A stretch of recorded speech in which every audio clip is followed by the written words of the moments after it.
Welcome to Story. The story you are listening to is not written by us. This channel is dedicated to narrating stories found across the internet, including platforms such as Archive of Our Own and Wattpad.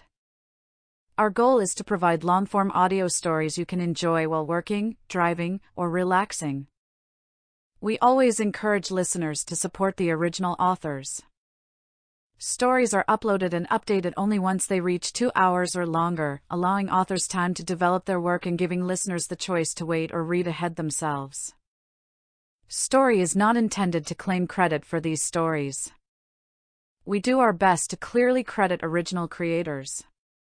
While we plan to publish original stories in the future, our current focus is on narration. They're late, Dante said, looking through his car window. They'll be here, the tanned man sitting next to him said. They should have been here 15 minutes ago. Dante checked over his shoulder, looking out the back. Would you relax? The tanned man shook his head. They'll be here. It was a good tip. Bullshit it was. Dante pointed at him. You heard this from Gloria. Yeah, it's a good tip. Eddie, you're a smart guy. You shouldn't be thinking with your dick. That's what you always tell me not to do. Hey! Eddie turned to look him in the eye. First of all, Gloria knows what she's talking about. I got a lot of tips from her before, and most of them turned out good. Second dash. Eddie. Second. I don't think with my dick. Eddie. What? Dante pointed out the front window.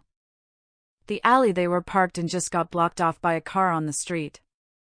They looked behind them and saw another car blocking that exit too. You were saying? Dante pulled a .45 from his holster and started the car.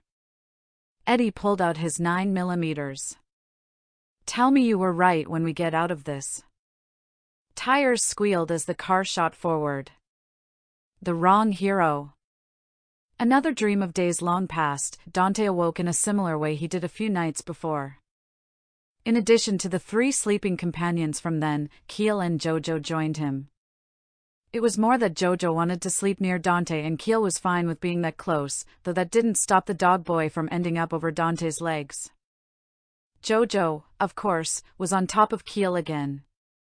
Rifana, Sedina, and Dio were in basically the same positions as they were the last time, with Sedina being slightly more over him this morning. When people fantasize about having a harem, they probably image being surrounded by women and fucking them as much as they want. What they don't think about is waking up with multiple bodies attached to them. This is probably what that would feel like. Sure, we pretty much slept together when we traveled earlier, but we all slept on Dio and Jojo's feathers. This time, I'm the Philolial. Thankfully, he was able to rouse everyone with little fuss, and avoid being pulled on top of Sedina again. He recouped some of the gator from the day before and they all had a quick breakfast. Raphtalia gave him a look when he sat down to eat it. What's up? He asked her. Oh, nothing, she said, continuing to smile at him. You seem to be popular with everyone. Yeah, I'm irresistible. Dante rolled his eyes. He wasn't really bothered by it, though being furniture wasn't something he aspired to. Still, it was nice being that cared for. Sedina took the opportunity to wrap her arms around him from behind, squeezing his head against her chest. Oh, you very much are, my love. Yeah. Dante took another bite of his gator. No need to get all embarrassed, Raphtalia said. Who said I was? Your red face did. Raphtalia chuckled as Dante turned his head to the side. He's not embarrassed, Sedina said, sliding her hand across his face. He just wanted to hear how fast my heart beats when I'm near him. It's too early for this, Dante yelled. Sedina just laughed as she released him. Now, Dante. No need to act like that. Raphtalia just kept on smiling. She rested her chin on her hands as she closed her eyes. It must be nice to be young and in love. Yeah, well, it is. Dante replied as nonchalantly as he could. What's with that, anyway? You're acting like you're past that part in your life. Aren't I? Dante gave her a raised eyebrow, then a second one. He realized what she was saying then. Did you get taller? I did, she said happily. And I'm not the only one. Dante looked around him. Sure enough, Rifana was taller by a few inches from what he remembered. She looked like she'd reached just above his chin now. Keeldot looked about the same. Rifana was, supposedly, part of some sort of special weasel race, after all. When did that happen? Dante asked. No, dumb question. How did that happen? I thought you three were finished growing. I was surprised too, Sedina said as she sat next to him. Those monsters from yesterday gave them another couple of levels. Maybe that was all they needed. The gators did provide a good amount, plus the hunting they did as they traveled helped. Dante was going to lower their levels after meeting with Galeon, but he got distracted. Alligator attacks would do that. And, of course, he got a few more scars from that little adventure. It turned out his higher HP regeneration didn't prevent scarring. Healing magic and potions would, however, according to Sedina. He supposed he would just add them to his collection. Isn't this great? Raphtalia asked as Keel sat next to her. You can call me Big Sister if you want. Yeah, you can rely on us, little Dante. He looked up at Rifana, who had her mouth covered with her hand and a slight blush on her face. Dante couldn't tell if she was embarrassed or amused by it. I am both taller and older than all of you. You know that, right? Dante sighed. If they didn't hear it at the mines, he definitely told them during his stories from yesterday. Come on. Let's eat up and head out. Of course, little Dante. Rifana said with a smile. Yeah, definitely amused. Dante chalked their aging to meeting some sort of threshold of levels. Sedina had once mentioned that Raphtalia might grow a little more once she gained a few more levels. Apparently, the same was true for Rifana. After their meal, they set out again. At the rate they traveled, they'd reach the capital before nightfall. Dio pulled the carriages while Keel went hunting with Jojo. It was a little difficult for her starting out, as Dante lowered her level, along with Raphtalia and Rifana's. With Dante's level and abilities, plus Sedina and Eclair at a relatively high level, they were confident they could handle anyone they'd likely come across until the hunting duo raised everyone's levels again. During their travels, Raphtalia and Eclair were in the second carriage, continuing their swordplay discussions. Dante was learning from the fire tome with Rifana in the first carriage. Sedina, however. It might be more beneficial for you to help Eclair with instructing Raphtalia, Dante said from his seat. But it's more comfortable here, Sedina replied, arms wrapped around his sides. During Dante's training, Sedina made it a point to stay close to him. It made it a little distracting to learn, but he wasn't going to make more than a half-hearted effort to stop her. I suppose if the situation was reversed, and Sedina had just gotten mauled the day before, I'd be where she is now. They continued on for a couple hours, Jojo and Keel returning to refresh Dante's spell on them every so often, until they broke for a meal. At that time, Dante was quite excited. After all the time he spent reading over the tome with Rifana, he finally had something to show for it. As the source of your power, I command you. Let the true way be revealed once more. Ignite my foe with deadly flames. Faust fire shot. The ball of fire shot from Dante's extended hand and struck the downed log nearby. It was quickly set ablaze. "Good job, Mr. Dante." Rifana clapped as she watched the display. "Yeah." Dante looked at his hand. "Is something wrong?" she asked, walking over to him. "Maybe." Dante looked over his shoulder. "Jojo, would you bring me a monster? Something stronger than a balloon, please." "Okay," he said, running off into the nearby forest. It wasn't long before he came back, carrying a rather angry-looking Usapil. Dante had him prepare to throw it up. Faust fire shot. Dante cast his spell again. The Usapil was launched into the air. When the spell struck it, it burst into flames. By the time it landed on the ground again, Dante had already gained XP. Very strange. Dante looked over his status. "I didn't think I'd be able to damage it." "Is that bad?" Rifana asked, standing next to him. "No. It just changes my view on my abilities."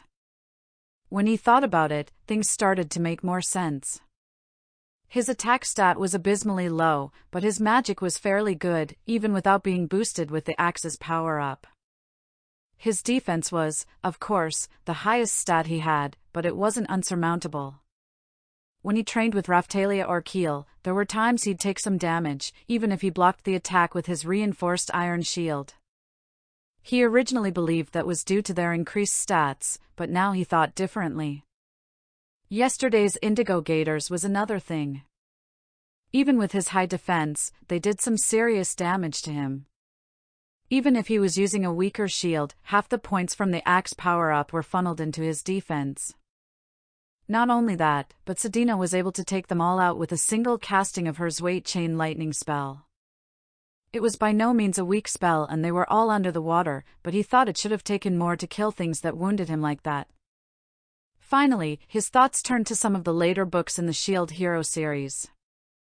He recalled the Shield Hero of the past had some attack potential, even if it wasn't massive.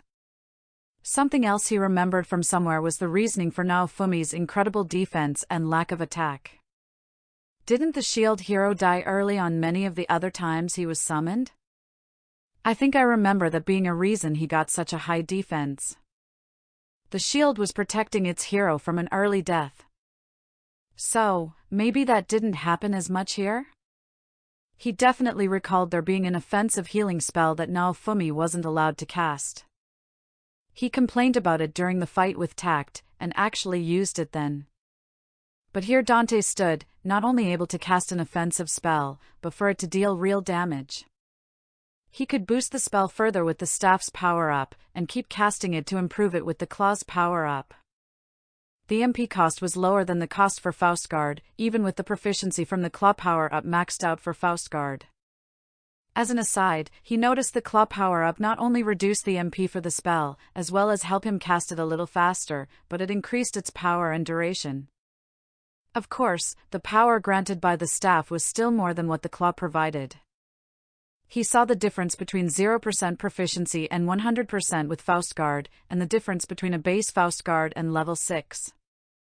The claw definitely provided more versatility, while the staff was raw power. Of course, in the end, it changed little. Even with an offensive spell, I'm still best suited for defending everyone. Assuming I've already cast Faustguard on everyone, the most I would do is cast an all-Faust fire shot at the start of combat. After that, any time I spend trying to cast offensive spells is time wasted not defending my party. I can cast offensively as an opener, and maybe as a final attack to finish off an already weakened opponent. Or if we're only fighting opponents out of melee reach. Unless we're fighting mindless enemies, doing otherwise would put my family at risk. Dante would, however, get to join in on the hunting. That was something Jojo and Dio enjoyed immensely. They continued on, Dante figuring out the all variant in the spell after a bit more studying with Rifana. He went out with a modestly leveled Dio, adjusted the points on his spells, and was able to lay waste to the monsters they encountered. Or, at the very least, weaken them enough for Dio to get the last hit and most XP. His stat allocation ability combined with his HP regeneration afforded him a healthy supply of MP for his spells. It was some nice father-daughter bonding, something he'd repeat with his son. By the time they reached the capital, Dio and Jojo had switched multiple times and were extremely happy about the whole experience. "Papa was so cool," Dio had said. "It was so much fun," Jojo agreed. "I'm glad you think so, but let's not talk about that so much." If any church shadows got word of his spellcasting or, more worrying, his amplification, that might be an annoyance to deal with later. Not that they had any church shadows following them, according to Sedina. There might have been one once, but that's undetermined. It was bad enough that Dante slipped and said Sedina would be his first wife yesterday, but she'd assured him it was fine. The 10 low shadows shouldn't act unless the marriage actually occurred. They donned their usual disguises as they entered the capital. Everyone in Dante's party was in agreement about staying at an inn that night. While his food had become better than what a restaurant would serve, it was still only monster meat. Food was an extremely rare item drop, and everyone wanted a little more variety once in a while. They opted for the demi-human inn again. "Ah, Lord Shield. It's good to see you again." Taran and his 2 associates were at the inn when they arrived. "Hey. You're here early," Dante said, requesting a few rooms for his party. "We were staying the night here so we could meet you at any time tomorrow," Taran informed him as he approached. "We also wanted to be here in case you arrived early." "Well, you're certainly thorough in your job," Dante said. They discussed Dante's progress on finding the villagers. Or, rather, the lack of progress. No one there was happy about that. Dante would visit Belucas in the morning, but he didn't have high hopes.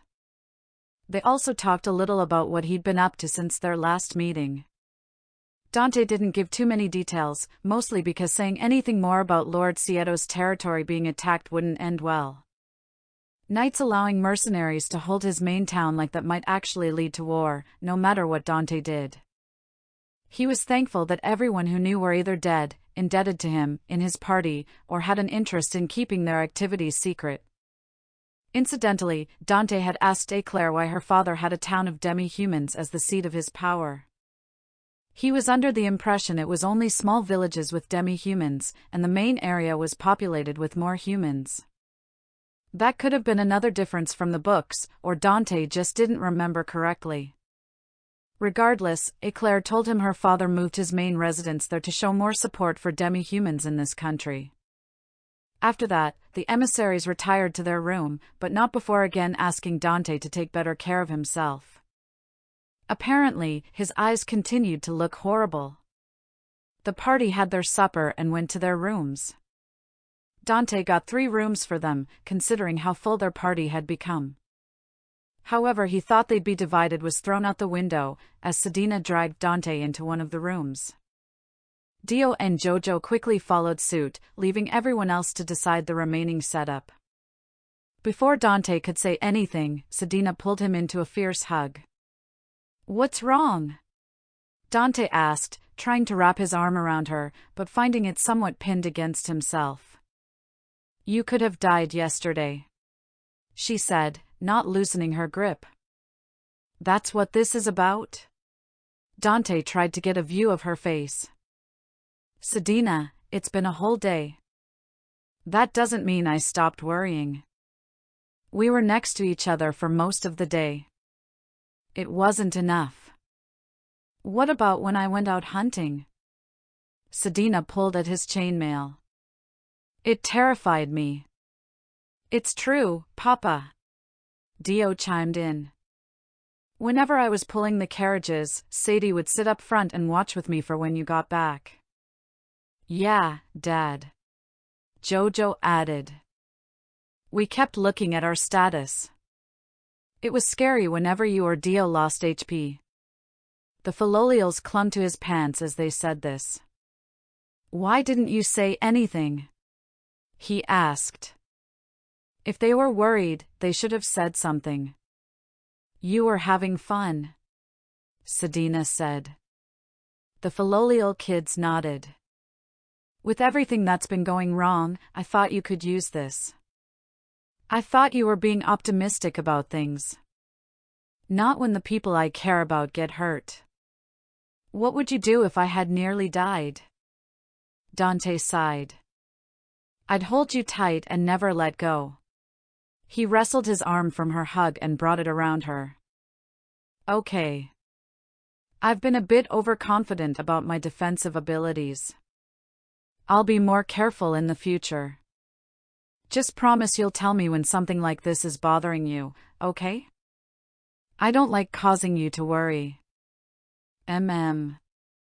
Dante tried to move them to the bed, but Dio and Jojo just transformed. Dante and Sedina sunk into their feathers to sleep, barely letting Dante take off his chainmail beforehand. The wrong hero. The first stop in the morning was Erhardt's. Dante wanted to pick up his commissions and see how they turned out. I knew this was going to happen, but I came to you anyway, he said to the blacksmith. What do you mean? Erhardt asked as he showed off the armor. Looking at it, Dante almost preferred the barbarian armor Erhardt had made for Naofumi. The center breastplate was made of glistening silver, which was partially obscured near the top with the red leathery skin of the cacodemon. That skin came over the upper chest and shoulders, flowing down over the back like a short, demonic cloak or cape. Each shoulder was covered in a trio of small spikes from the imps, as well as one large one from the cacodemon. The right arm was covered by red cacodemon leather and a few spell cobalt plates. The hips were surrounded by what he thought were bones from some of the shark monsters Sedina hunted, as well as steel banding.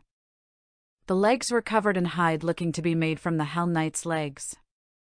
The boots, fortunately, were a rather plain brown, but they seemed to have the Hell Knight's hooves made into part of the bottoms. Dante was confident this was strong armor, but the only reason he would actually wear it was because he technically was a teenager at the moment. He changed into it and showed it off to his party. You look so cool, Papa. Yeah, when can I get armor that cool, Dante? Oh my. You look very strong now. You look like a true hero now, Mr. Dante. I just don't understand the aesthetics of this world. Oh, and there's one more piece to this, Erhardt said. He brought over a helm made of spell cobalt ore. His eyes and the middle of his face would be visible through the opening dot, and it had the Hell Knight's curled horns on the sides. Dante was at a loss for words. He really didn't want to put that on, but he knew he'd have to. With him fully armored up, he got another round of approval from everyone. Even Eclair admired Erhardt's work. So, how is it? The blacksmith asked. It's very powerful armor. Good job, Dante said blandly. Geez. When you say it like that. Style differences aside, the armor was very nice. Dante was impressed Erhardt was able to create it so quickly. The stats were far above what nearly everyone else had on, let alone his old chainmail. He wasn't crazy about the name Erhardt gave it, but it fit with all the different monsters that it was made from. Chimera armor defense up, medium, fire resistance, immunity, slash resistance, small, impact resistance, medium, magic resistance, medium, MP recovery, small, magic up, small, automatic self-repair. This is indeed good armor. The stats are good and the effects are as well. It's worth every bronze coin I paid for it, Dante told the blacksmith. If he'd thought about it earlier, he would have asked for lightning resistance too. Well, I'm not done yet. Erhardt scratched the back of his head and pulled two more items from behind his counter. The first was a rod made from spell cobalt ore with lines of silver going up and down its length. It was about 2 feet in length and had enough weight to function as a mace if needed. Spell strafe rod quality, good special effects, magic up, medium, counterspell up, medium. Dante took the rod and handed it to Rifana. The woman looked up at him, slightly confused. You didn't get anything new when we came here last, Dante told her. This certainly beats the wand you have now. Thank you, Mr. Dante, she said, hugging him with the rod in her hand. Save your hug for the end. Dante laughed. There's something else you might like. The final item in Erhardt's hands was a shield. It too was made out of spell cobalt. It was a round shield slightly bigger than his forearm and had a glossy blue shine to it. Dante made a copy of it before letting Erhardt hand it over to Rifana. Seeing the difference in the copied shield versus the shield itself was strange. Spell Cobalt Shield, abilities locked, equip bonus, magic resistance bonus, small, equip effect, magic redirection. Round Spell Cobalt Shield quality, good special effects, magic resistance up, small, partial spell deflection. It seemed like his shield could redirect all magic, while the crafted shield was only for spells. The stats were similar for both, but the attack stat on his was almost nothing. His defense with the shield was decent, and the magic resistance was even higher than the spell cobalt or shield. It felt almost pointless since it said it could redirect magic, but he supposed he couldn't defend from all sides at once. It wasn't as if the spell cobalt or shield fully absorbed magical attacks either, and he was certain he only got a fraction of the MP they would have cost to use. Thank you so much, she said happily, holding both items to her chest. It really isn't that big of a deal, but you're welcome. Dante rubbed the back of his head. After that, Dante and Sedina went to Belukas's tent to check on his progress. Of course, he had nothing more for them. They made sure he was offering good rates for the villagers and was asking the right questions. It was troubling, but they may have been sold outside of Melromark already. As unlikely as that was, if that was the case, they'd have a harder time locating them. Like everyone else they seemed to meet, Belukas commented on Dante's worsening appearance. Maybe I should just buy a pair of sunglasses or something. That should. That statement caused Dante to remember another bit of information. He told Belukas to keep an eye out for anyone selling a group of mole people, or limo. He couldn't remember when, but he was pretty sure slavers would find Emiya and her people somewhere in Melromark before the wave with glass. Of course, that slaver group may very well be the same one responsible for Luralona, and 3 of them are already dead. Who knew if they'd do anything? With another possible future event being looked into, the pair went on to the magic shop. They went with the pretense of needing more magic thread for some of the kids. It was technically true, too, as they'd need it eventually for Keel. And Rifana, if memory served. Agatha told them the crystal she had was cracked, and using it any further would break it. Luckily, she knew about a place she could collect a new one instead of buying it, just like Dante assumed. He offered to take her there and collect the crystal, in exchange for making more magic thread. She heartily agreed. The wrong hero. The cave was farther away than Dante realized. While Merso village was a little over a day away, the alchemist's temple and Lerno village took almost 2 days to reach. They were basically there at the end of the second day, but decided to camp out for the night and waited until morning to enter, when everyone was fresh. The temple the alchemist had used was easy enough to spot, but the cave took a little searching. Once they found it, they decided who was going to go in. I don't think we'll have any problems here, but it's better to be safe than sorry, Dante said. Still, some of the monsters here can be difficult to deal with. Agatha, do you know about them? Yes, Shield Hero, Agatha said, stepping forward. The monsters here are known to use illusions on people. They'll obscure your vision and make you hear terrible things from the people you want to hear them from the least. If you can see past the illusion, the monsters themselves aren't very dangerous. Dante nodded at her explanation. If any of you think you might be susceptible to this, please stay out here. With that, they decided on who was entering. It was Dante, Sedina, Agatha, and Rifana. The rest would stay with the carriages. Dante was rather impressed with how many decided to stay outside. Or, more accurately, he was impressed with their self-reflection. Dante and Sedina had talked to Keel a bit about his outbursts before, so he knew something like this would affect him. Raphtalia, while no longer suffering from night terrors, still thought better than to test the cave. Jojo and Dio seemed to understand what kind of things they might hear, especially in Dante's voice. Eclair wisely chose not to take on her own demons yet, likely the mercenaries from Renota. Dante led the way, torch shield equipped and ready. He learned his lesson from the Gators and upgraded it to +3 smelting level. The ores required were easy enough to come by, so it was no issue. He'd cast Faustguard V on everyone, just to be safe. They traveled through the cave for a short while before they came across a passage that was made of paved stones and climbed upwards. Dante figured this was the route to the alchemist's temple, so they made a slight detour there. I thought the temple and the caves were connected, and it looks like I was right, Dante told Agatha. It might be worth looking into this place. We should be careful, Agatha warned. An alchemist's lair is nowhere to be lax. Trust me, I'm fully aware, Dante sighed. The temple seemed to be a type of labyrinth. There weren't any enemies to speak of, but they kept running into dead ends. Dante had started marking the ground with the correct way to get back to the original tunnels. After about 10 minutes of walking around, and a healthy application of the right-hand rule, they were able to find the room. An ornate chest sat at the opposite end from where they entered. They made their way over to it.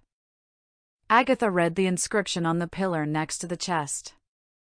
To whomever would break the seal on the seed, I pray it never again sees the light of day. It will grant the people's desire to be free of starvation, twisting it in the worst possible way. No need to worry about that.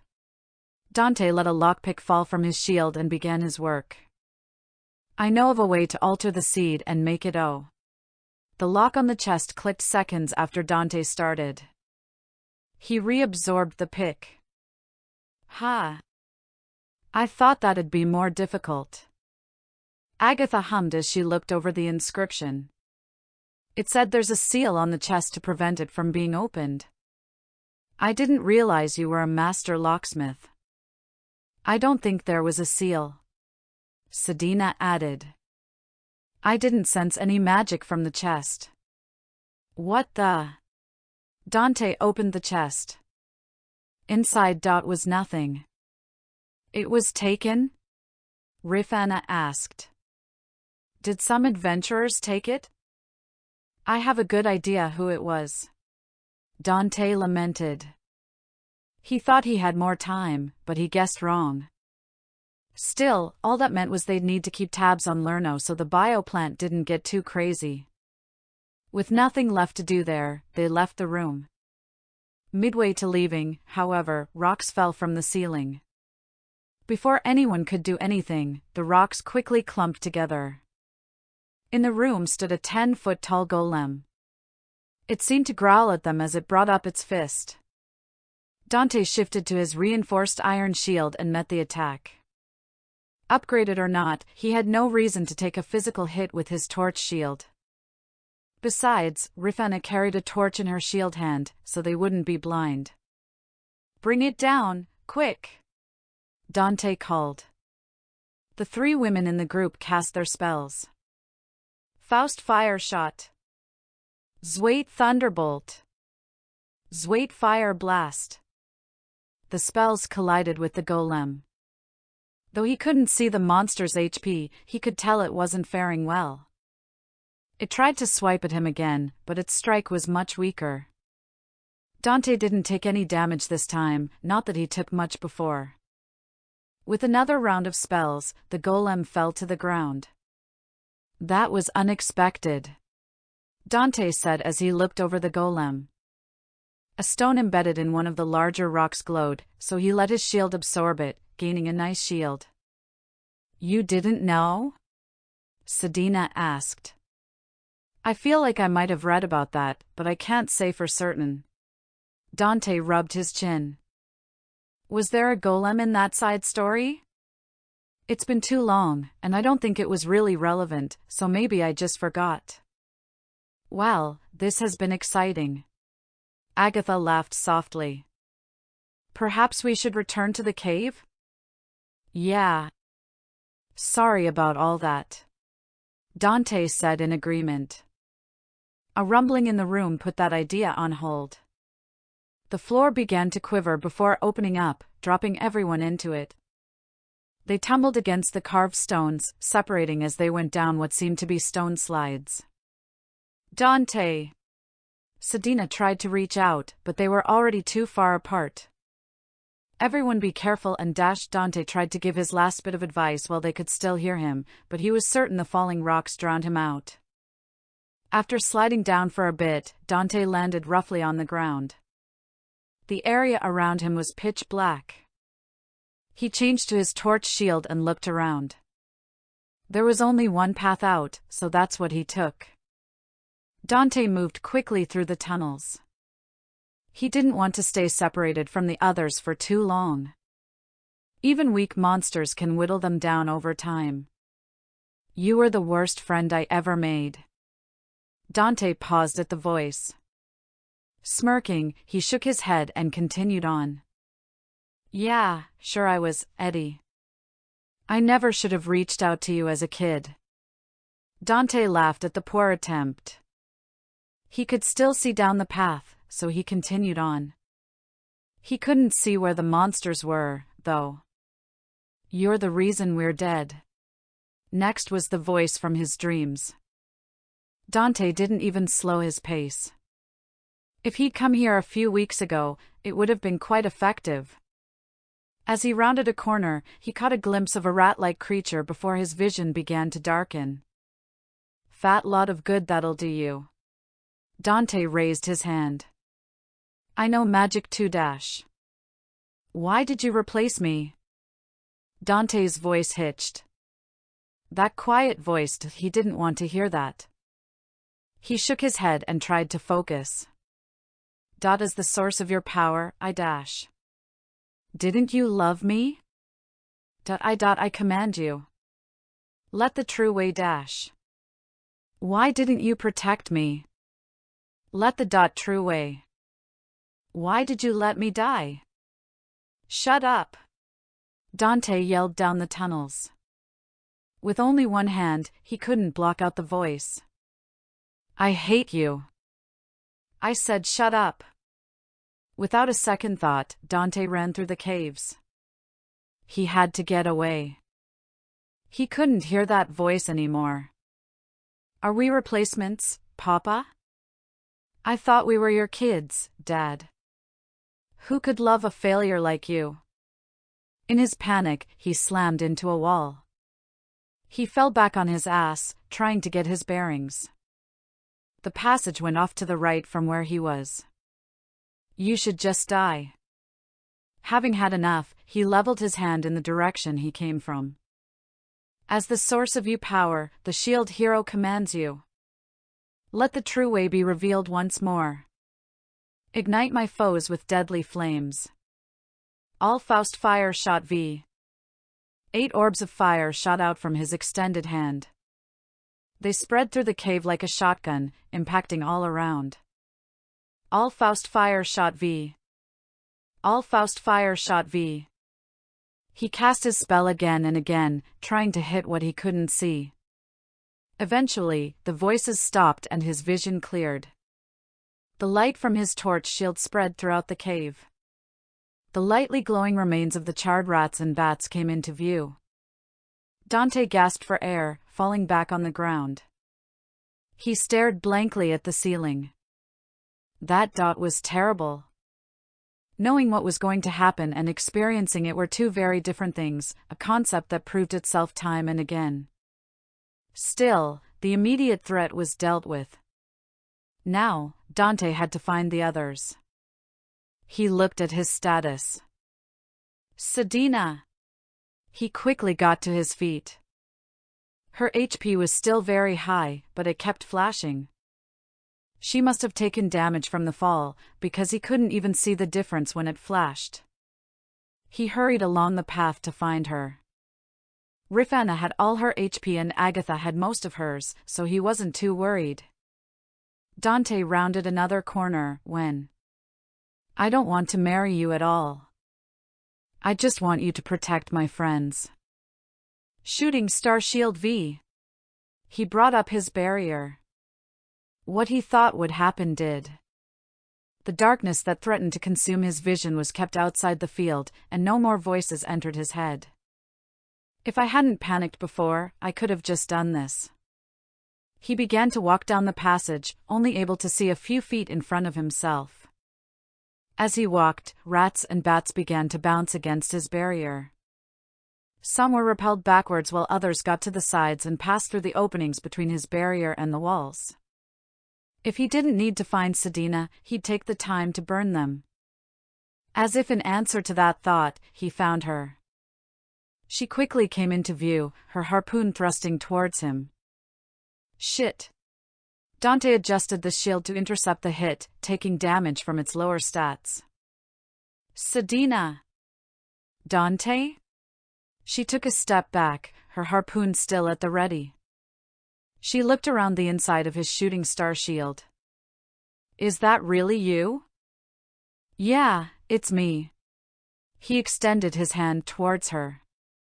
What hapdash? In an instant, he was held in her arms. Her harpoon hit the floor with a clang. Dante. He could hear the tears in her voice. Dante held his hand against her back, rubbing it up and down. You're okay. You're fine, he said soothingly. Sedina shuddered against him. He couldn't imagine what those things said to her to get her like this. We need to find the others, Dante said, giving her a quick squeeze. Rifana and Agatha are still lost down here. All right, she said hesitantly. She removed herself from him, but kept a hand on him. I'm sorry. Please. That wasn't even close to the worst hit I've taken. No. Sedina lightly shook her head. I mean, yes, I'm sorry about that too. But I need to keep holding you right now. Oh. Dante looked around. The bats and rats still surrounded them.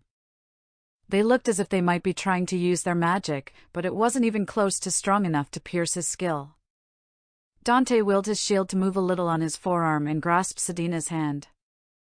Okay. Thank you. She picked up her harpoon with her free hand. Of course. Also, don't apologize for needing this. Dante gestured with their hands. I was ready to flood this whole place with fire. Sedina shook her head. If I hadn't panicked, I might have interfered with their magic. If I hadn't panicked, I would have used this skill from the start. Dante started leading them through the cave. We should probably talk about what we heard after we've finished here. If a few words could hurt the both of them so much, they really needed to work themselves out. They walked on, hand in hand, watching as the monsters harmlessly bounced off the barrier. Dante checked his status as they walked. Agatha now had her HP full again. Dante hadn't thought to hand her a healing potion, so she must have cast healing on herself. But, wait, she was down after my outburst. Wouldn't she have cast it right away? He heard a muffled voice in the darkness. It almost sounded like an incantation. Faust revealing light. He heard the last words spoken. The darkness around them vanished. Past a small group of the monsters stood Rifana and Agatha. Mr. Dante. Rifana called out. Rifana. I'm glad you're safe. Dante returned. They continued walking, Sedina letting go of him and moving to the edge of the barrier to kill the few rats that stood in their way. Once they were next to each other, Dante noticed it was Rafana's rod that was glowing. "Did you cast that spell?" "Yep." She beamed at him. "You were always worried about being followed by hidden people, so I wanted to learn this spell next." "When did you find the time?" Most of it was spent instructing him on how to cast his spell. "I learned it during the carriage ride here," she said. "That's really impressive," Dante said. "Your second spell, and a different affinity too. That is really good, right, Agatha?" "Third," Rifana mumbled. "I'm sorry, what?" Dante wanted to make sure he heard her right. "It's my third spell," she said. "I learned another fire spell the other day. Faust resist fire." "You did? Why didn't you say anything?" "It was the day you told Erhard how you wanted your armor. I had already started learning it after fighting Rolf and was close, but it still felt like a waste of time," Rifana said, dejected. "Don't be ridiculous." Dante grabbed her attention. "You learned 3 spells in such a short time? Agatha, please tell her how amazing that is." "I didn't think she'd learn one so fast, let alone 3. Agatha smiled. "That is incredibly fast. You might have found a prodigy, shield hero." Rifana blushed at her comment. "More than that, she taught me a spell." Dante piled on. "She's incredibly gifted." She blushed even further. Please, that's enough," she stammered. "Don't we need to find the crystal?" "Ha! Yes, we do." Dante led them through the cave, his barrier staying strong. After a few more minutes of walking, they found themselves in an area Agatha recognized. She took the lead after that and showed them to the cavern that was filled with crystals. Dante noticed right away that there was no monster there. He was certain that something was there in the books, but perhaps it came later. Or maybe it never would. Regardless, Dante used the pickaxe he brought with him to break off some of the crystals from the walls. He let his shield absorb some and had Agatha pick out one that would work for her, plus a few extras. Once finished collecting, they left the cavern. Before they even made it outside, Dio and Jojo ran up to Dante the moment they came into view. They had been waiting at the entrance the moment they noticed everyone's HP go down, and had thought about running in if it continued. Dio nearly bolted when Sedina's HP bar kept flashing. Dante gave Rifana another couple potions, as she used one for herself and another for Agatha, and they set out. First thing they wanted to do was to check on Lerno. Agatha was fine with the detour, saying that a cursed seed shouldn't be left alone. As they traveled on, Dante thought of the voices he heard in his head. "I'll fix what I broke." The wrong hero. Dante trailed his hand along the railing as he climbed the stairs. He reached the second floor of the apartment building, finding the door he was looking for and knocking twice. After a few moments of waiting, he saw a shadow move over the peephole. The lock on the door was released and it opened. Standing before Dante was a woman with long, blonde hair. Her eyes had a playfulness in them that was always nice to see. It was a treat to him when he visited, and he tried to do so often. "Hey, Gloria," Dante said. "Dante." She crossed her arms and leaned against the doorframe, a smirk on her face. "Has it already been a month? I wasn't expecting you here." "That's part of the problem." "Where's Eddie?" he asked. Gloria rolled her eyes. "Well, my husband Dash. Oh. Left yesterday without telling me where he was going, only saying you would be back in a few days." "Typical." Dante shook his head. "The smartest guy I know, and he can't even remember to pick me up at the airport. I can't guard his body during his escapades if he does stuff like this." You're telling me I'm his wife? Gloria nodded her head inside. Well, you're here. You better pay her a visit. Like you need to tell me. Dante stepped in around her. Besides, I knew him since grade school. I think I know him a little better than you. Yeah, keep falling back on that. Gloria laughed. Before she could say anything else, quick footsteps could be heard down the hall. Looks like she heard you. A moment later, a little girl came out of the hall. She looked up at them, a bright smile on her face. Dante. Huh? Dante looked down at her. Who are you? The girl seemed confused, but undeterred. I'm Mary. What? Dante put his hands on his hips as Gloria closed the door behind him. That can't be. Mary is a little shorter than you, and she's always wearing a hat. You can't fool me. A look of realization appeared on Mary's face. She ran down the hall again. No one would think you're good with kids, Gloria said, nudging his side as she passed him. Please, I'm a real people person. Dante laughed. Biggest lie I ever heard. Coffee? Please. Mary could be heard running back down the hall.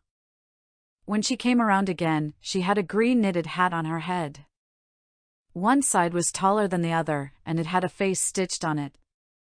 Red eyes with yellow eyebrows, nose, and mouth, and a smile on its face. Mary! Dante exclaimed, opening his arms as she ran up to him. There you are. There was a little girl who was pretending to be you, but she didn't fool me. He tickled her side, eliciting a squeal from her.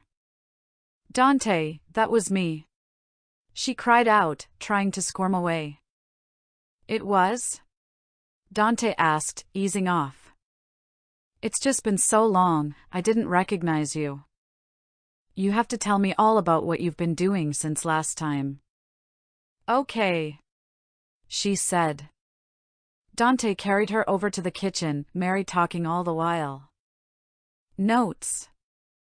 Any Gumby fans out there? Is that too dated? Am I just outing my age? I feel like Dante using offensive spells may not mesh with everyone, but hear me out. Well, I basically explained it in Dante's thoughts. It was somewhat hinted at earlier, with the idol fight. While I did want him to do more than his LN counterpart, I feel like the power-ups Dante used would have been more effective for defense if done with a legendary shield like Naofumi's. Also, things keep hurting him that almost seem like they shouldn't. Besides, I have something planned later on that requires him using offensive magic. And I feel like this fits in with the general theme I have for the story. I feel like there's a precedence for making edgy-looking armor and weapons in Shield Hero fics. I mean, Naofumi's armor is called Barbarian armor. Raphtalia and Philo both think he looks cool, and Earhart designed the thing. People in that world just have a different aesthetic. It took me a while to decide what it looked like. I actually looked up Daedric armor and others from Skyrim and did a general search for edgelord armor to think of something. That's always been a problem for me. I can do pretty decent min-maxing when making things in games if I can understand the system, but don't ever ask me to make an actual design for it. For ships in Galactic Civilizations 3, after getting the loadout, I wouldn't bother with any other flavor, slap a simple name on it and be done with it. So, no new shield, but there is an undefined golem shield. Minor difference. Thanks for all the reviews. Please continue to let me know what you think. The ride to the village wouldn't take long. By carriage, it was maybe 30 minutes. Dante, however, wanted to resolve the issue from the caves as soon as possible. Under the premise of a quick hunting session, he, Sedina, and Dio separated from the others. With a decent amount of distance between them and the carriages, he gave Dio a casting of Faustgard V and let her go off while they talked. Dante used his humming shield to give them extra privacy, just in case any 10 low shadows escaped Sedina's detection. I can go first if you want me to, Dante told her. Sedina held one arm to her side. Could you? Yeah. He did want to get this out of the way, but he knew it wouldn't be comfortable. I'd heard the voices of my dead family. I've told you a bit about them before. The first voice was Eddie's, a man who was like a brother to me. Hearing his voice wasn't difficult. Neither was the second voice, his wife, Gloria. I'd seen her in my nightmares constantly until our fight with Idol. But, after that. This was the part he really didn't want to say. He knew Sedina wouldn't react badly to hearing it. He knew that. She didn't think of him as a failure. It was the voice of their daughter. Mary's voice. She dash.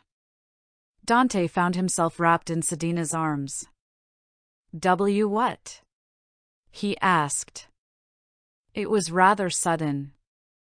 You're crying, she said, rubbing his back. Dante brought his hand to his eyes, feeling the fresh tears around them. You don't have to continue, she said. I can dash. No. Dante pulled back, holding her arm. I can finish. He knew if he didn't get this out, if he tried to keep this back, it would probably eat away at him. I told you before that she was who I wanted to bring back. If no one else, it has to be her. Eddie and Gloria would never forgive me if I brought back one of them instead. Ideally, I want all 3 of them alive again. Dante took a deep breath before he continued. There were some people I killed. Others in their group wanted revenge. They figured out where I would go, where I would lower my guard, and found a time to act. Another deep breath. There was an explosion, but the timing was wrong. I had already exited the building.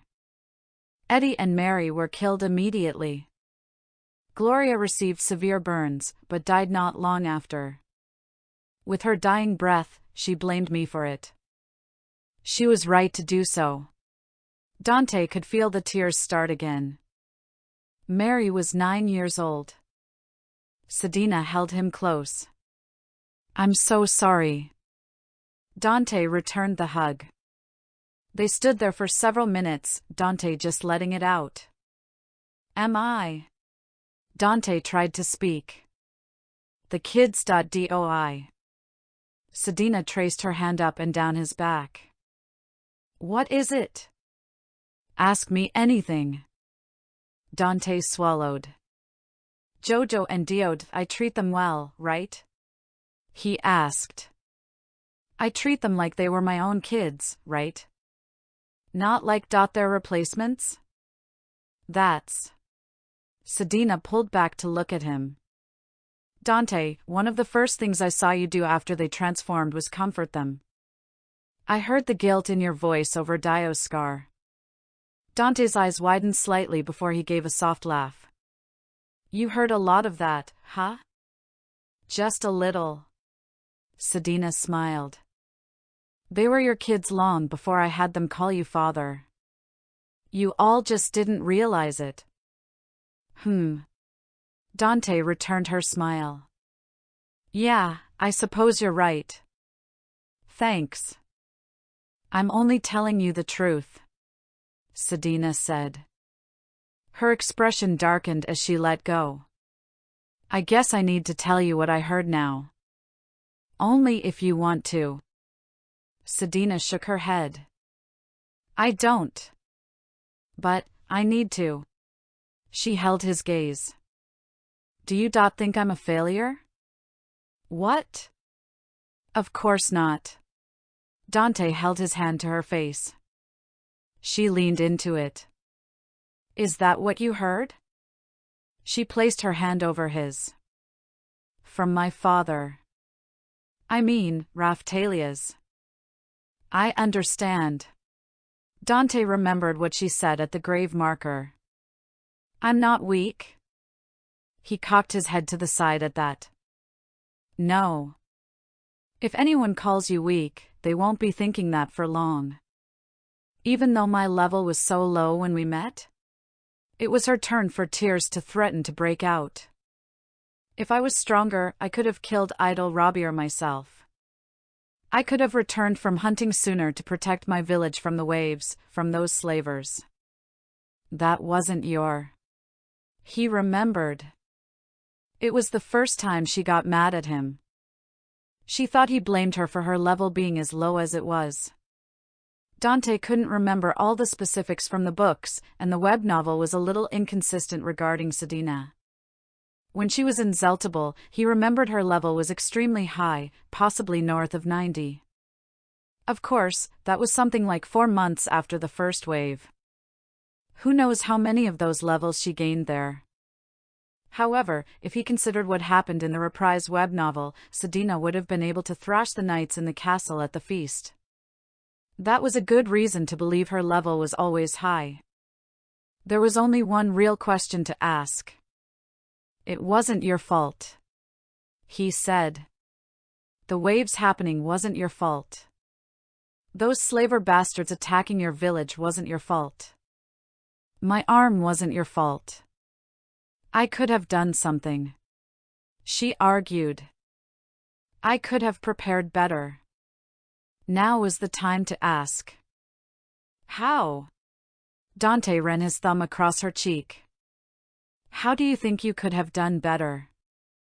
Sedina shook her head. You know how. I could have raised my level more. Then. Dante sighed. I'm simply asking, not accusing. Why didn't you? Sedina kept his hand against her face, breathing slowly. Because my father wanted me to have a normal life. I see. They had talked a little about her life in Tenlo before the three of them came to Melromark. It was mostly bits and pieces, but basically what Dante remembered from the light novels. A condition for the three of them leaving was having their levels reset. Dante had assumed they leveled up a little before venturing out, but perhaps Sedina didn't. If Raphtalia's father wanted her to have a normal life or, in this case, have an actual childhood, then it would make sense for her level to remain lower. In that case, it would have stayed low until she reached adulthood. She was offered a childhood, and she accepted. Sedina confirmed his thoughts. Clearly, you aren't to blame. Dante told her. Not that Raphtalia's father is either. Hell, if all this wasn't going on, I'd want Raphtalia, Rifana, and Keel to all have normal childhoods too. But now, they can't. She said. No, they can't. Dante agreed. Apparently, an aged-up demi-human having their level reset did revert their age, but not entirely their mind. Sedina described it as a haze of sorts. The whip's power-up seemed to subvert that. You aren't weak. You're likely the strongest in our group, including me, a hero. And you aren't a failure. Raphtalia and Rifana are alive because of you. Because of you. Sedina said. I never would have found them if it wasn't for you. I couldn't have gotten the girls without you. Dante pointed out. I had the knowledge, you had the power.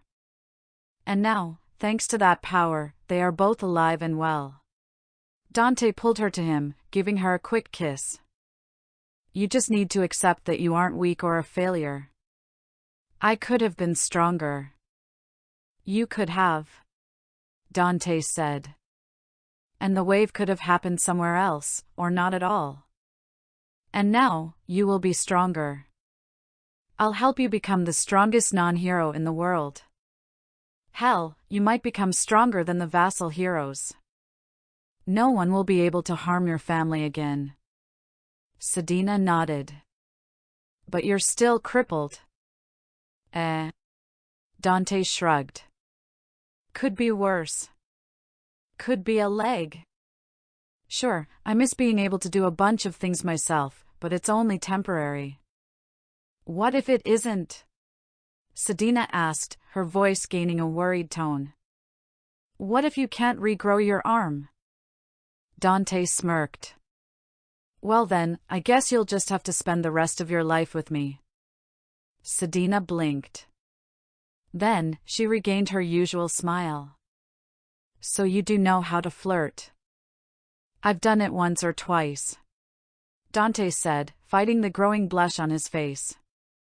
So, are we good? Almost. Sedina separated from him. There's just one more thing we need to discuss. What's that? Rifana. Sedina stated. I think we should reward her. Ha! Dante laughed. For which thing? Learning 3 spells so quickly, or for being the most collected in our group during our cave searching? She did handle herself quite well, Sedina said. Raftalia and Keel have been progressing with Eclair and me training them, and Rifana has participated in that as well. She seems to be doing everything she can to improve herself. We should make sure she knows how well she's doing. Don't worry, I intend to, Dante said. I may even try getting her to slow down a little. Her growth is great, but I don't want her to get reckless. Between learning those spells, teaching Dante, practicing melee combat, and dealing with everything else that happened to them, Dante wanted to make sure Rifana kept going strong. He wanted all of them to keep up their morale. Keel was an ongoing concern, but he at least seemed to stay calm now. Rewarding Rifana was likely to be the quickest he could resolve. With their talk over, Dante pinged Dio and they all rejoined the others. Not long after, they arrived at Lerno village. However, they soon noticed a problem. This village is starving, Eclair noted. How? Dante gazed around. It was strange. The seed was missing, but the village didn't have it. The quest was still at the guild, but that was a few days ago. Dante figured they just missed Motoyasa's party, and they could check on the progress of the bioplant when they arrived here. What should we do? Raftalia asked. There's nothing for us to do, Dante answered. No seed, and we couldn't take the quest. We should start searching for it. What about the village? Raftalia continued. What about it? We can't just leave it like this. Dante sighed. The quest should still be available in the capital. We should let whatever adventures take the quest handle it. But we can do something to help, Raftalia said with conviction. Isn't that what a hero should do? If I could do it without any of them spitting in my direction, that'd be one thing. Have any of them done that? Fair point. They had a look around the village, but no one seemed to mind them. It wasn't as if Dante was advertising that he was the shield hero. He had his shield over his back as they walked, and he doubted anyone would look at a one-armed man and think he's a hero, regardless of fancy armor. What about all the gator meat we have? Rifana asked.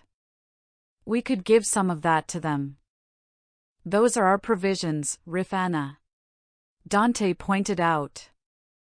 Besides, that's some really good tasting meat. Yeah. The way she said that made Dante think otherwise. You don't like it? He asked.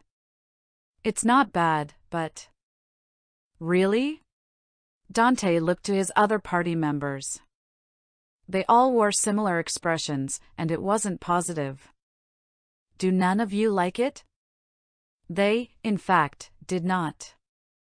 Apparently, the flavor was good, but the texture was terrible. Dante had cooked it several different ways, but it made little difference. They had it with other collected foods from the forests, plus a few things they bought in town. It was meat and good to have when they fought and leveled as much as they did, but that was it. The only two who did like it, besides Dante, were Dio and Jojo.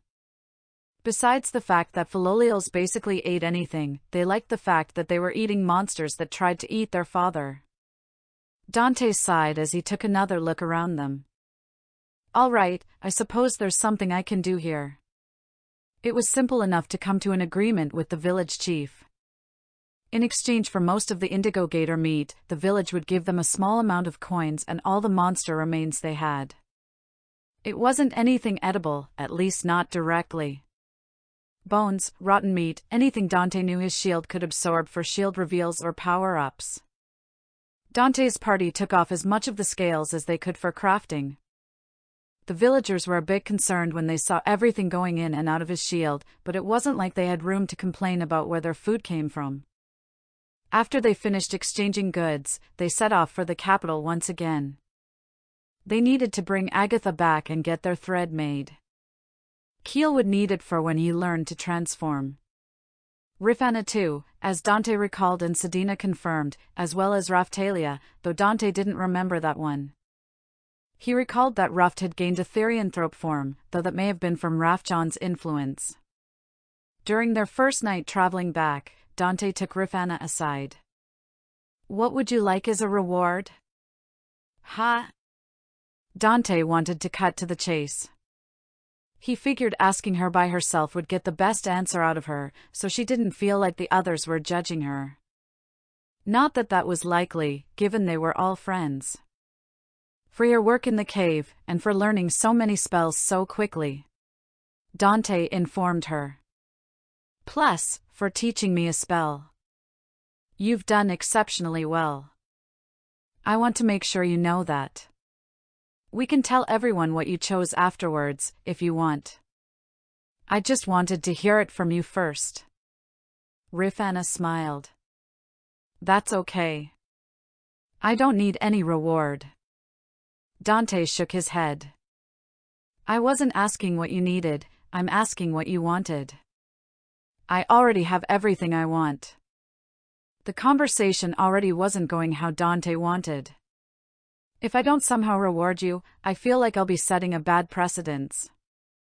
Someone who goes so far above and beyond like yourself needs to be recognized. I'm not accepting no for an answer here. If he had to be a bit forceful here, so be it. Accomplishments needed to be recognized. Mr. Dante, Rifana said, do you know how much you've done for me already? For all of us? I know what I've done, but dash. I don't think you do.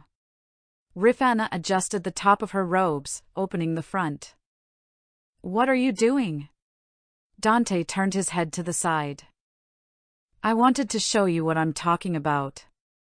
She explained as she continued removing her robe. Rifana, I'm not going to watch you undress. Look at me, she said, standing before him. Dante could see out of the corner of his eye that she at least covered her breasts. Consider it my reward. Please?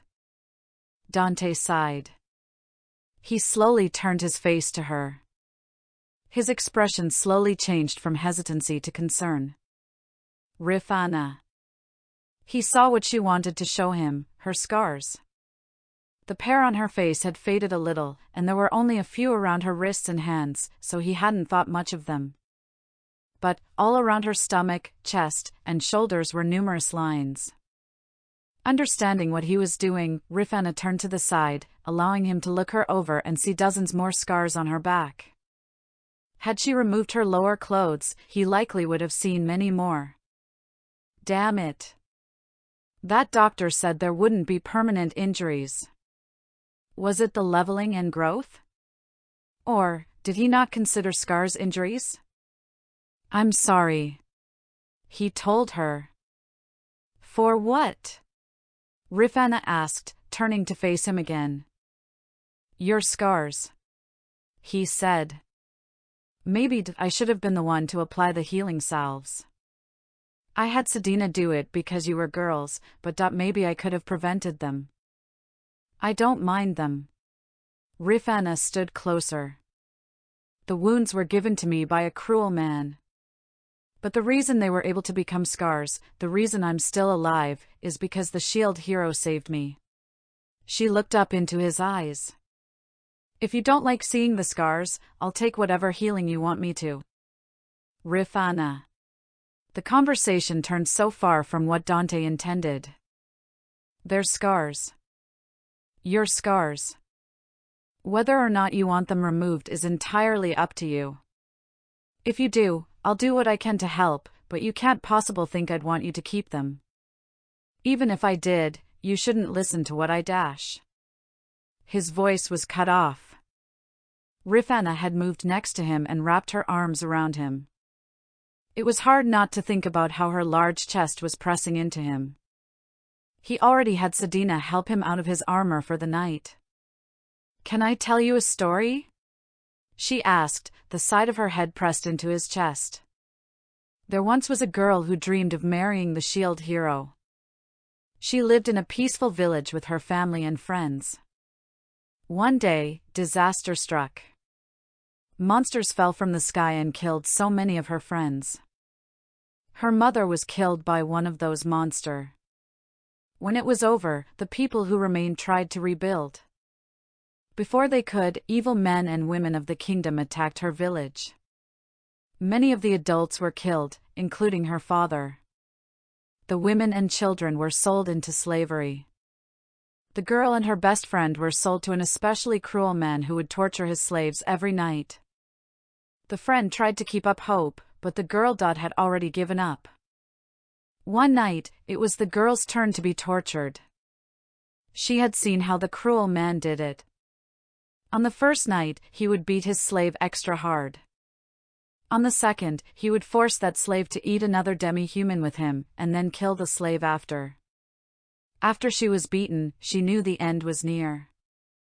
Even the girl's friend had lost hope. The friend lied on top of the girl the moment she was returned to her cell, hoping she could protect the girl. Then, the second night came. The girl was tired. She was in pain. She could barely focus. She wanted it all to stop. The friend was still holding her, but she'd fallen asleep. The girl didn't want to leave her friend, but she knew it was over. Once the cruel man opened the door, the girl knew she would be forced to eat someone, be killed, and then her friend would be tortured. The door to the dungeon opened. The friend cried out and clung to the girl. But, instead of hearing the cruel man's laugh, she heard a gentle voice. I'm the shield hero. I'm here to rescue you. The friend held the girl up and she drank what the shield hero gave her. When the girl opened her eyes, she saw the kind face of the shield hero. He glowed like a light in the dark dungeon, a shining, golden fillolial behind him. He picked up the girl and placed her on his fillolial, with her friend joining her. They were reunited with their friends from the village, and the girl knew she would be safe from then on. Dante stood still, listening to Rifana finish her story. It was a little different from what he imagined.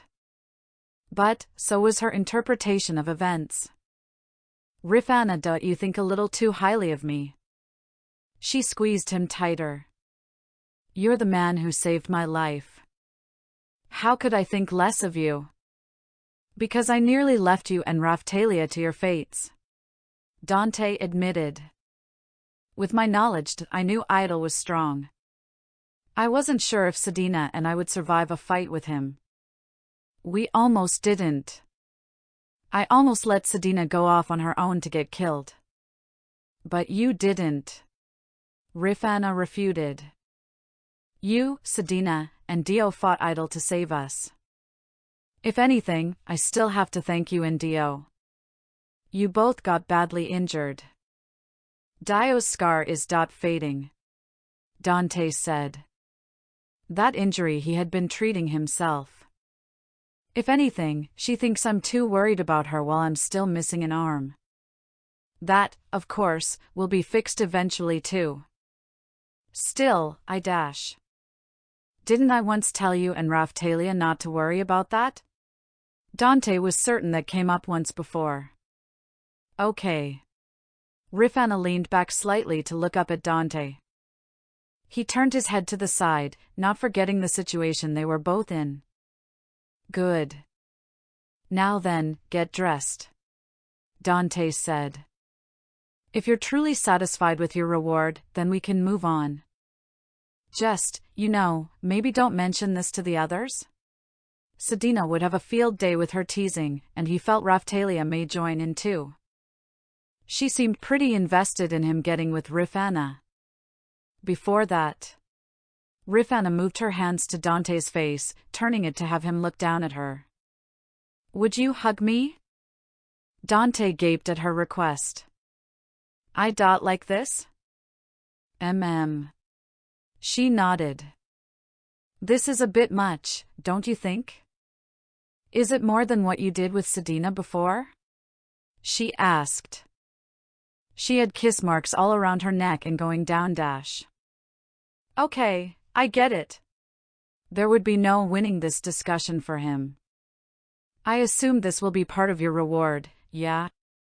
She smiled up at him. Yes. All right. He brought his arm around her, earning a shiver as his hand moved across her back and held her close.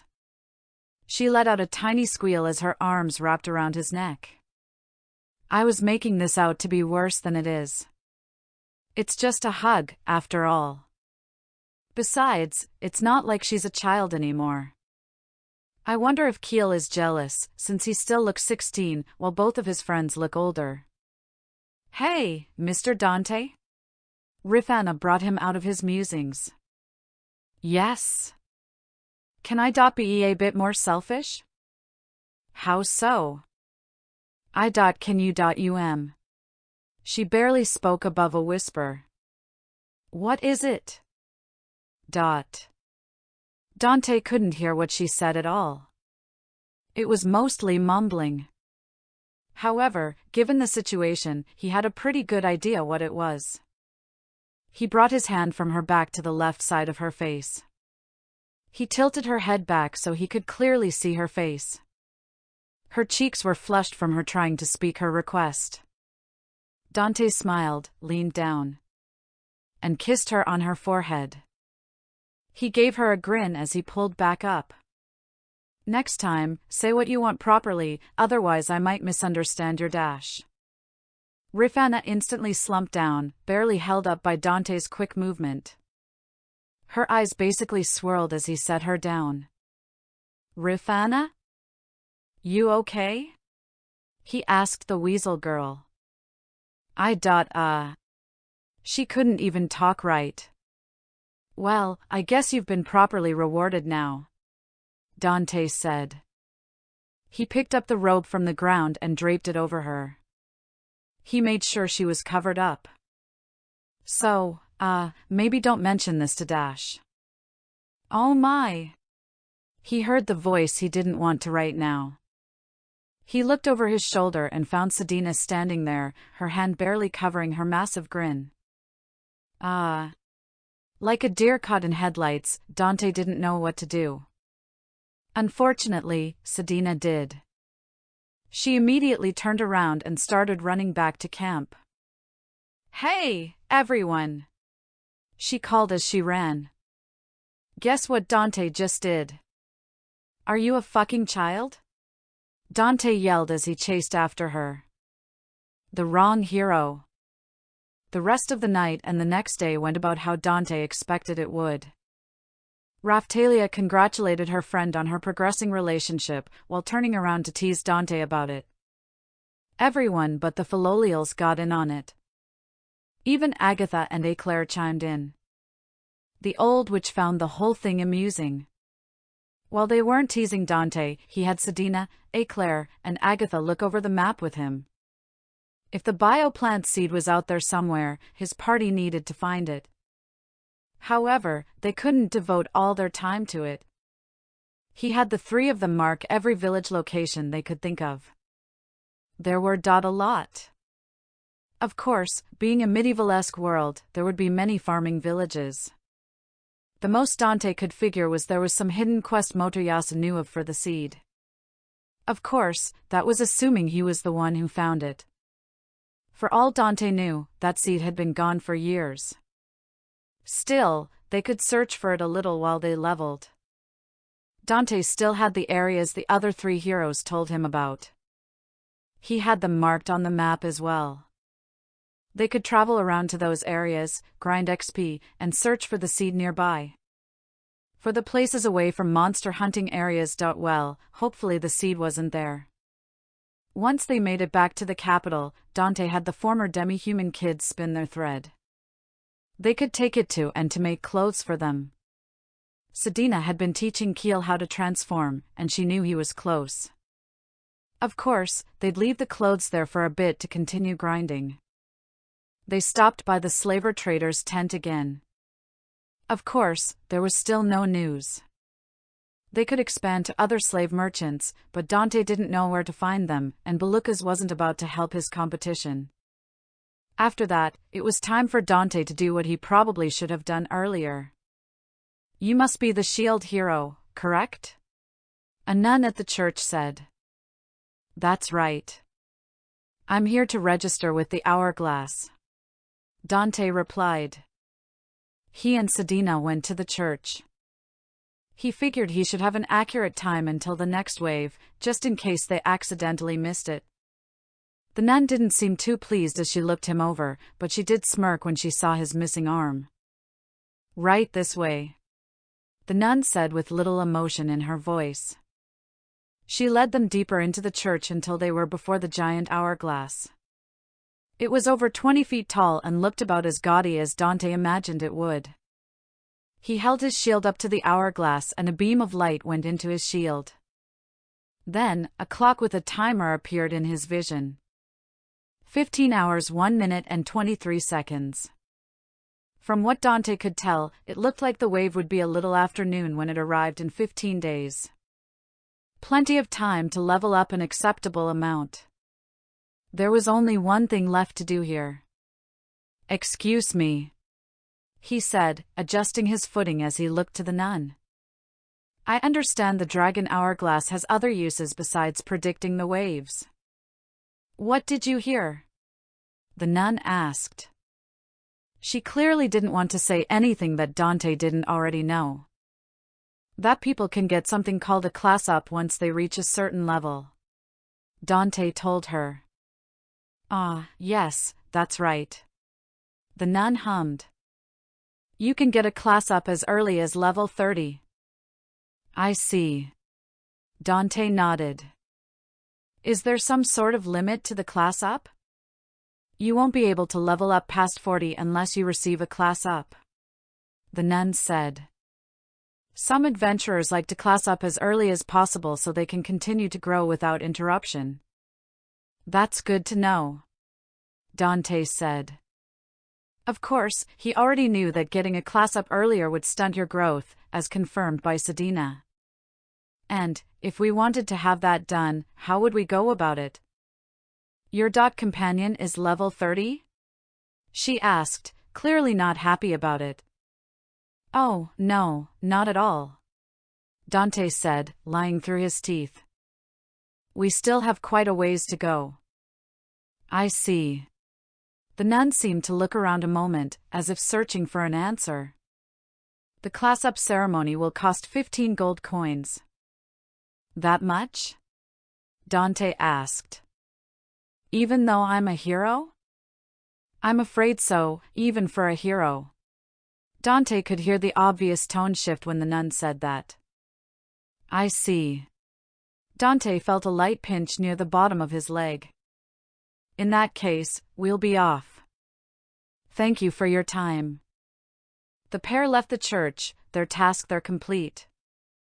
He gave a small amount of information to the church, but he found it acceptable. After all, what was a demi-human or two going to accomplish? That was, of course, assuming they were completely inept and didn't receive word about any of his other companions. After passing a few buildings, Dante and Sedina went into an alley. There, Raphtalia was waiting for them. "How did it go?" she asked the pair.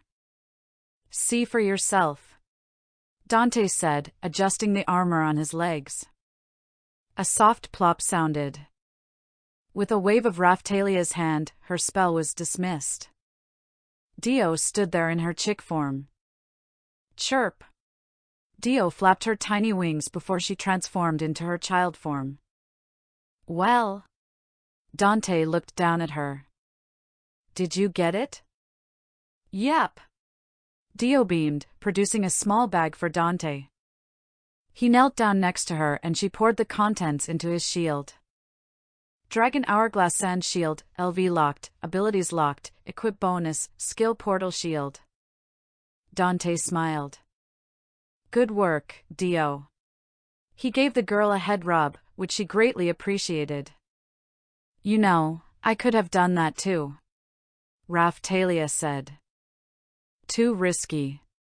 Dante rose from the ground. You'd make more noise than a philolial chick. Besides, if they happen to have something to dispel invisibility, at least Dio is small. Even if they saw her, what are they going to do about a baby philolial? A demi-human, on the other hand. Right. Raphtalia nodded. So, what's left? Sedina asked. Once the others have finished making their thread and we place our order with and we head out. We can stock up a bit in the meantime. Dante said. They had more time before the wave than Dante realized, and not many tasks remaining. All that was truly left was finding out where that seed went. Besides that, they would continue to train. Gaining levels, learning spells, practicing combat formations and maneuvers, whatever they needed to prepare for the waves, and whatever anyone else could throw at them. Oh, and searching for a certain martial artist. If Dante's time in this country was limited, which it may very well be, he'd need to find that Henjin something master and help her out. He couldn't very well hope to find her son, or grandson, randomly running down the road. That was assuming, of course, she was actually here, and not something else that was different. But, if they were looking around for the seed, they may as well search for that old woman. The more advantages they could get, the better. Notes. Can't think of too much to say here. I originally had the story Rifana told as a flashback, but thought it would have the same or better effect as a story. There are two big time sinks I come across while writing. One is describing or thinking up effects of gear and shields. The other is trying to find the odd bit of lore info from the books. Case in point, the minimum level for a class up. I remembered it was in the LN, but I couldn't remember where. I ended up confirming it from the Spear LN, since I remembered it mentioned in one of the manga chapters. I'm thinking the next chapter will cover quite a number of days. Like, almost at the wave. I've kept tabs on how many days passed, and we're at 20, in case anyone wanted to know, day 1 being when the summoning took place. That'll put the wave at day 35, which I think is close to how it was in the LN, pushed back just a bit. Thanks for all the reviews and let me know what you think. The next phase of the plan was pretty simple. While waiting for and to make the clothes for the demi-humans, the party would again travel to Luralona. This time, they would keep more leveled-up party members on land. Sedina, Dio, and Jojo would go into the sea. Sedina would scout out a monster, then guide Dio and Jojo to assist with the kill. With more studying, and a good amount of help from a wise witch, Dante was able to decipher part of the support spell tome, gaining a greater understanding of Faustguard. With that, he was able to cut down the MP cost and increase the power and duration of the spell, as well as gain the all variation of it. There was a quirk he noticed when he learned Faust Fire Shot. While the claw seemed to increase the proficiency of the spell if it was cast normally or as an all version, the staff treated them separately. Due to his level, he was able to keep 3 spells at the V level, so he simply moved the points from the standard Faustguard to the all variant. Something else he noticed was that the all variant could actually cost more MP than casting the spell repeatedly. It wasn't so strange, if he thought about it. It was a balance between power, time, and MP. For all Faustguard, he could target all 3 of them, spreading it evenly at 1/3 power, and it would cost about the same MP if he cast at full power on one of them. Or, he could target all 3 at full power, cutting the total casting time by 1/3 than if casting it repeatedly, while more than tripling the MP cost. Of course, this wasn't a huge concern for Dante at the moment. If his plan for spellcasting worked like it should, he'd only be casting once at the start of combat. Still, it was good to know. He cast all Faustguard V on the trio of sea hunters and sent them on their way. Of course, he always had food prepared for them whenever they returned, and alcohol for Sedina. On land, the remaining 5 would spend more time practice fighting with each other, like they did while they traveled. Sometimes it would be the demi-humans against Dante while Eclair watched their forms. Sometimes it would be running through combat maneuvers. Sometimes they practiced their teamwork. And sometimes, they would practice combining spells with hero skills. Faust Fire Blast. Combo skill, Shield Explosion. The flames from Rafana's hand quickly enveloped the shields that formed around the giant crab on the beach. The glowing orange shields pulsed for a few seconds, red cracks spreading from the center. Then, a small, fiery explosion shattered the shields and sent the remains out about a dozen feet in all directions. The crab was reduced to ash. Wow! Rafana looked at the result of their combination with a sense of amazement and slight fear. That was pretty violent, Raphtalia said, looking over what was left of the monster. When can I do stuff like that? Keel asked, eyes sparkling. I'm not sure what kind of combo skills are available with water or beast spells, Dante said. They probably won't be as flashy, especially when paired with my shield, so don't get your hopes up. Needless to say, their time spent near Luralona was well used.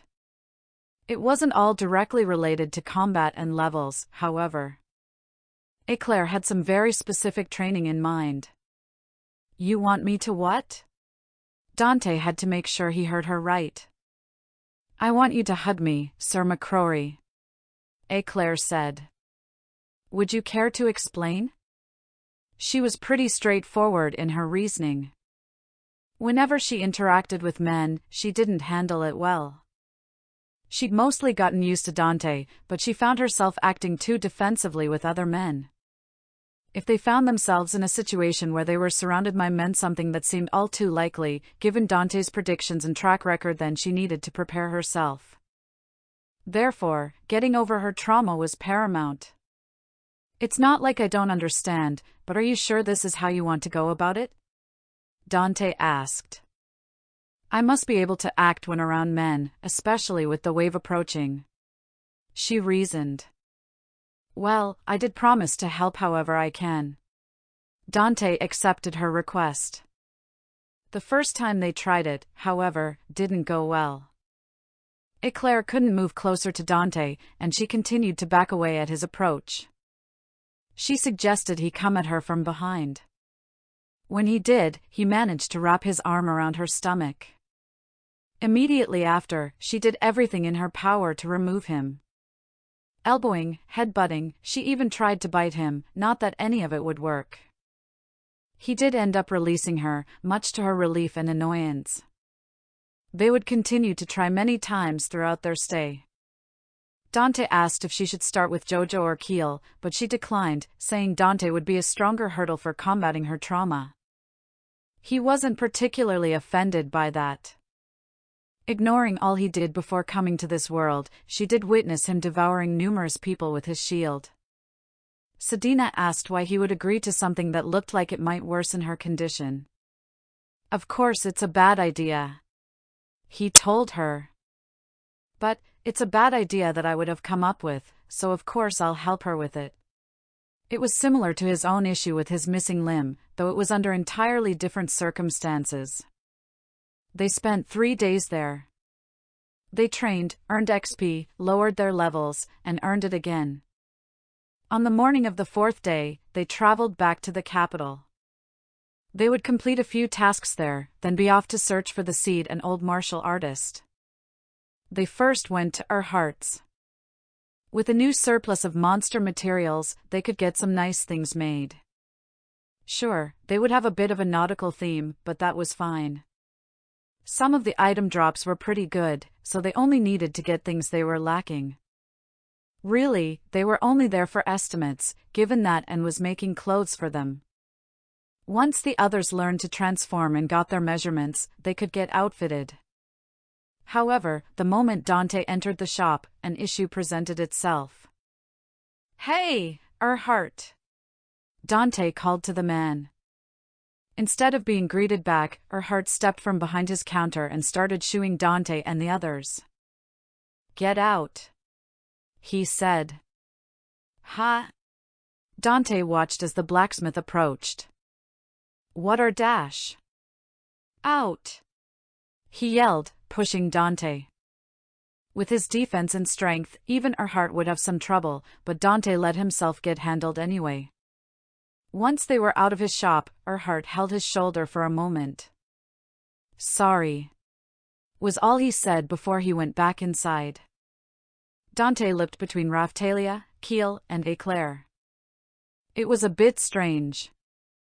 Soon after, they found that others would turn them away as well. "I can't buy from you," Simon the apothecary told him. "Sorry, dearie, I can't provide you any services," Agatha said. As they walked around town, they found that none of the shops or vendors would deal with them, whether or not Dante was present. "Well, some people finally got their heads out of their asses and started messing with us. Seems like everyone here knows our faces and descriptions." The only silver lining was that, while they didn't serve her, no one tried to apprehend Eclair. It seemed they only knew what the shield hero's armored companion wore, not who was underneath the armor. When they came to the tailor's shop, and was working on another piece, she looked up as Dante entered, fear clearly present on her face. "You can't be here," she quickly said. "I see." Dante nodded and turned to leave. Quick footsteps had him glance behind himself.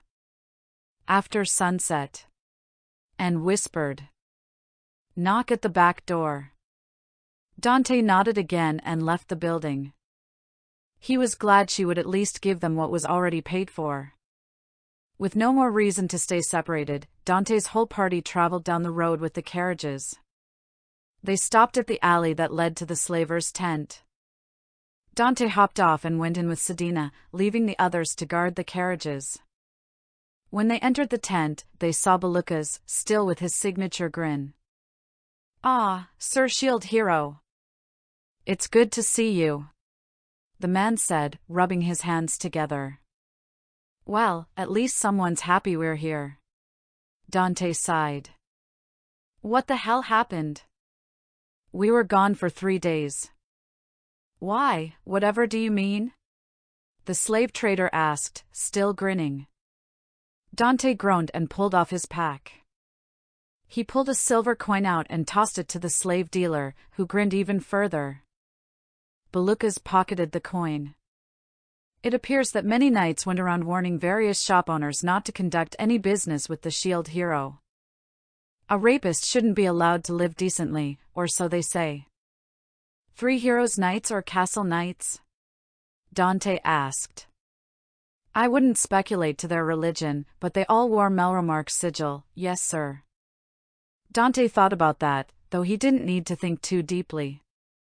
This happened after I went to the church and talked to that nun. No way that's not connected. I suppose you received this warning as well? Dante asked the businessmen before him. Why, of course. Belukas continued to grin. But, I have little to fear. After all, my business has many patrons, including those with a fair amount of influence in the affairs of the crown. Good. Dante nodded. Glad all that's cleared up. While I'm here. Sadly, Belukas shook his head. I see. Are there truly no more details you can provide for the search? Belukas asked. None, but I might change that soon. They already gave as many details about the villagers as they could. Names, races, descriptions, nothing seemed to help. The only slaver they knew who could say for certain where the villagers were sold was already dead. Of course, they had other slavers and knights they could forcefully question. Maybe they'd pay one of those people a visit. Or, maybe not.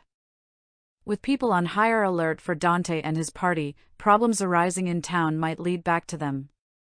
Knights start getting picked off and vanishing. A few clever people might wonder if Idol's disappearance is related. Then I look forward to hearing from you, Belucas said. With their discussions over, Dante and Sedina returned to the carriages.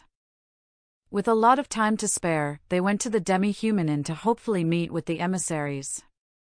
When Dante and Sedina entered, they were met with worried glances from the staff. The bartender, however, waved them over. He was also the innkeeper that went to check on them when Raphtalia had her night terrors. He was also a 7-foot-tall bear therianthrope. If Dante had to guess, he also functioned as a bouncer of sorts. "Seems you're in a bit of trouble," the bear man said. "You could say that." Dante nodded at his words.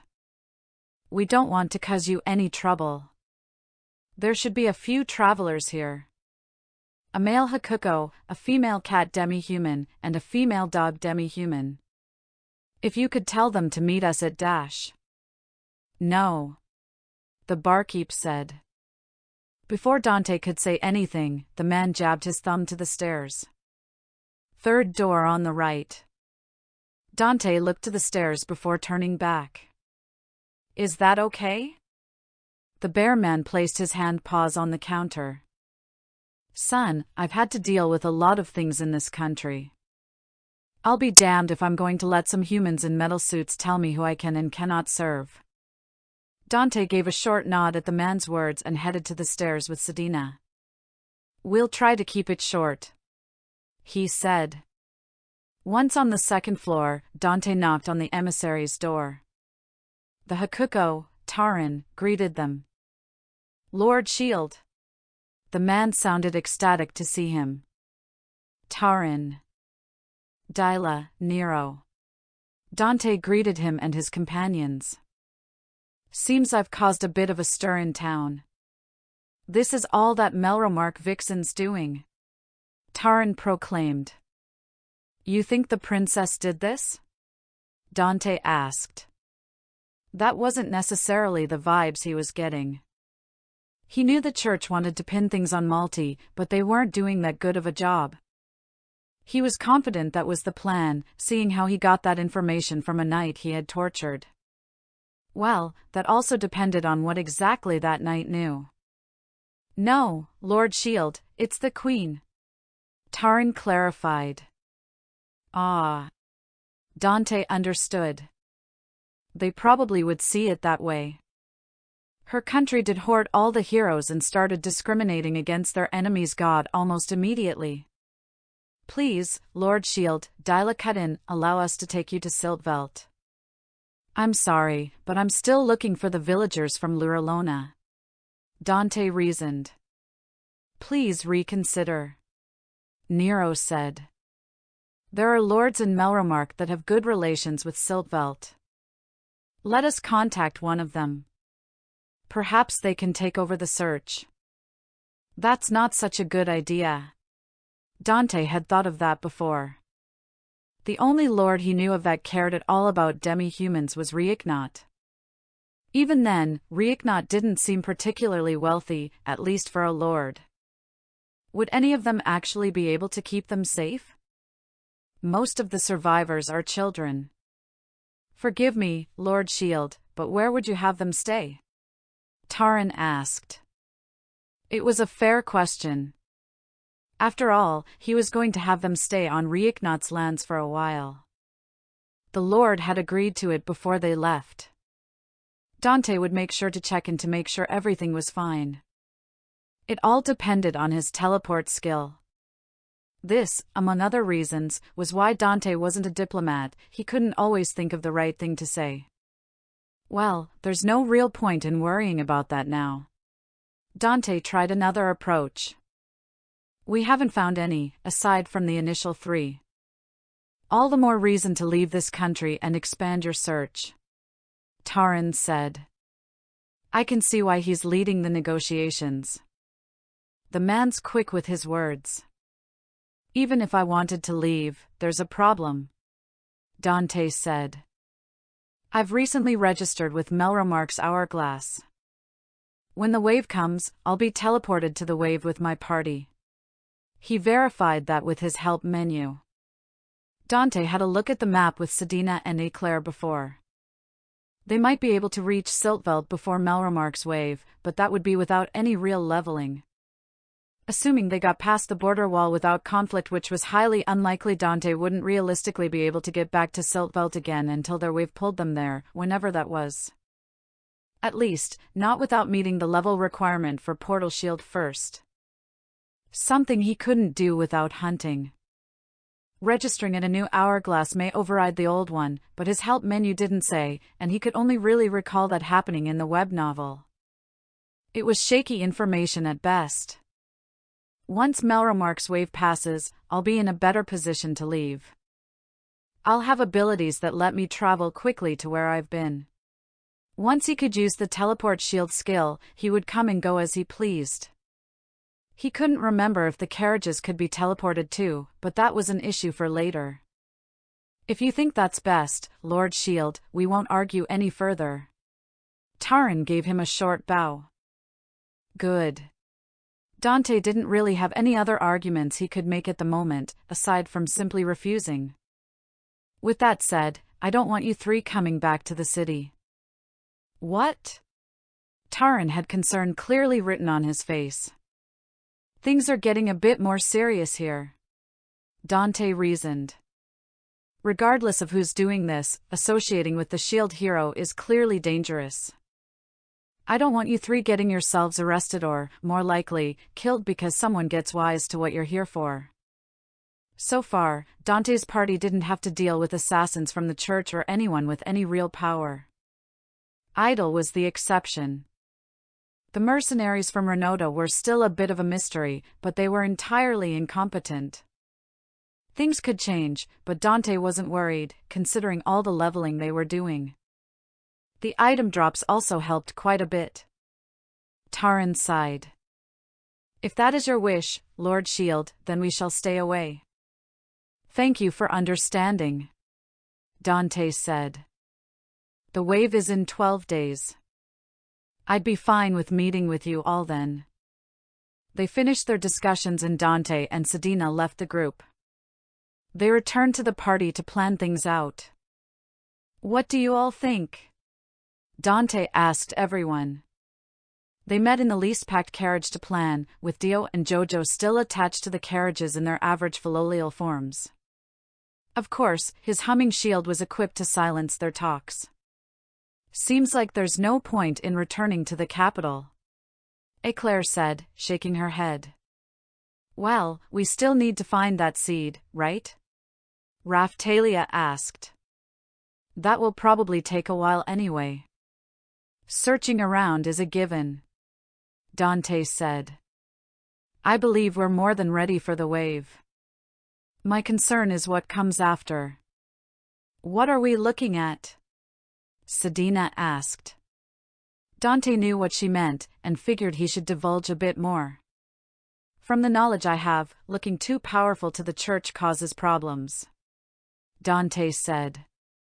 I thought they were keeping better tabs on me, but I suppose they weren't. That nun seemed surprised to see Sedina. We did wear cloaks almost everywhere we went, Sedina pointed out. Still, the amount of time it took for the guards to recognize his face was one thing, but how did the church not have better information? Did they really just learn about me having a companion? The fuck are those church shadows doing? What's anyone doing? Or was it because I just committed to the wave? Or was it the armor I had on? Was it really that good looking? He was starting to regret wearing that armor as much as he did. It could very well be that the church shadows were busy fighting the Queen's shadows in secret, but Dante had no way to verify. It's not like Sedina was sensing them, and she was quite confident she could. The 10 low shadows were getting easier to spot for her. Well, I can't see us staying in Melromark after the wave, Dante said. We'll need to find a way to get to Siltveld in secret, or at least in a way the church won't notice right away. I'm thinking we go through another country and take a longer path. We can get another hourglass that way. Of course, that other country was going to be Zeltable. The only other hourglass country in the somewhat general direction of Siltveld that wasn't beyond it was Fabry, and that would be a terrible idea. They continued trading ideas on what to do for a bit before leaving the capital. They kept a decent distance from the city to train and level until the sun began to set. Dante went back into town before they could close the gates for the night. He left his eye-catching armor with the party and had Dio in her chick form under his cloak as he made his way to the tailor's shop. With the sun down and less traffic on the streets, he went to the back door and gave it a knock. And greeted him and quickly let him in. "I'm sorry about all this," she apologized. "Guards came around the other day and dash." "It's all right," Dante said. "I got the gist of it. Vague threats if you dealt with me, right?" "Yeah," Anne said. "Still, it's not right to treat a hero this way." "A hero accused and convicted of rape," Dante pointed out. "I'll be honest, it's a bit strange for you to ask such a man to come to your shop at night." "Well, it's not as if I couldn't scream for help," she said, guiding him to the adjacent room. "I'm pretty sure not having the chance to do so is what allows rapes to happen," Dante quipped. "And, you don't seem the type," she said, grabbing a bag. "I'd like to think I'm a pretty good judge of character." Dante accepted the bag. "You're a strange lady, but you have good insight." He looked inside and found the 3 sets of clothing. "You're sure these will work, right?" he asked. "Of course," Anne said proudly. "Even if I don't know exactly what their forms will be, the magic thread will help compensate for it. The clothes for the dog boy and weasel woman will shrink to fit them, and the clothes for the raccoon woman should be able to adjust to her new form." "Excellent." Dante wondered if Keel would be annoyed for being referred to as a boy and not a man. For Raphtalia's clothes, Dante wasn't sure what her therianthrope form would look like. It was possibly like Ruft's, possibly like Rafjan, or maybe like the other 2. He was pretty sure Rafana's form would be around the same size as Keel's. "Are you staying in the city?" Anne asked. "I don't know where it would safe for you." "Oh, don't worry." Dante pulled the string on the bag, closing it. He slung it over his shoulder. "We'll be just fine." "Cheap," Dio agreed, peeking from beneath his cloak. "Well, safe travels, Dante." She bid him farewell. Dante left the shop and made his way down the streets. With the sun fully below the horizon, the night provided the perfect cover to leave the city. He'd thought about maybe using the sewers to escape, but that would probably be more trouble than it was worth. Instead, he approached an unobserved part of the city wall and let Dio off. She transformed into her average Philolial form and Dante climbed on, shifting his shield to another form. She steadied herself and took off running towards the wall. Once close enough, she leapt to the air and Dante activated his shield's ability. Levitate. It was the Cacodemon shield he received from a very strange nostalgia trip. He played with this shield, as well as a number of others he received in their travels, and understood how it worked. At first, he thought it would allow him to slowly fly through the air, or at least let him move around. Instead, once activated, it would allow him to hang in the air, moving neither up nor down. He could still move around, provided was moving beforehand or he had a surface to move off of, but not on his own. He could climb a flat surface, provided he could brace himself in a corner, or use a pick to pull himself up slowly. He could also stop his descent in a fall, if he was able to change to the shield fast enough. All in all, it was a shield with a very limited ability. That was probably why it was actually called Levitate, Minor. For the task at hand, it was more than enough. Dio was able to jump to quite the height before the shield's ability finally slowed their ascent.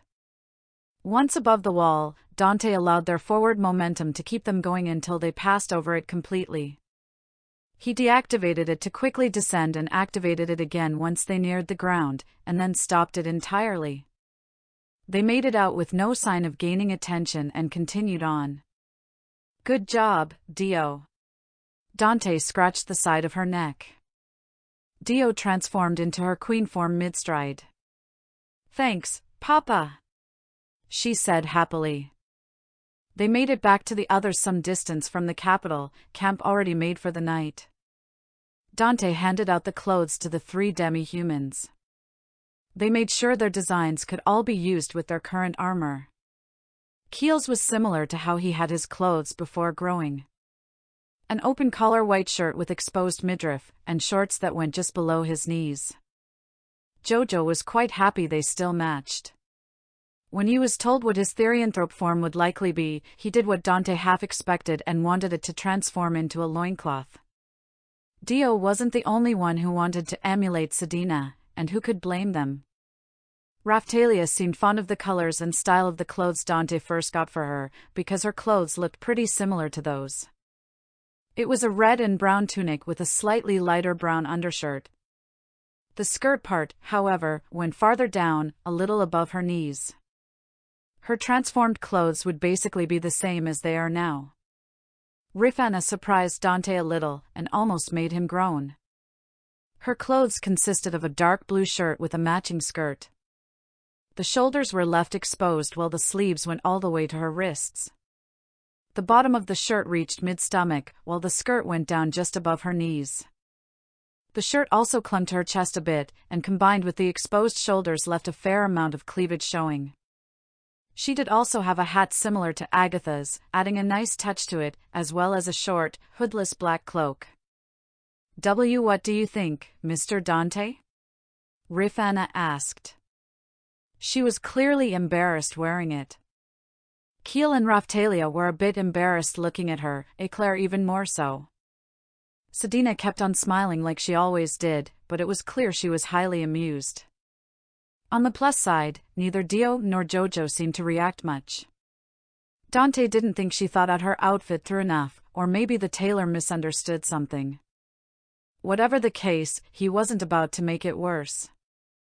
"It looks good on you," he said with a smile. That perked Rifana right up. "Really?" she asked ecstatically. "Yes, it's very cute," Dante told her. Her blush grew, but so did her smile.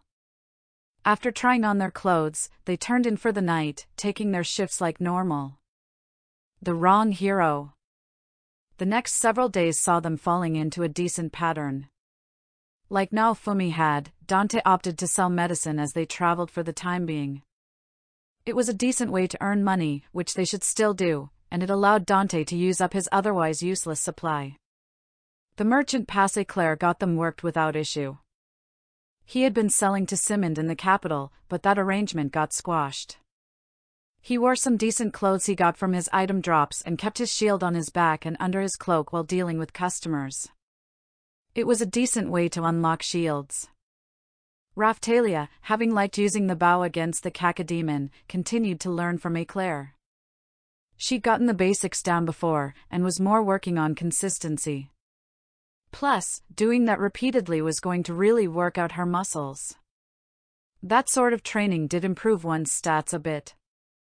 Rifana would keep on with her studying, continuing to impress with her quick acquisition of new spells. Like with muscle training, casting spells as practice did increase her magic stat and MP slightly. Whenever they stopped for a moment, Dio and Jojo would play with each other. That's what they called it, but they were using their magic to do so. They both learned high quick around the same time and would zip around outside the village they stopped in, or one would throw a tornado spell out while the other would either throw one back or counter it. Dante had to admit, it was rather fun to watch, and pretty cute how excited they were the whole time. Keel had spent the first few days training with Sedina, adamant to learn transformation. Finally, after much practice, he got his wish. When he transformed, his clothes compacted into a loincloth, just like he wanted. He looked down at his paws in clear excitement, eyes sparkling. Keel stood about 2.5 feet tall and resembled a Siberian husky. "I did it!" he shouted, the smoke from his transformation already gone. "Big bro." Jojo looked down at the now much shorter Keel. "Little bro?" "No. I'm still big bro." Keel corrected that heinous error. "How does it feel?" Sedina asked. "It's like I'm so much lighter now," Keel remarked. "And faster. And cuter." Sedina gave him a wink. "No. Cooler. I look cooler now." Keel was simply not having it. He went up to everyone in the party, demanding to know if he looked cool. Both Filolial kids thought he looked cool, but for different reasons. Dio liked how his transformed clothes slightly resembled Sedina's, and he was still Jojo's big bro. The others, however, had less than pleasing reactions. Dropping his height by half didn't instill the coolness he wanted in Rifana or Raftalia. Eclair gave a half-hearted acceptance to his coolness, which he recognized immediately. Sedina had already made her position clear. At that was left was Dante. "I look cool, right, Dante?" Keel asked. "Yeah, really cool," Dante responded. "Why aren't you looking at me?" No reason. Soon after Keel transformed, Dante had turned his head away from him.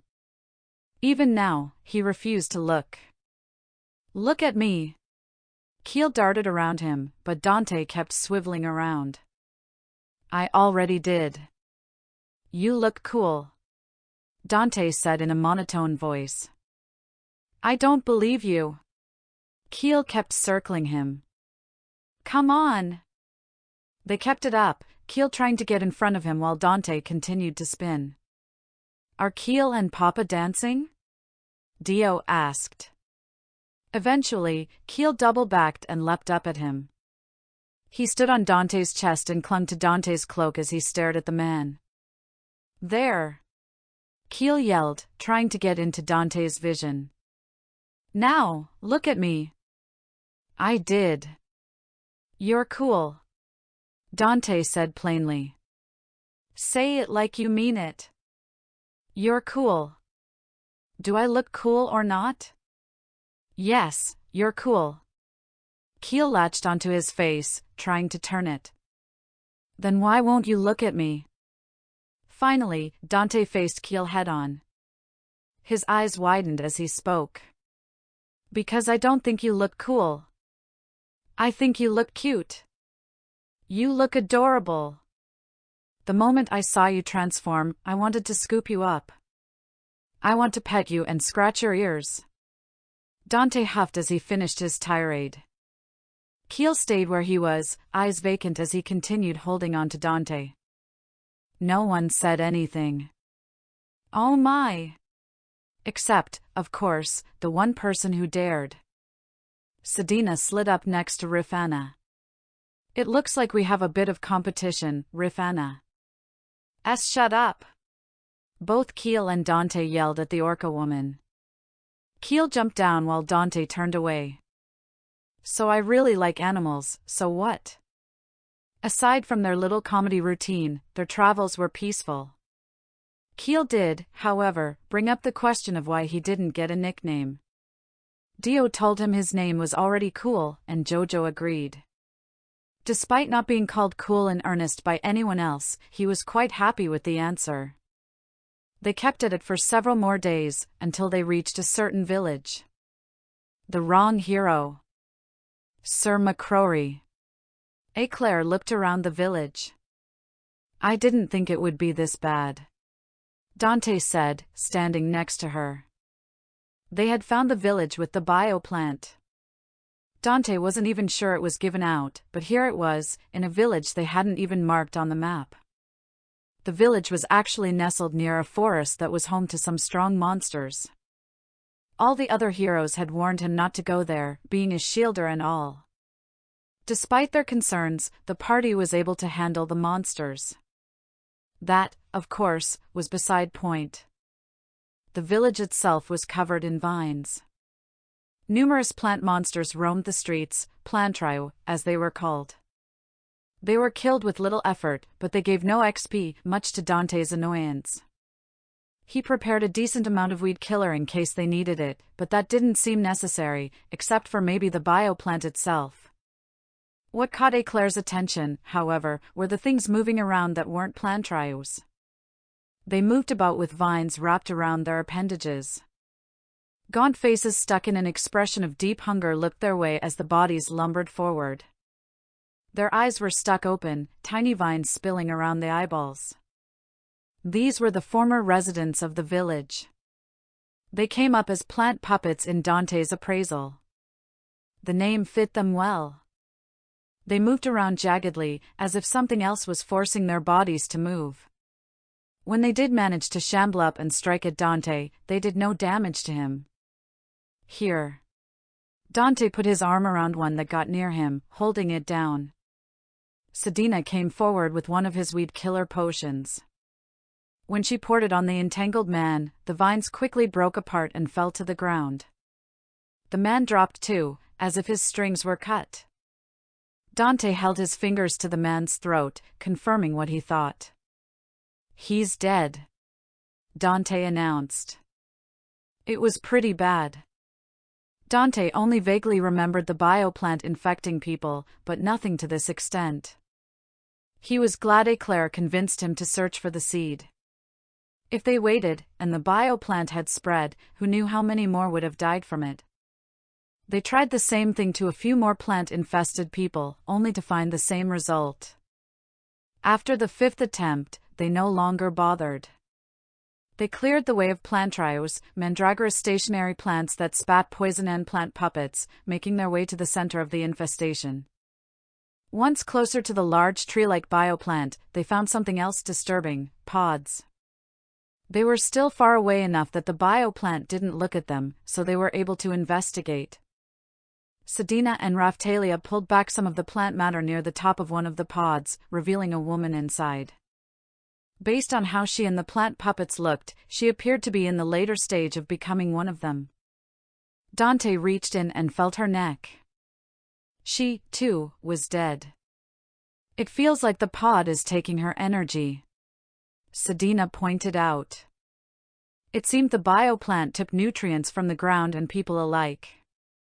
Well, only one thing left to do. Dante pulled out some weed killer and approached the bioplant. An eye opened on the trunk of it and the plant let out a loud screech, but Dante continued on. Vines tried wrapping around him, but his defense was far too high to be stopped. Once he got to the roots, he poured the weed killer onto it. The bioplant screeched again and writhed around, before stopping altogether. The vines and roots quickly rotted. All that was left was the cleanup. It took a bit of time to find all the fruits the bioplant had produced. It was a bit of a strange thing, the bioplant.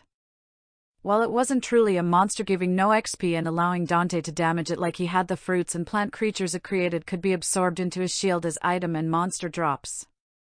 He could go through everything he got later for their value as ingredients and monster parts for power-ups. "What should we do about the people?" Rifana asked. "I'll absorb them into my shield," Dante said. "Sir MacRory." Eclair looked at him with a disapproving gaze. "I'm not trying to be cold, just practical," Dante said. He knew it appeared heartless, but he also knew Eclair could see the bigger picture. Most people didn't have expensive item drops, but many did have an or on them, usually 2, sometimes 3.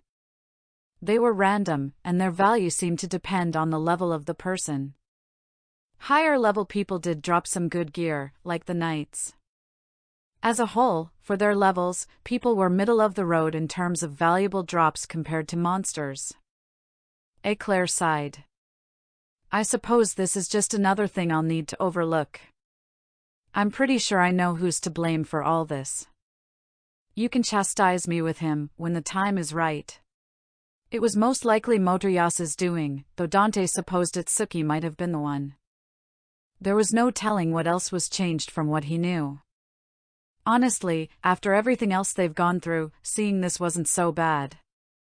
Disturbing, yes, but they were all getting used to seeing this sort of thing. They finished cleaning up, then took a break after what they had witnessed. Afterwards, they went back into the forest they came from to hunt some more monsters, the reason they were in the area at all. The wrong hero. It was a few days after dealing with the bioplant that the second demi-human in the party gained a therianthrope form. Dante thought it would be Rifana, but it turned out to be Raphtalia. He was a little surprised, in more than one way. "Did you know about this?" Dante asked, observing his party's various reactions. "No, this is unexpected," Sedina replied. "Well, it's not bad, right?" Dante wanted to confirm. If he didn't know anything, he would see these circumstances as an absolute positive. "I don't think so," Sedina reasoned. "It's just so counterintuitive?" "Exactly. Would you two stop talking and help me?" Raphtalia yelled, though in a somewhat deeper voice than they were expecting. Currently, Raphtalia stood in her therianthrope form. She looked like what Dante would describe as a wurtnuki. Her feet had formed into paws, similar to keels. She was covered in auburn fur, her face had grown a small snout similar to a raccoon's, her tail grew twice as long and more greatly resembled a raccoon's with the stripes, and her hands grew into a set of claws. Oh, and she was about 8 feet tall. "Dante, give me a cloak!" Raphtalia bellowed at him. "Ah, sure."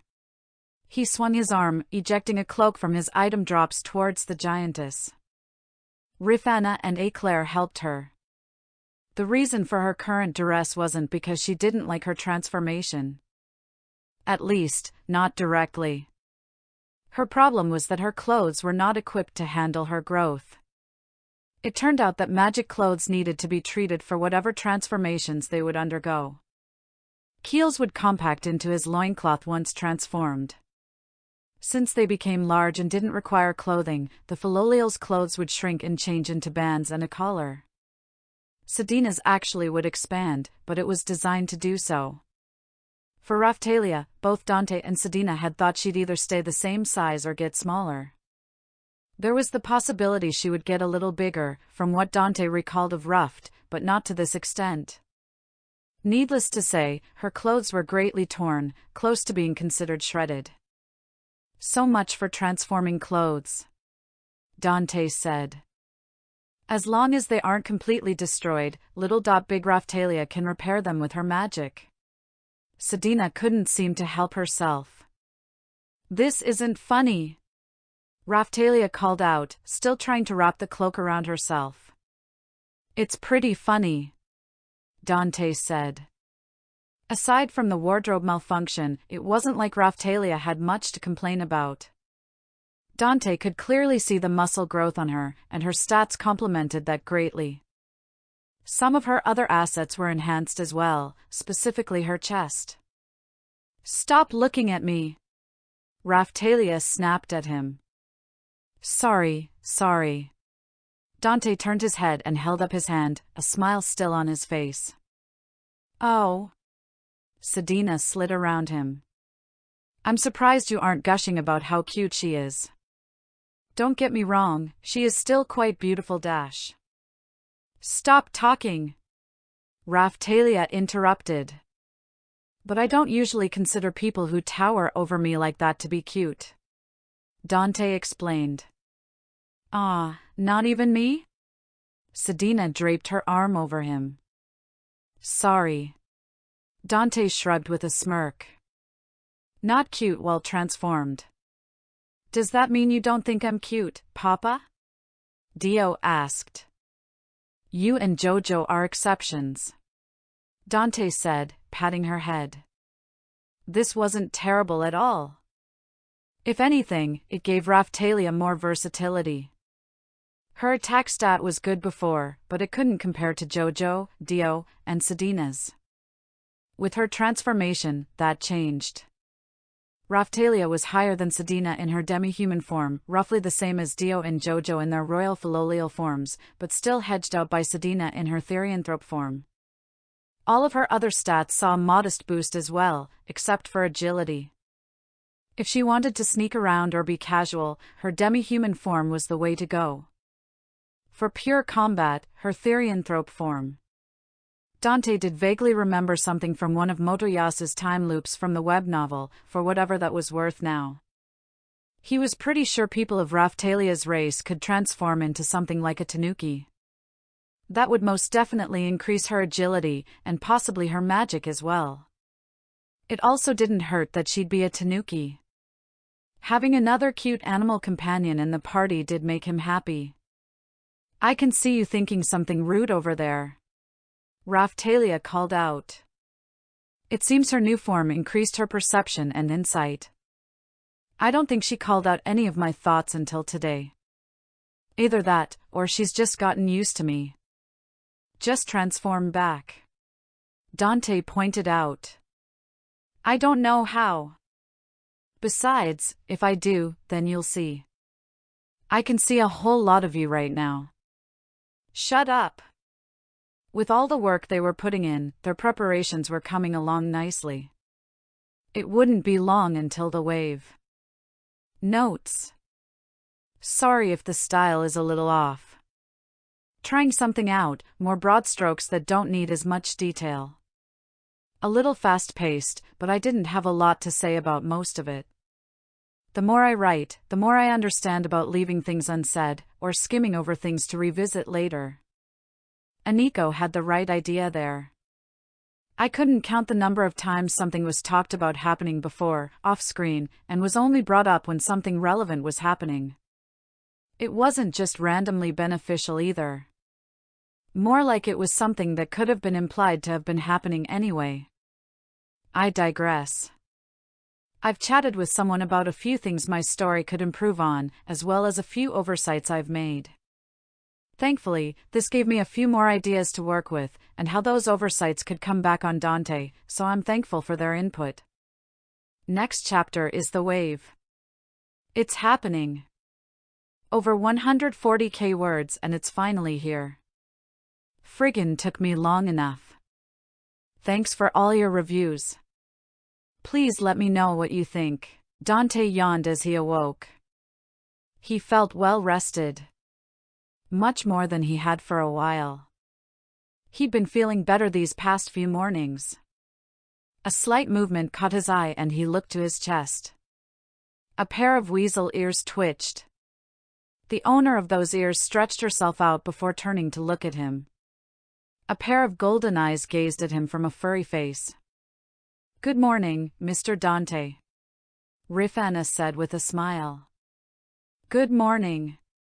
Dante brought his hand over, scratching around her ears. It earned him a pleased hum. Oh my. Aren't we looking happy this morning? Sedina said as she lay next to him, her arm used as a pillow for the shield hero.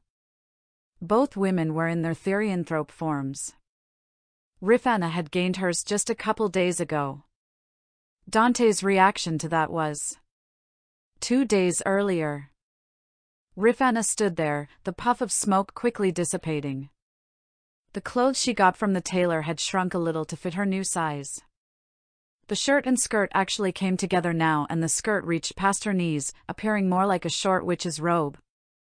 Rifana looked over her new form. Her hands and feet became paws, and her face had grown a bit longer into a snout. Slick, golden fur lined her back and sides while her front appeared a brilliant white. She was a few inches taller than Keel, but much more lithe than the dog boy. Excited, she immediately bounded over to Dante. Mr. Dante. How do I look? Ah, yeah. Dante turned to the side. You look nice. Smiling, Rifana grabbed his hand and placed it on her head. Dante jolted at the notion. Don't I look cute? She asked, mimicking Sedina. Yes. Dante could barely contain himself. Is that all you have to say? Rifana tilted her head side to side playfully, causing Dante's hand to rub against her head. Rifana. If you move like that. Dante barely got out. It's okay, she said, still smiling up at him. I don't mind. Please. She held her arms out to him, waiting. With that, the last remnants of his restraint shattered. Ah! He yelled out, swiftly scooping her up and spinning her around. You look so cute. Rifana laughed as her hero continued to hold her. The present. Dante was handling himself much better now.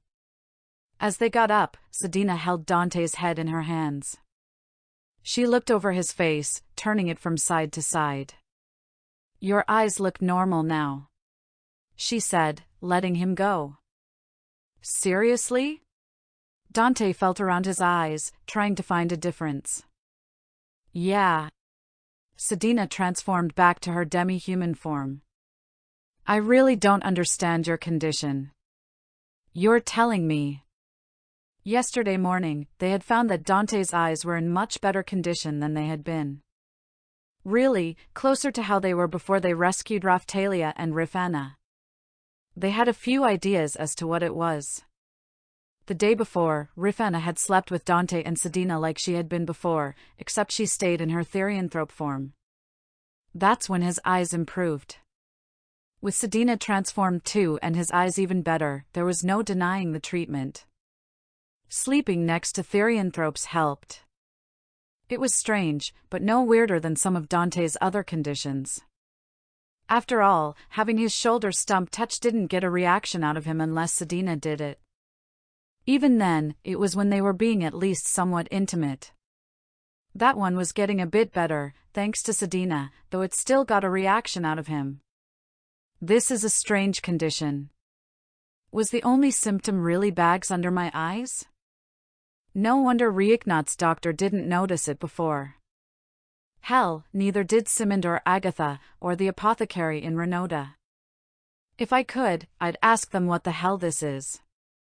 Then again, it might just be some psychological thing. It's not like this world doesn't have those kinds of ailments. There was only one more day until the wave. Dante was confident they would be ready for whatever happened. To that end, they had returned to Reignat's territory. With all the materials they had, they wanted to see what could be done to improve their equipment. Unfortunately, they didn't have access to Erhardt's talent, so they had to settle for the next best thing. Sorry, I don't think I can make anything better, at least not with the time I have. When they returned to Reignat's yesterday, they found Rocker there with his son. The blacksmith had been allowed to stay, provided he stayed on his best behavior. Fiadia had made sure that was clear to him. So far, that seemed to be the case. Rocker wasn't a bad blacksmith. Dante viewed some of his work. They ranged from average to good. But, it was clear that Erhardt was much better. The man did create Dante's armor in a short amount of time, something Rocker said would take him at least 3 times as long, if he could make it at all. On the plus side, there was someone else there who could help them. A certain Tanner woman who knew a thing or two about magic clothing. It turned out that she joined Rocker in his travels to Reignat's. As with Rocker, she behaved herself well. If you overlay parts that are enchanted, they'll join with the clothes when they transform. She was quite helpful in adjusting Raphtalia's clothing. Of course, she could only provide the instructions. By her own admission, she had little talent with such a thing, but had a few former associates who came across that issue. Luckily, Dante had another source of help. A few shields Dante revealed, including an alchemist's shield from Rolf's reagents, gave Dante recipes and insight into alchemy. In addition, he had numerous job levels in dozens of skills. After all, he did have a lot of human and demi-human parts he could use from his monster drops. It wasn't as if the job level power-up couldn't be used across multiple jobs in day. The only limit was 1 level in each job per day. They were the tiniest of tiny bonuses, but they added up. The skill bonuses didn't exactly provide knowledge to him, but he did have some intuition on what to do when he set about doing something. It was a little funny. With all the cooking skill bonuses, he was confident he'd be able to wield knife better in combat, if he was allowed to. He'd gotten to working on Raphtalia's clothes with Keith, the tanner, trying to enhance them along with the modifications to transforming.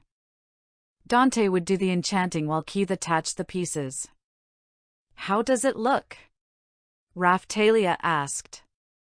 "I don't exactly know what I'm doing, but I'd say good." Dante almost felt like he was acting with muscle memory. They opted for leather strips that basically acted as a second skirt. For the chest, a bit of light metal that Rocker shaped into something like a breastplate. Dante also worked the clothing directly, trying to change the shape of the transformation. The light metal, of course, was mined from loot. They went there as sort of a final test for Raphtalia, Rifana, and Keel. Dante had gone in the cave with them to make sure they could handle fighting the wave monsters, and that their trauma could be overcome.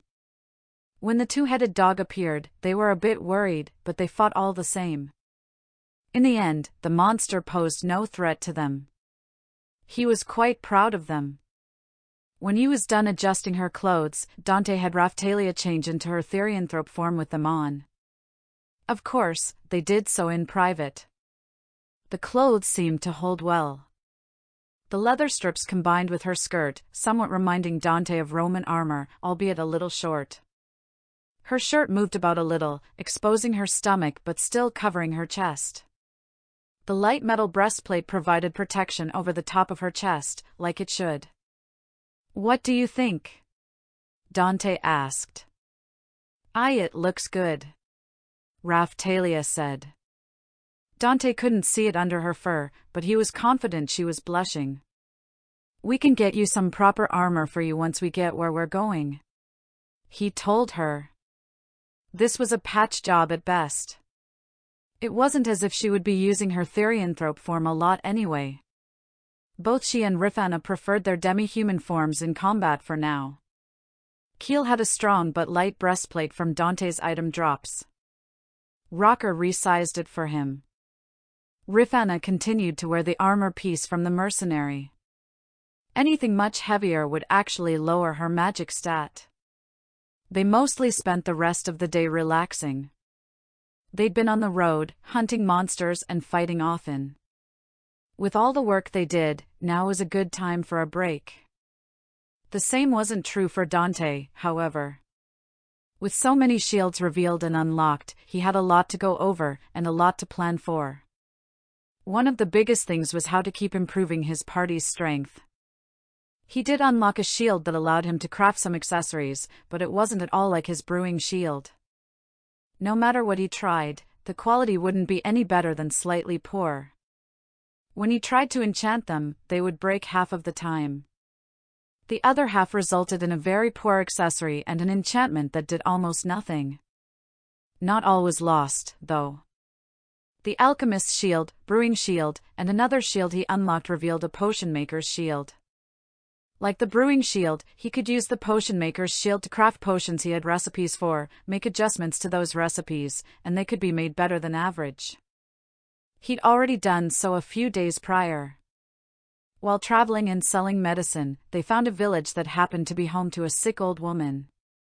Her son had actually approached them and asked for the best medicine they had. One thing led to another, and Dante discovered the old woman was the master of Henjin Muzo. It was a lucky find, one that Dante was confident would be repaid negatively later, and Dante did all he could to help. He offered to administer the medicine himself and to do so at no cost. The son was skeptical, but Dante revealed what he knew about her. "This woman is one of the greatest fighters in the world. I won't allow her to die yet." To further earn his trust, Dante admitted to being the shield hero. Additionally, he would take any potion he gave to the man's mother. Seeing Dante's commitment, the son allowed his help. It seemed he was looking for Yggdrasil elixir to give to his mother. While Dante didn't have a recipe for that, he had a number of others, plus the bonuses his shield provided. After a number of attempts, they were able to find something that worked a little. The old woman, Elrasla Ragnarok, was able to stand from her bed with the help of her son. The party spent a few hours there for Dante to make more medicine and potions for her before leaving. He only asked that she consider teaching him and his party her martial art in the future. Near Reichnatz, Dante continued to make potions with his shield. Restoring HP, MP, SP, stamina, or giving a temporary boost to stats, Dante crafted them all. He continued to do so until night fell. Like usual, he cooked dinner for his party. Reichnat had offered to let them stay the night, but they declined. His hospitality was appreciated, but both he and Dante knew that the shield hero being there too much was a risk. Dante did most of the cooking for supper and they all dug in. With the bonuses from his shield, he had long surpassed restaurant food. It did seem like the skill bonuses were part intuition, part automatic enhancement. As they ate, Dante shifted to his humming shield. He had things to say to the group. "I want to talk to you all about what I know." He began, gaining their attention. "That is, why I know so much about your world." They all gave him their full attention. "I've already told Sedina this, but I wasn't sure when I should tell the rest of you. There are things I can't really explain now, and some of the reasons need to stay hidden too, but I'll say what I can." He had a lot of time to consider his words. He learned from telling Sedina and verified what should and shouldn't be said. The other three heroes know of this world from games. They are like stories they can add a character to and interact in the story with. My knowledge comes from stories as well, but more what you would be used to. If I were to describe them, it would be 2 normal book series, 1 picture book series, and something like a play on a recording crystal. They all seemed to understand what he meant, so he continued. "However, a number of things from those stories haven't been what I found to be true here. I found Sedina when she shouldn't have been around until weeks later. The first princess who framed me seemed more cunning. Eclair wasn't imprisoned in the castle dungeons. Idol Robier was crueler than I imagined. Raftalia would have been broken and sold off to Belucas. Rifana would have been dead before we could have rescued her." It wasn't exactly easy to explain this, but he kept going. "Other things are a bit different too. Rolf was never mentioned in any source. Neither were the mercenaries in Renoda. Going forward, I don't know what else could be different. The waves may be easier, or they may be harder. The people who are against the shield hero in this country may use unknown tactics. The possibilities are limitless. I don't know what the future holds. I want you all to understand that." He let his words sink in. He wasn't sure how they would react to all this information. "But that doesn't really change anything." Keel spoke up. The others nodded their heads. "It doesn't?" Dante asked the group. "Not really." Keel continued. "I mean, you told us you knew these things before, so it's not that weird." He scratched his chin with his paw. "Wait, was I a girl in those books?" Dante stared at Keel for a moment. Then, he laughed. "Of all the things you could have asked, the revelations you may have had, it came back to something from the first day we met?" Keel continued to look at him. "Yes, you were a girl." From there on, the conversations weren't too heavy. They mostly revolved around what happened in the future, and in broad strokes. Dante told them as much as he could, and from what he could remember. The plots of Malti, the king, and the church. The vassal weapon invaders. The emergence of the guardian beasts. The fall and rise of the other heroes. Of course, anything involving Tenlo was omitted. Sedina didn't want to take a chance of Raftalia acting differently, and Dante agreed. When the time was right, they would tell her everything they knew about it. The wrong hero. The night passed, as did the morning. The wave would appear soon. As a precaution, they got ready at Reignat's estate. If the carriages hooked up to Dio didn't come with them, they would be kept safe there. 005. With the last few minutes before the wave, they checked their equipment and went over the plan. Potions and salves were tucked away. They were as ready as they were going to be. Dante cast all Faustguard 6 on everyone. Midnight. The sound of shattering glass echoed around them. In an instant, they were brought to the location of the wave. The sky was dyed red and filled with cracks. When they looked around, they saw Loot Village in the distance. They also saw the other heroes and their parties running in the opposite direction. A flare shot up from one of them. "You all know what to do," Dante called out. "Right." Sedina and Raphtalia were atop Jojo and they headed in the same direction as the heroes. The rest were in the carriages being pulled by Dio. They arrived at the village before the monsters. The villagers were desperately trying to evacuate. Everyone in the party knew their role. Dante and Eclair being called Barry to not alert anyone would go around and kill every monster they came across. Keel, Rifana, and Dio would take all the villagers they could find and bring them to the mines. That was another little bonus to coming here earlier. Hate reaction 4. He pulled the attention of every monster in sight, and many that weren't. Eclair got to work cutting down every single one of them. She'd gotten more used to fighting with the gauntlet. Not only that, but one of Dante's potions helped give her a little more use of her hands. It wasn't enough to wield a sword, but it was a start. The monsters in the area were dead long before his skill wore off. They moved on to the next area. Here and there, they found people under attack by monsters or pinned by broken houses. They dealt with each problem as it arose quickly. Before long, Dio made it back to them, carrying Keel and Rifana. They had found a few adventurers and knights present in the village and Keel had them guard the cave. "Good work, everyone," Dante told them as they continued moving throughout the village. "Yeah." Keel looked around. "Something wrong?" Dante asked. "It's just not as scary as I thought. And not as hard." "It's because you worked hard," Eclair told him. "You trained, you grew stronger, and you mentally prepared yourself." "She's right," Dante agreed. "With everything you all have been through, this is nothing."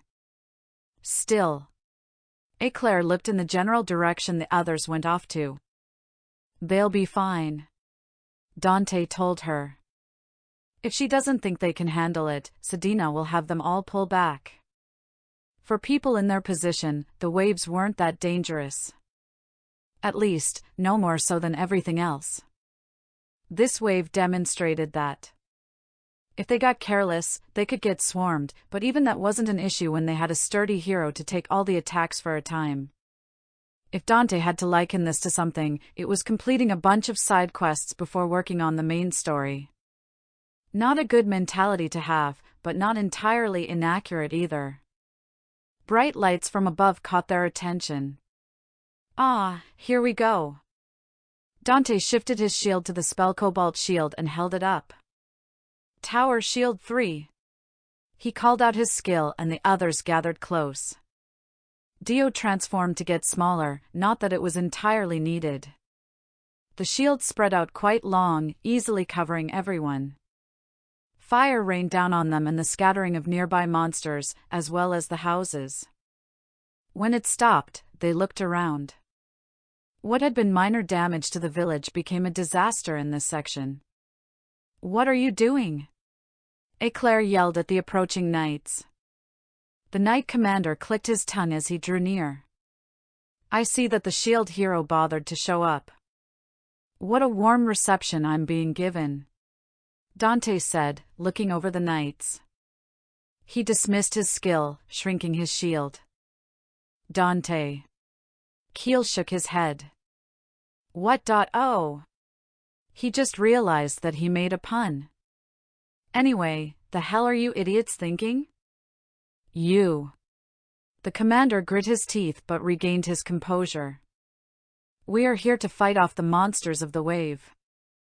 What is the criminal shield hero doing here? Rescuing people. Dante answered plainly. And fighting monsters, and we didn't need to burn down part of the village to do either one. I'll not be questioned by a rapist. The knight commander bellowed. Sure. Dante continued to smile at the man, angering him further. Sir MacRory. Eclair placed her free hand on his shoulder and leaned in. She's gotten much better over these past couple weeks. Even shaking my hand was a huge strain for her before. I recognize some of the people in his company. She whispered. You saying what I think you are? He whispered back to her. She nodded in response. Sure enough, Keel was gripping his axes tightly in his paws. Rifana likewise held her rod in her hands, waiting for a reason to rush forwards. Well then, Dante addressed the knights, why don't you knights go off to aid the other heroes? No need to stand around here with a criminal and demi-humans, right? It wouldn't do to attack them here. There might still be villagers around, and he didn't want to deal with the fallout from that. Plus, it probably wasn't all of the knights here who were assholes. Dante seemed to recall that some may have been the ones to aid Naofumi later. I don't take orders from you, scum. The commander, however, saw things differently. A suggestion, really. Dante tried again. Surely there's more glory to be had with the other heroes. I don't fight for glory, I fight for Melromark. He announced. Yeah, that's why you're burning houses down. Movement caught Dante's attention. His eyes widened for a moment before a small smirk formed on his face. Wow, is this a scripted event or something? What? Eclair asked. She had moved her hand from Dante's shoulder to Dio's, who looked ready to transform and pounce at a moment's notice. Like Dante realized at his trial, knowing something was going to happen didn't really change how you felt about it. It's a game term. Dante explained. Basically, no matter what actions you take, the event will take place. Usually in the same way every time, but the ending might be different. What are you babbling about? The commander asked. Oh, nothing. Dante said, beaming. He tilted his head to the side. Come on. A little to the left. What are? The commander began to say, before spinning around. It seemed he finally heard the lumbering footsteps of the giant zombie behind them. To arms! The zombie brought down its axe on the mages in the back. 2 of them fell. Dante might have felt bad, but he saw them readying a spell the moment they approached with their commander. The zombie brought its axe up again and looked to the commander. Dante leaned forward, watching what happened next. The zombie brought down its axe. It stopped. The commander's sword held back the monster, shaking slightly from the strain. Mages! He called. The remaining mages in the group unleashed their spells on the monster, lighting it aflame and dropping it to the ground. Dante watched as more monsters came into view and started attacking the knights. Well, that was disappointing. He said. Are you okay with this? Eclair asked. I was hoping he'd be cut in half, but he might still die. Dante answered. No, with the others being attacked. Oh. Dante watched as the knights battled the monsters. It wasn't as if they couldn't handle themselves. Well, for the most part. A few of them looked a bit young. Airstrike Shield V. He brought up his skill to block another larger zombie's blade from cleaving into one of the young knights. Dante rushed forward. He ran past the knights to where the zombies were. A few locust monsters began to descend on them as well. He pointed his shield in the direction of the largest amount of monsters. Release! A torrent of flames shot from his shield, incinerating the monsters. It was the spell the knights had cast on them previously. His spell Cobalt Shield didn't need to deflect magic right away. It was able to hold it in and shoot it back out, though he could only hold the magic for a couple minutes. There was a limit, and improving the shield did increase it, but it could be filled to the point where magic couldn't be deflected until it was all released. Part of him was hoping the commander would have instigated a fight so Dante could unleash the flames on the man. "There," Dante said to the knights. "I've reduced the enemy. Regroup and kill the rest. You dare order my troops?" the commander bellowed. "You all are free to stand around and get your heads chopped off," Dante answered. "It makes little difference to me." He returned to his party, who were more than ready to jump in. Dante shook his head. Later, he told them. Despite getting their ranks broken from the zombie before, the knights were able to handle themselves well. Dante made sure to throw out a skill to protect a few of the knights before they could take a hit. He had his party quickly point out which ones were at Luralona, so he wouldn't accidentally protect them. He was glad he did. One of those knights got hit by an attack, but it didn't look fatal. Once the wave monsters were killed, the commander whirled on Dante. "What do you think you're doing?" "What do you mean?" Dante asked innocently. "You let those monsters sneak up on us. You shot fire at us. Also, you probably could have heard them if the flames weren't roaring." Dante pointed out. "I should arrest you for this." The commander pointed his blade at Dante. Some of the other knights readied their swords and approached as well. Dante's party prepared themselves. "You go ahead and try that," Dante taunted.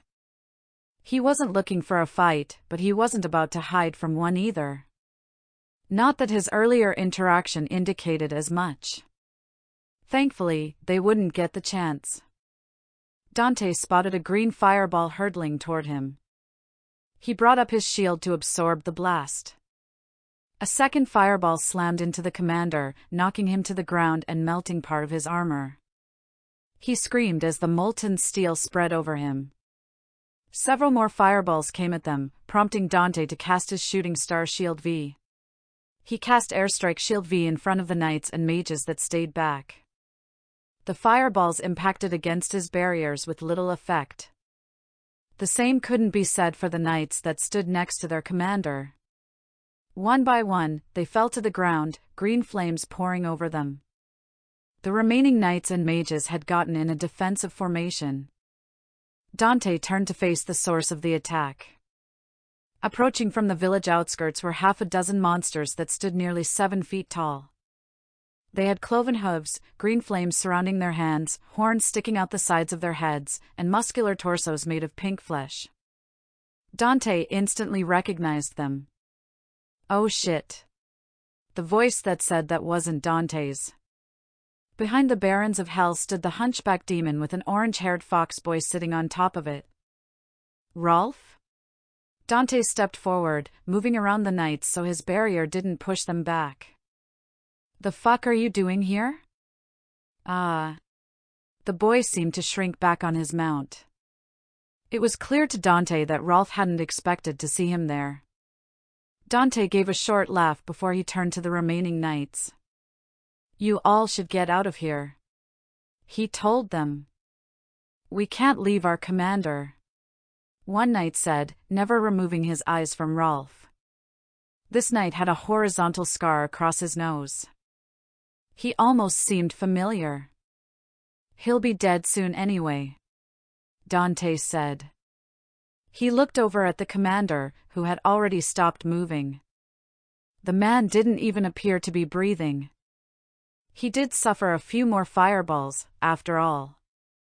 "Do you really want to risk the lives of your fellow knights for the man who is about to attack a hero?" The knight turned his gaze to Dante, then to his fellows. After thinking for a moment, he nodded to the shield hero.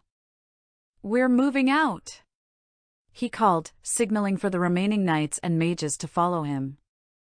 The others seemed to hesitate for a few seconds before complying. Before long, it was just the Shield Heroes party and Rolf and his monsters. "How you been?" Dante asked, completely ignoring the tone of their surroundings. Rolf stuttered. "I dot good," Rolf said, his eyes darting between everyone. "You want to fight?" he asked the boy. "No?"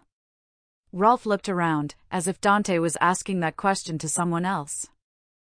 "Good. Me neither." Dante gripped the horn on his helmet and slowly lifted it off.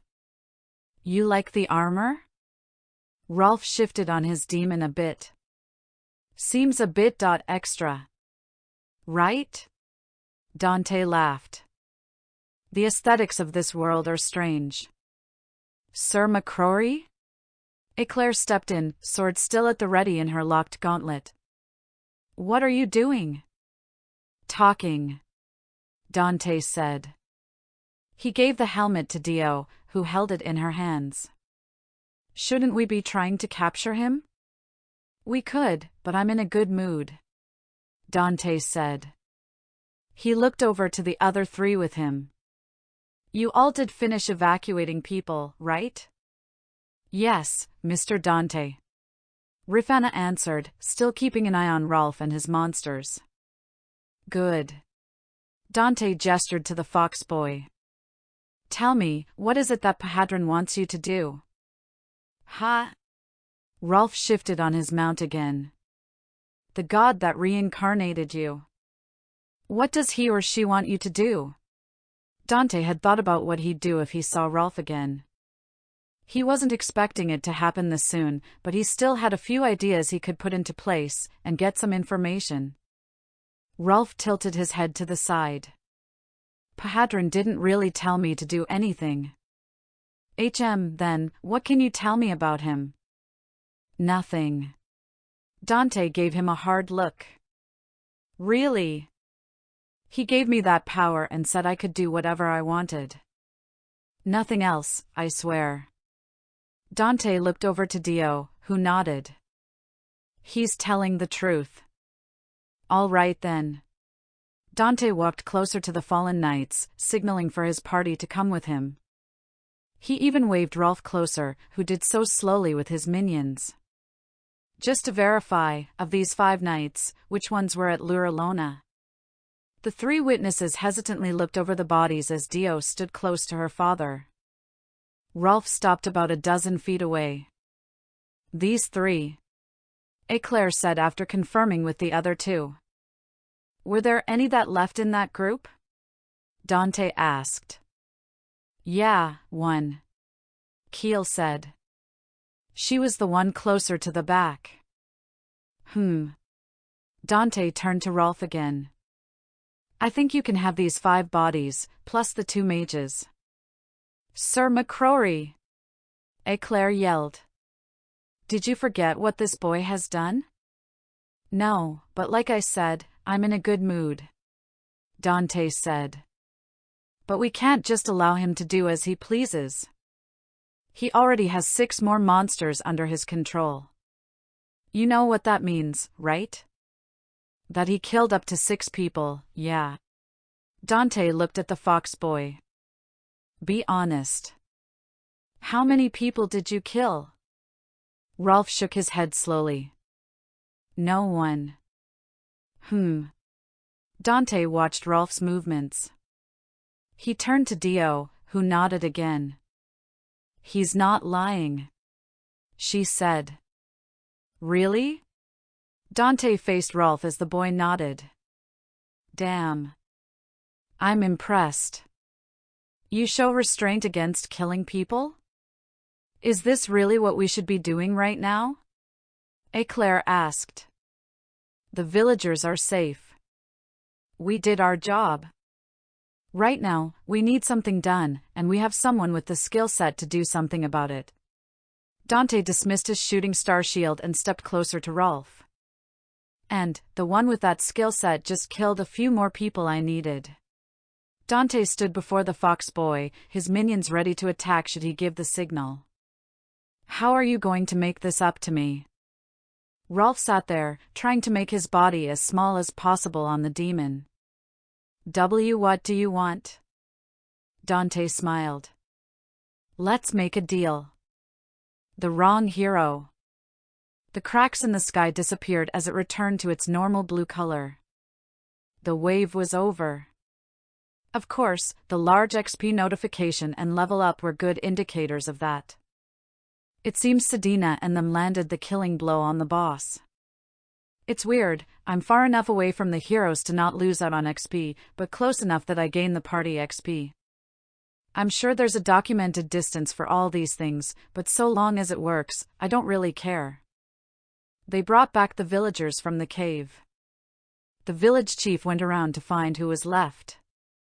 When he came to Dante's group, he was ecstatic. Everyone's here.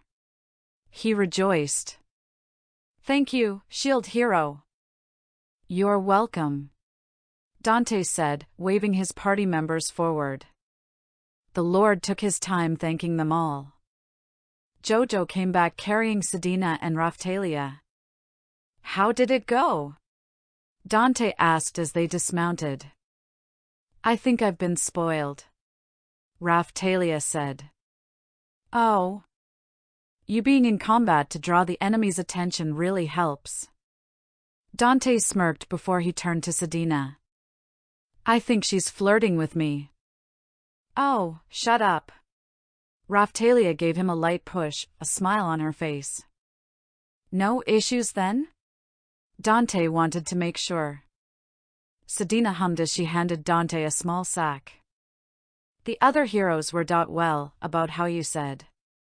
Thanks. Yeah, I figured as much. Dante nodded. He may not have had any interaction with them after the trial, but it was still possible they would be different. It was wishful thinking at best.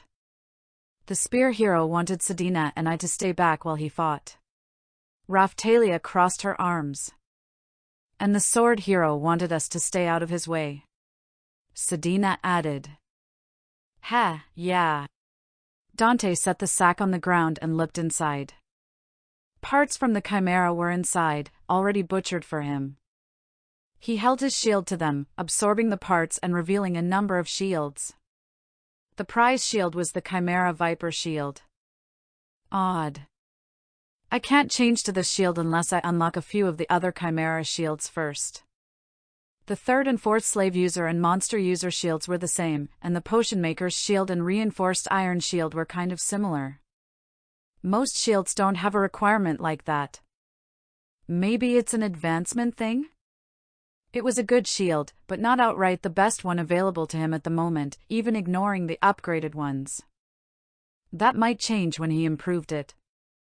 He found that the shields don't all upgrade the same amount. Aside from the other heroes, I'm guessing things went well. Your HP didn't go down by much. Dante stood back up. We didn't even transform, Sedina stated. Really? Dante could see the proud faces on both Raphtalia and Jojo. If Dante understood her meaning, Jojo fought in his less powerful child form. What can I say? Great job, you three.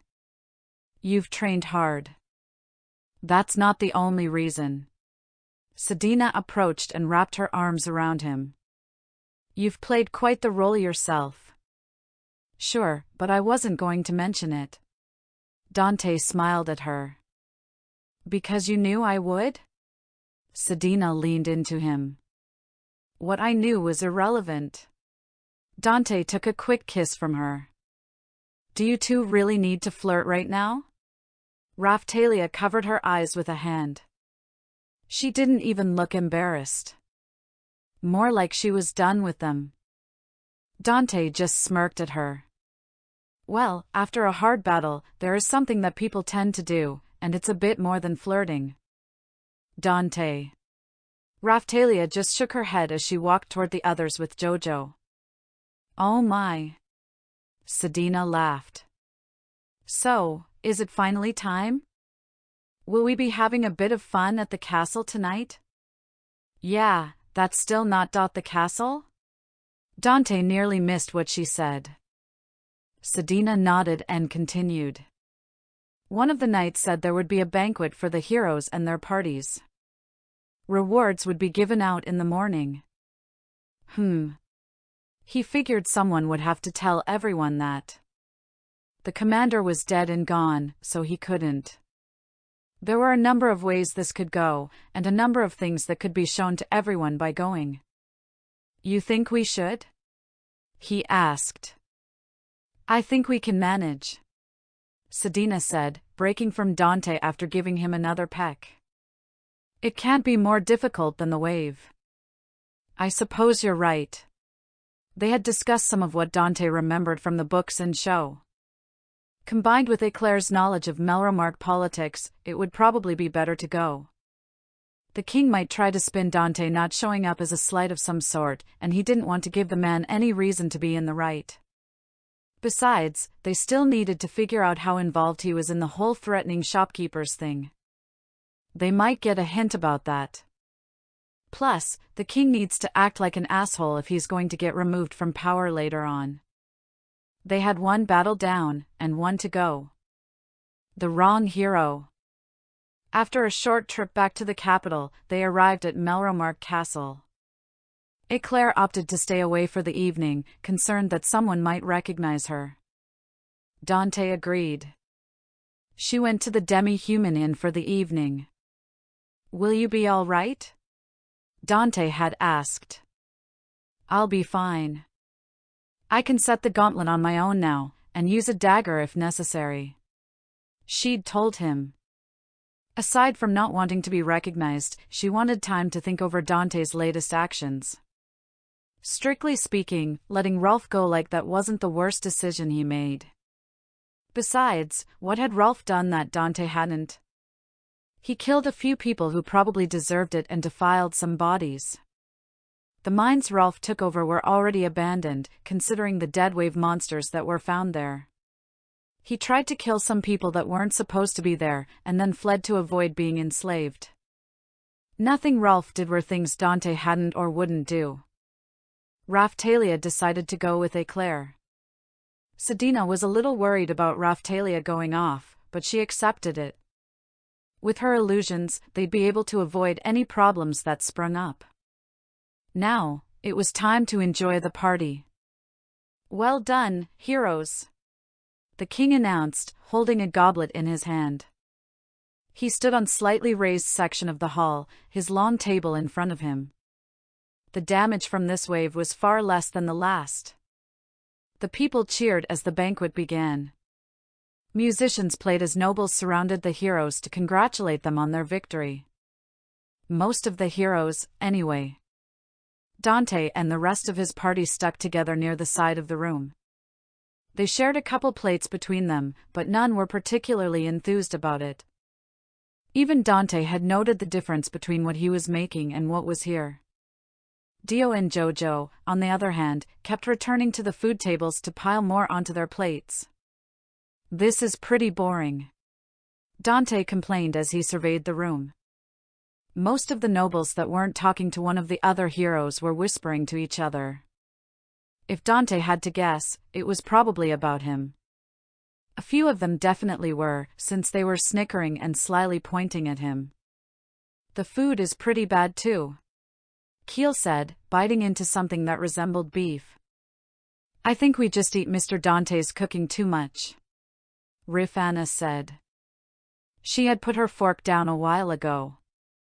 We just need to put up with this, get our reward, and be gone, Dante said.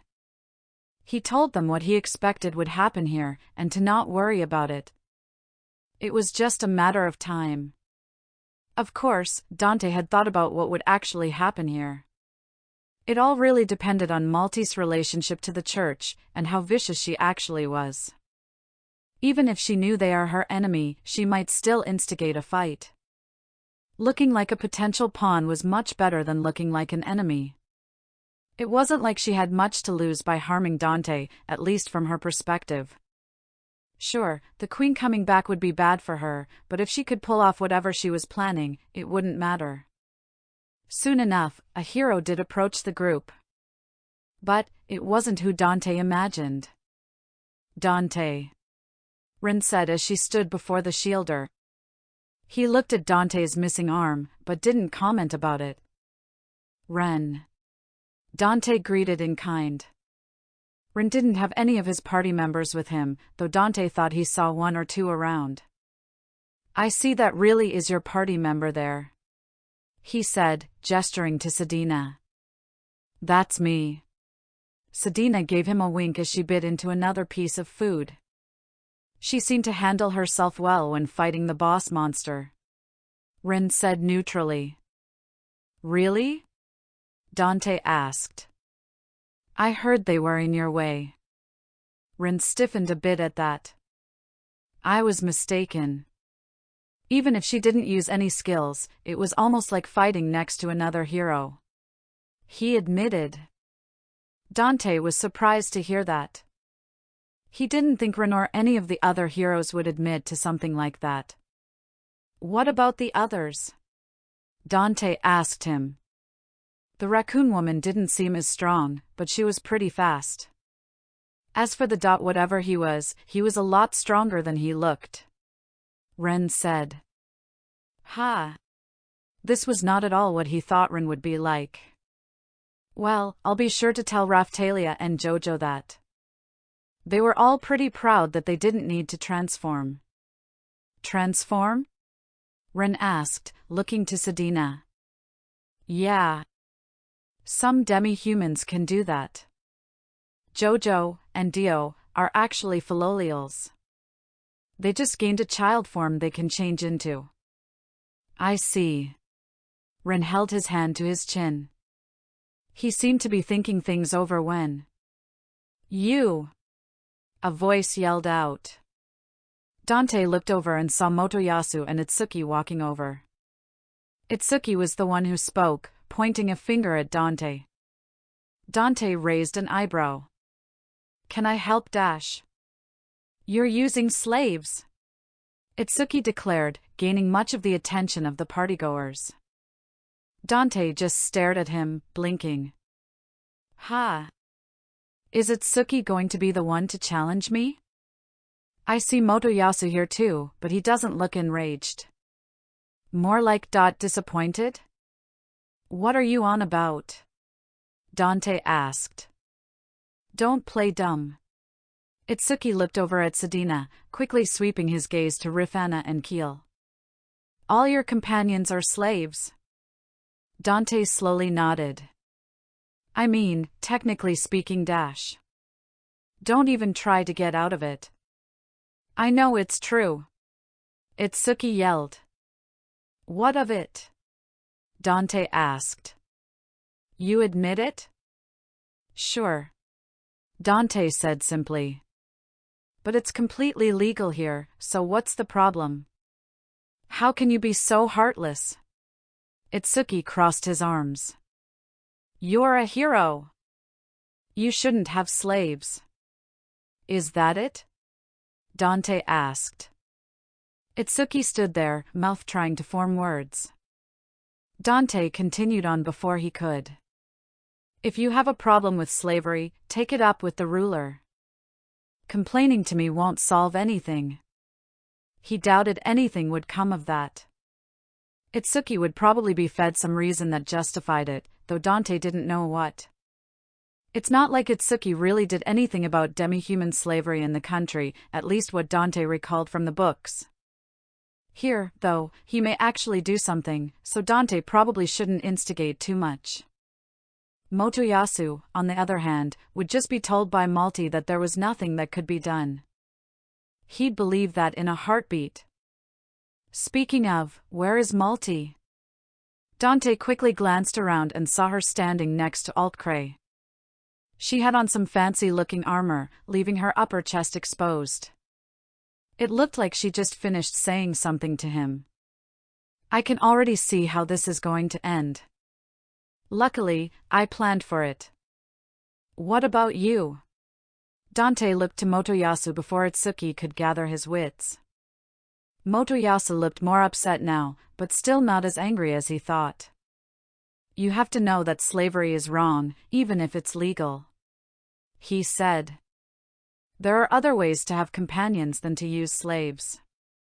Maybe the Adventurers Guild, or using monsters. Dante watched Motoyasu give an actual good alternative. Am I in the Twilight Zone or something? Of course, Dante had already dismissed any demi-human adventurers that approached him. A few had offered to help when they saw him in town when it was just him, Sedina, and Keel.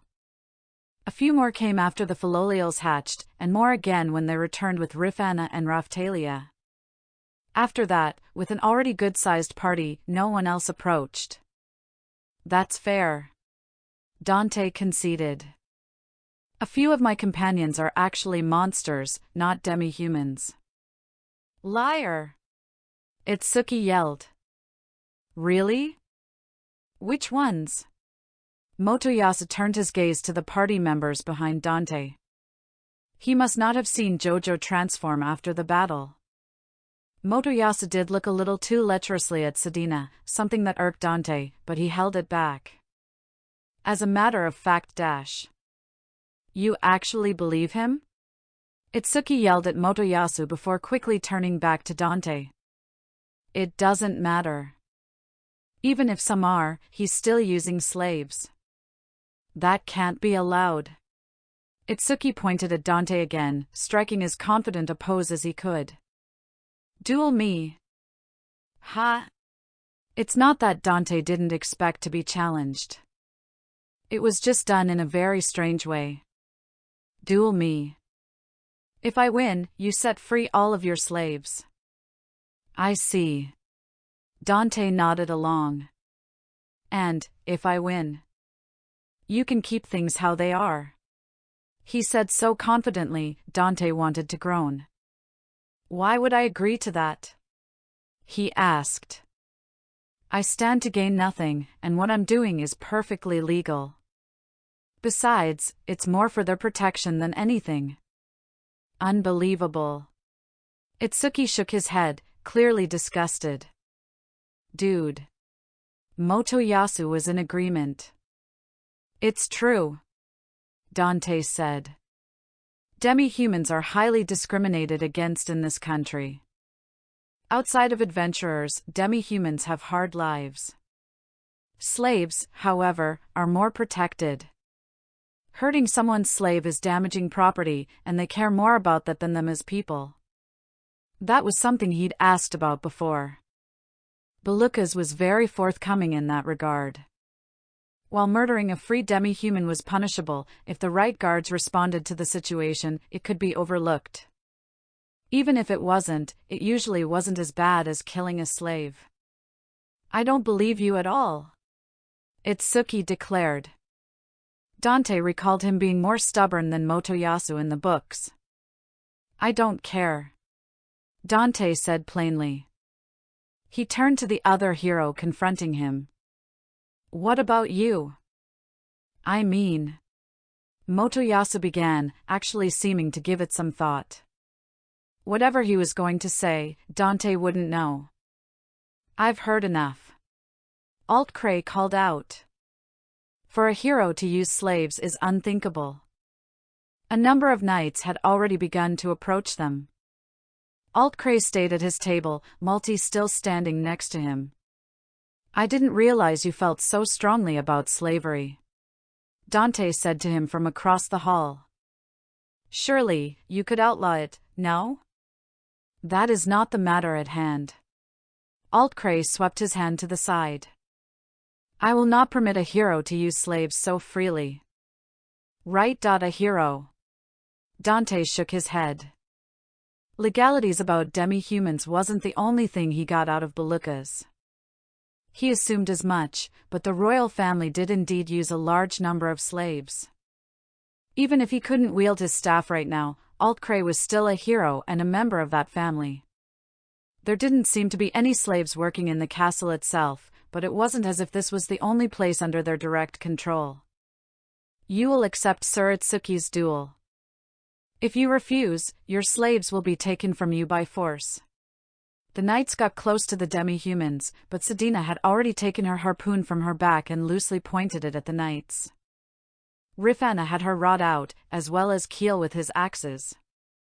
None seemed to want to approach them. There is a third option, Dante said loudly, making sure all eyes were on him. Let's simply dissolve the slave seals on them right now. The great hall was silent. None of the knights moved. Even the nobles quieted their whispering. Well, it was mostly silent. Dio and Jojo were filling their faces at the food table, watching everything play out. Dante had told them not to worry about what was going to happen unless he called for them. What? Itsuki was the first to break the general silence. Did I stutter? Dante asked. We can remove the slave seals right now. Of course, since you care so much, you'll pay the bill for it. Are you serious? Motoyasu asked in disbelief. I meant what I said, Dante told him. The slave seal is to keep assholes from coming after them. He gave the king a subtle look before turning back to Motoyasu. We can always go back to a slave trader afterwards to get them reapplied. I mean, the only issue is that you think they're being forced, right? I suppose, Motoyasu said slowly. Wow. This is too strange. I can't believe this is how it's playing out. We planned out how this would go, but this is far removed from what I thought. The king did not look happy, but he held back whatever it was he really wanted to say. Very well, he said. In that case, your slaves will be taken to the church to have their slave seals removed. No. Alt-Crazy twitched at Dante's word. What did you say? No. Dante repeated himself, standing firm. You aren't taking them anywhere. The slave seals can be removed here. You do not give me orders, criminal. Alt-Cray bellowed. I don't care. You aren't taking them, Dante responded. He knew that, if they were taken to the church, there would be problems. Whether or not they could be handled was something he didn't want to test at the moment. Here, however, he was confident. Guards! Alt-Cray yelled, a vein visible on his head, even from where Dante stood. Apprehend the shield hero's slaves. Sedina, if any of these knights so much as touches any of you, kill them. That was enough to keep the knights present from moving forward. Sedina kept her harpoon aimed at the closest knight, a smile on her face. You dare threaten my knights? Alt-Cray roared. I'll have you in chains for this. I'm not threatening your knights, I'm protecting my party members, Dante clarified. He saw Itsuki take a step back and draw his bow, but Motoyasu just stood there. If anyone was a real threat here, it would be the other heroes, but that would be it. Dante's appraisal skill had gotten quite high from him, increasing it with the job levels power up. He could see the levels of everyone in the room. The knights that approached them were in their mid-40s. A few of them were in their 50s, and only 2 were above 60.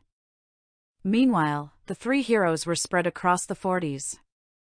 Alt-Cray wasn't as high a level as Dante thought he'd be, and he was certain old age diminished his stats. His lack of vassal weapon also diminished his potential. On the other hand, Dante's companions averaged around level 35, but that was entirely misleading. With all the levels they sacrificed, they were closer to around 50. Adding the bonuses his shield provided slaves and monsters, they would be in the mid-60s. Dio, Jojo, and Sedina, being royal Philolials or of superior lineage, as well as benefiting from the trust power-up, were more like mid to high 70s. Dante, let's do this the easy way. There's no need to make threats, Motoyasu said. He hadn't even aimed his spear to prepare an attack. If you only have them as slaves for their protection, just remove their slave seals for now. That was the plan. Dante said. However, I don't trust the Three Heroes Church. If you knew anything about this country's religion, you'd understand why. This is all just a trick, Itsuki declared, pulling back his bowstring and forming an arrow. You just don't want to lose your slaves. Talking to you is pointless. Dante shook his head. Hey! Two voices yelled out. Jojo and Dio ran up to Dante, standing on either side of him. You kids, get away from him, Itsuki warned, lowering his bow. Wait. He gave Jojo a closer look. Stop being mean to Papa, Dio cried out. Yeah. Dad didn't do anything, Jojo joined in. Dad. Itsuki looked confused for a moment, before his face turned to near fury. You brainwashed these kids into thinking you're their father. Where the hell did you get that idea? Dante asked. It was far too early for the whole brainwashing thing. He was pretty sure that was only in response to Naofumi improving his image, and Dante didn't really do that at all. At least, not to large groups of people. He didn't spend that much time peddling. Besides, I basically am their father. I raised them from eggs. Liar! Itsuki wasn't having it at all. In an instant, a burst of smoke filled the area. Then, two towering royal philolials stood before the bow hero. Itsuki stood slack-jawed. At least, Dante assumed he did. He was currently sandwiched between the pair. Dante slid out from between them, careful not to stab them with his armor spikes, not that they would do anything to either of them. There you have it, Dante said, brushing off a few feathers from himself. These two are monsters with a human-like form. Itsuki was trying to find the right words. It seemed like he couldn't process what he was seeing. Did no one see Jojo transform? Dante reached up to pet Dio. She tried to maintain her intimidating presence, but it was hard when she was having her neck scratched. Look, if it'll speed things along, we can have your little duel. The tension in the room seemed to deflate a little. However, since I'm not an attacker, I need to have someone fight in my place. He gestured to the philolials. I will not allow it, Alt-Cray called. This duel will be between the bow hero and the shield hero. You really want to force that? Dante asked. He briefly looked around the room. If you try to force a fight right now, well, a lot of people could get hurt. A lot of non-warriors, if you catch my meaning. Murmurs in the room grew loud as the nobles started to move back. You. Alt-Cray grit his teeth. By the way, Motoyasu. Dante turned to the spear wielder. That was a threat. A justifiable one, since I'm sure many of these nobles have slaves themselves. Dante snapped his fingers, another idea forming in his head. Say, how about we have a 2-on-2 duel? Me and one of my companions versus Itsuki and Motoyasu? That way, I'll still participate and actually stand a chance. No way. Itsuki refused outright. It didn't seem like he would agree to anything Dante said. Indeed. Alt-Cray agreed. You will not dictate terms to me, Shield. I see. Dante nodded. I suppose it's to be expected. After all, why have a fair fight when you can rig everything in your favor? I have one arm and only a shield, why not fight alone too? I just didn't realize the king and bow hero were cowards. You bastard! The king slammed his fist into the table. I'll have your dash. I accept. Motoyasu called out. Dante was again surprised. He thought of this plan on the fly, but he was hoping it would work out. Otherwise, they'd have to fight their way out of here. Motoyasu. Itsuki turned to him. But, Motoyasu went on, I can't fight either of them. He pointed towards Jojo and Dio. I won't fight kids. Dante nodded. He didn't particularly want Motoyasu to fight his kids either. All right. Sadina? Yes. The woman in question stuck her head around Jojo's feathers. You can't have her fight. Itsuki said. We're fighting to free her. That right? Dante reached under his armor and pulled out a vial. He handed it to Sadina, who quickly uncorked it. She poured the contents over her slave seal, making it sizzle and fade. In a matter of seconds, it completely disappeared from her chest. Did you? Motoyasu watched the whole thing. He looked over to Dante and back to Sadina. The orca woman gave a quick twirl of her harpoon, her smile never leaving her face. So, are we going to fight? Are we, Itsuki? Dante chimed in. Fine, Itsuki said, agreeing to the battle. One last thing, Dante added with a smile. Since you're having me wager my companions, why don't you wager something too? Say, your reward for fighting the wave? Outrageous, the king declared. You think this is some common gambling hall? I'm merely asking the bow hero to put his money where his mouth is, if you have that expression here. He turned back to Itsuki. Or, are you afraid to risk anything yourself? Maybe you truly are a coward. Itsuki grit his teeth at that. Fine, I'll accept. Dante smirked. He turned once more to the king. With a wave of his hand, the knights around Dante's party backed off. He announced the battle would take place in the gardens. As for the shield hero's companions, they will be kept under watch. Alt-Cray declared. By the sword hero, Dante said, ignoring whatever the king was going to say next. You mind, Ren? The boy in question hadn't said anything during the whole thing. In fact, he had distanced himself a bit from it all. He hadn't drawn his sword, so there was that, at least. Sure, he said nonchalantly.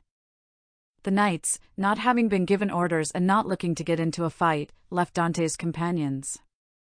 With a nod from Dante, they stowed their weapons and went along with Rin. His own party members followed after. The nobles in the hall began moving to the garden as well. Itsuki went off without another word, following a knight that would lead him to his waiting area. Before Motoyasu could leave as well, Dante had something to say. I'm surprised, he told the blonde man. I didn't think you'd be so reasonable.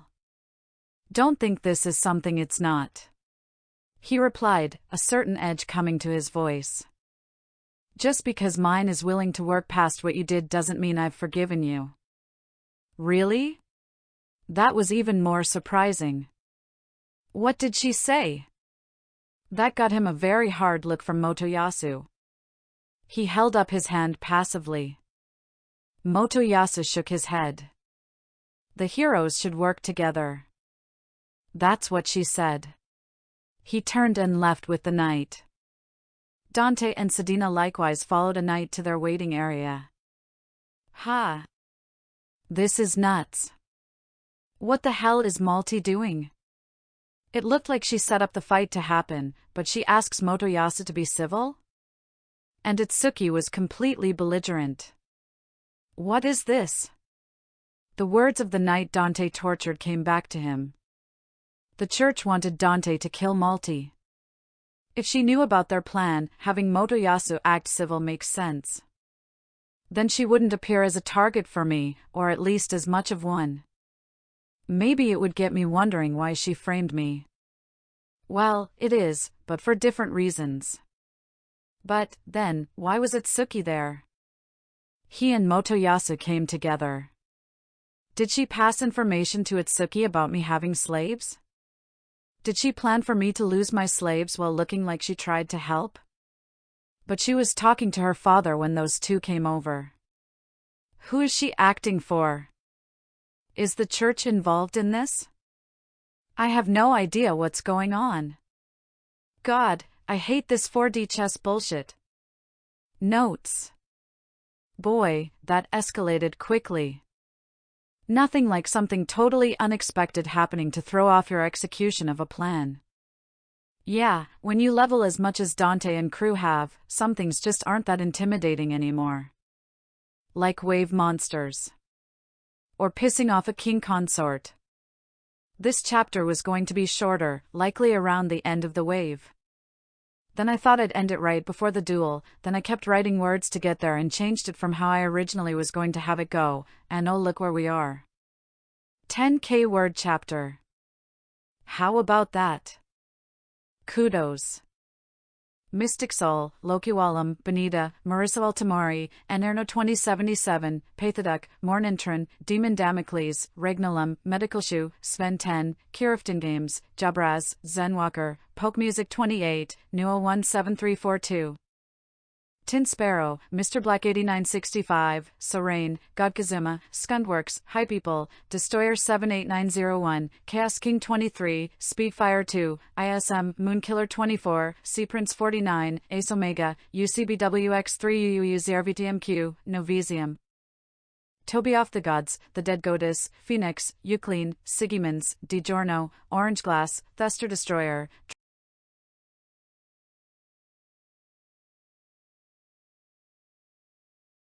Dante and Sedina stood just outside the gardens. A pair of knights stood waiting at the doorway.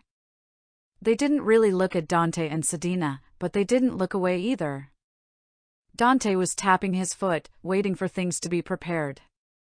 It hadn't been long, just a few minutes, but it was still annoying. Then, the guards allowed them to enter. The gardens had braziers around the pathways near the walls, but it looked like they set up more in the center area. On those pathways, as well as on the walls, stood various nobles, waiting for the battle to start. Dante noticed a few adventurer-looking types as well. They made their way to the center area, Motoyasu and Itsuki meeting them there. Looking at them again, Dante could see they had on good armor. Well, it was about what he remembered from the manga and anime. He had a lot of time to look over what adventurers and knights wore, and compared that to what he got from those mercenaries, not to mention some bandits that got in their way at one point. All in all, they're about the same quality as the castle knights here. Unlike that cheap chainmail and breastplate from Idol's Knights, these ones had on good quality stuff, and more plate pieces. Rin seemed to have the best armor of those three, but Dante also remembered he was the type to grind a lot. Of course, it looked like Dante's was the best, as gaudy as it was.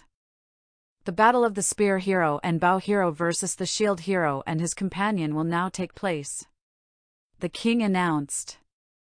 He stood atop one of the walls, a throne having been brought with him. The battle will end when one side admits defeat or can no longer fight. Dante gave his good and only arm a stretch as he shifted his shield to the stout shield. The defense bonus on it was pretty ridiculous, considering he unlocked it from his savage shield devouring people that increased defense. It also didn't hurt that it was one of the shields he powered up, like the spell Cobalt shield. Motoyasu and Itsuki likewise changed their weapons to their preferred forms. Dante didn't know if either one had attacks that ignored defense, but he was confident he could take at least one from each of them and be fine. His HP was pretty high, after all. I'll make sure you face justice for what you've done, Itsuki said, taking his stance. If you say so, Dante replied, rolling his shoulder. Motoyasu didn't feel the need to say anything, given that he was still ogling Sedina. It was strange, being annoyed by that. It wasn't as if Sedina was going to jump into his pants, but Dante still didn't like it. Not that it really mattered. The fight likely wouldn't take long. Now begin, the king declared. The moment Altcray started the fight, Dante made a beeline for Itsuki. He and Sedina had already discussed who they'd fight. Since Itsuki could do less than Motoyasu in close quarters, he would be Dante's target. Even if Dante was somehow unable to pin him down, having arrow fire focused on him was better than having it focused on Sedina. Bunker shot. Itsuki fired off a skill quickly. It struck against Dante's raised shield. Whatever it was supposed to do, it didn't seem to. Dante was already next to him. He thrust out his arm and grasped Itsuki's bow hand. Dante smirked as he looked Itsuki in the eyes. "You're done," he said. "Done?" Itsuki sneered at him. "You haven't done anything. I can just." He tried to free his hand, but Dante wouldn't budge. "Let go." "Yeah, that's what I'll do." Dante raised his arm up, forcing Itsuki's arm high above his head. He struggled in Dante's grasp, but there was little he could do. "Now, let's sit back and watch the others fight." "I'm not done yet," Itsuki yelled. From where Dante stood, he very much was done. "As the source of your power, I command dash." Dante stopped that chant right away. He threw Itsuki to the ground, placing a knee on his arm and a hand over his mouth. Like I said, Dante turned his attention back to Sedina and Motoyasu. "Let's watch." "Your opponent's over here," Sedina called out, swiping at Motoyasu. He'd been distracted by Dante quickly rushing Itsuki. "Sorry, miss, I'd rather not hurt you, but..." Motoyasu's spear began to glow, Chaos Spear. Many spears formed around Motoyasu and launched at Sedina. She was able to knock them away as she pulled back, avoiding damage. "Not bad," she said, twirling her harpoon. "So that's what it's like to defend against a hero." Airstrike Javelin. Motoyasu launched a glowing spear at Sedina. It flew quickly, but not quicker than Sedina. She had more than enough time to dodge out of its way. Before it could make it to the crowd surrounding them, Motoyasu dismissed it. "Careful now, Mr. Hero," Sedina teased. "You need to watch out for your surroundings." Motoyasu held out his hand. "As the source of your power." He began to cast a spell. With that much distance, he would have enough time to cast against a normal opponent. Against Sedina, not a chance.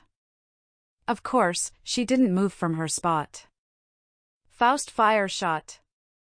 The flame leapt from Motoyasu's hand. However, while he was chanting his spell, Sedina had cast her own anti-Faust fire shot. With her counter, Motoyasu's spell fizzled into nothingness. A counter spell. He was at a loss for words. "What else can you do?" Sedina asked, walking towards Motoyasu. He took a defensive stance at her approach. "Sedina, what are you doing?" Dante asked as he watched. She looked over at him, a happy smile on her face. "Just sparring with the spear hero." "Can you do that another time?" "I'm tired of Itsuki hitting me." Since having one arm pinned, Itsuki kept up a constant stream of punches and kicks. They didn't hurt, and likely wouldn't even if Dante wasn't wearing armor or using a strong shield. Still, it wasn't exactly fun to hold him down. All right. She started to approach Motoyasu in a serious manner. Well, as serious as she could be when she was still having a bit of fun. Once close enough, she dashed forward. Sedina clashed with Motoyasu, the two swiping at each other with their pole arms, only for the other to deflect it. "Ha! He's not that bad with it." Sure, Sedina still isn't really serious, but it's not like he's swinging his spear around wildly. Windmill. Motoyasu spun his spear, creating a whirlwind at Sedina. In response, she changed into her therianthrope form. Her added weight kept her grounded. Wah! Motoyasu stared at her as his skill ended. Clearly, he wasn't expecting a beautiful woman to transform into a whale person. Pay attention. Sedina quickly swept his feet with her harpoon, dropping him to the ground. Before he could stand again, the tip of her harpoon was pointed at his throat. Smiling, Dante looked over to where the king sat. He was fuming. Well? Dante called out to him. I believe this fight is over. He kept an eye out for any movement from the crowd, but he saw none. There was heckling to be sure, but no one seemed ready to interfere. He could see Malty standing in the back, unmoving. Altcray stood from his seat. The winners of this battle are the shield hero and his companion. Smart move. He realized we could just beat these two to a bloody pulp if it continued. He wouldn't want to advertise that. Neither would I, for that matter. Without another word, Altcray turned and went back in the direction of the banquet hall. Malty seemed to look at Dante for a moment before turning as well. And the plot thickens. No attempt to undercut our victory, no cheating, no nothing. I just don't understand what her game is. Dante removed himself from Itsuki, allowing the boy to stand up. He glared up at Dante's outstretched hand as he stood. Motoyasu, on the other hand, took Sedina's hand, letting himself be helped up. What are you mad about? Dante asked Itsuki. You wanted this fight. This doesn't mean anything. Itsuki shouted back. If this were a real fight, I wouldn't have to hold back. Dante laughed as he shook his head.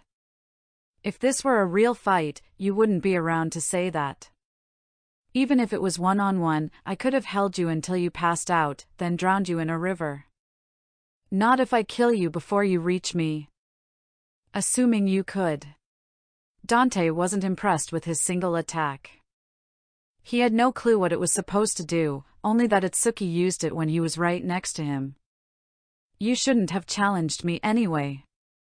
An archer has no business fighting alone like that. Someone had to. Itsuki turned his glare to Motoyasu.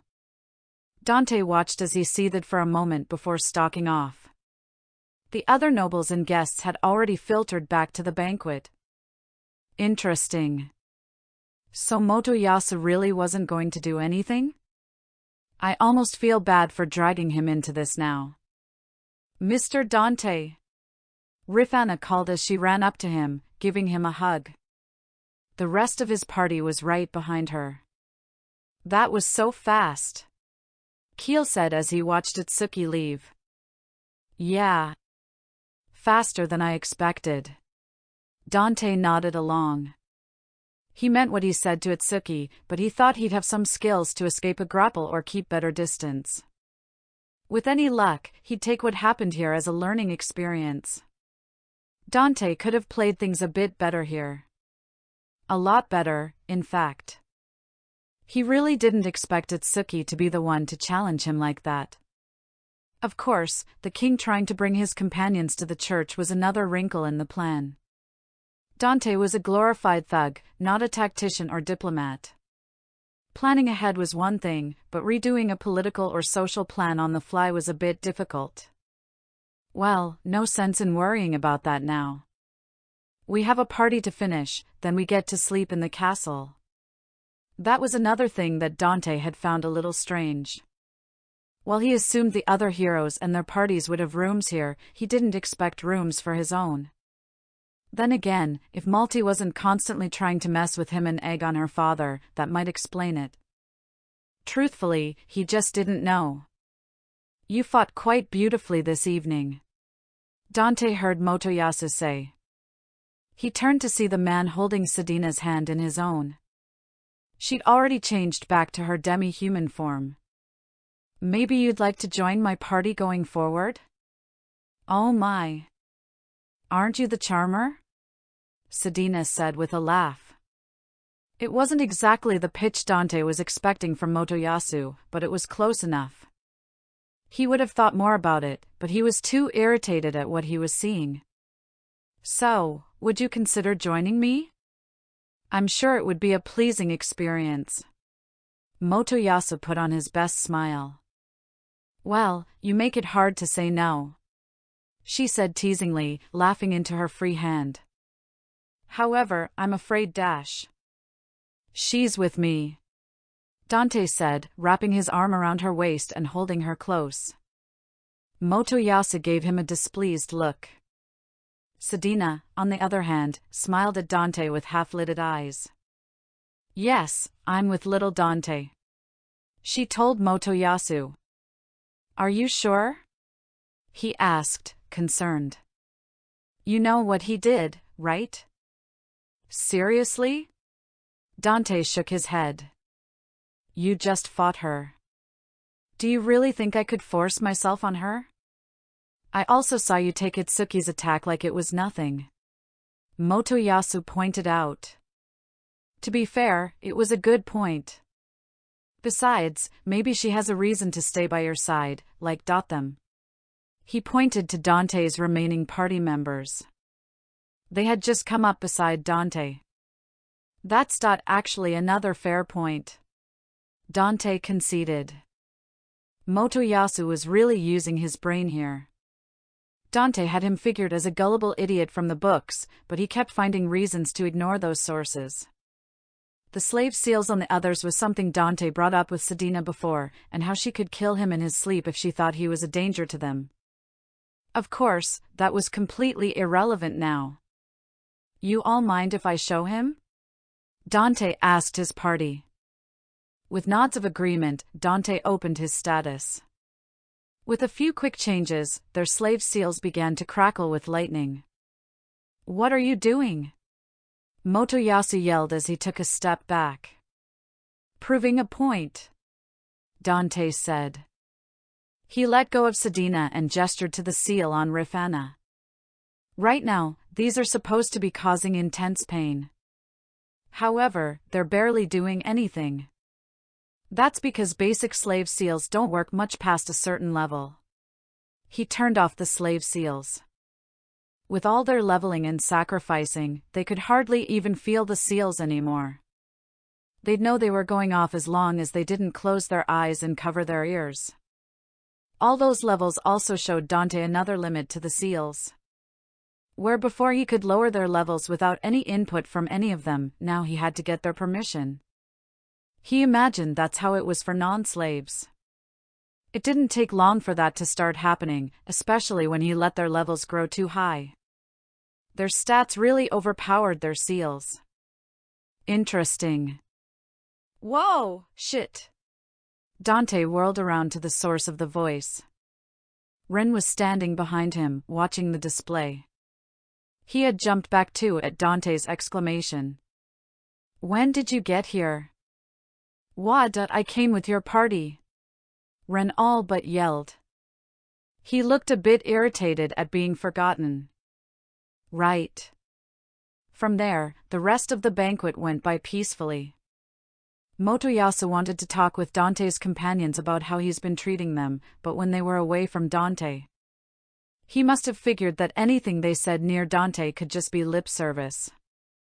Dante was fine with it, since Sedina was standing nearby to make sure no one, specifically Dio and Jojo, revealed anything they shouldn't. When they returned, Motoyasu was satisfied. I guess if you aren't forcing them into anything, there isn't really a problem. Motoyasu let them be after that, but not before giving Dante a strange look.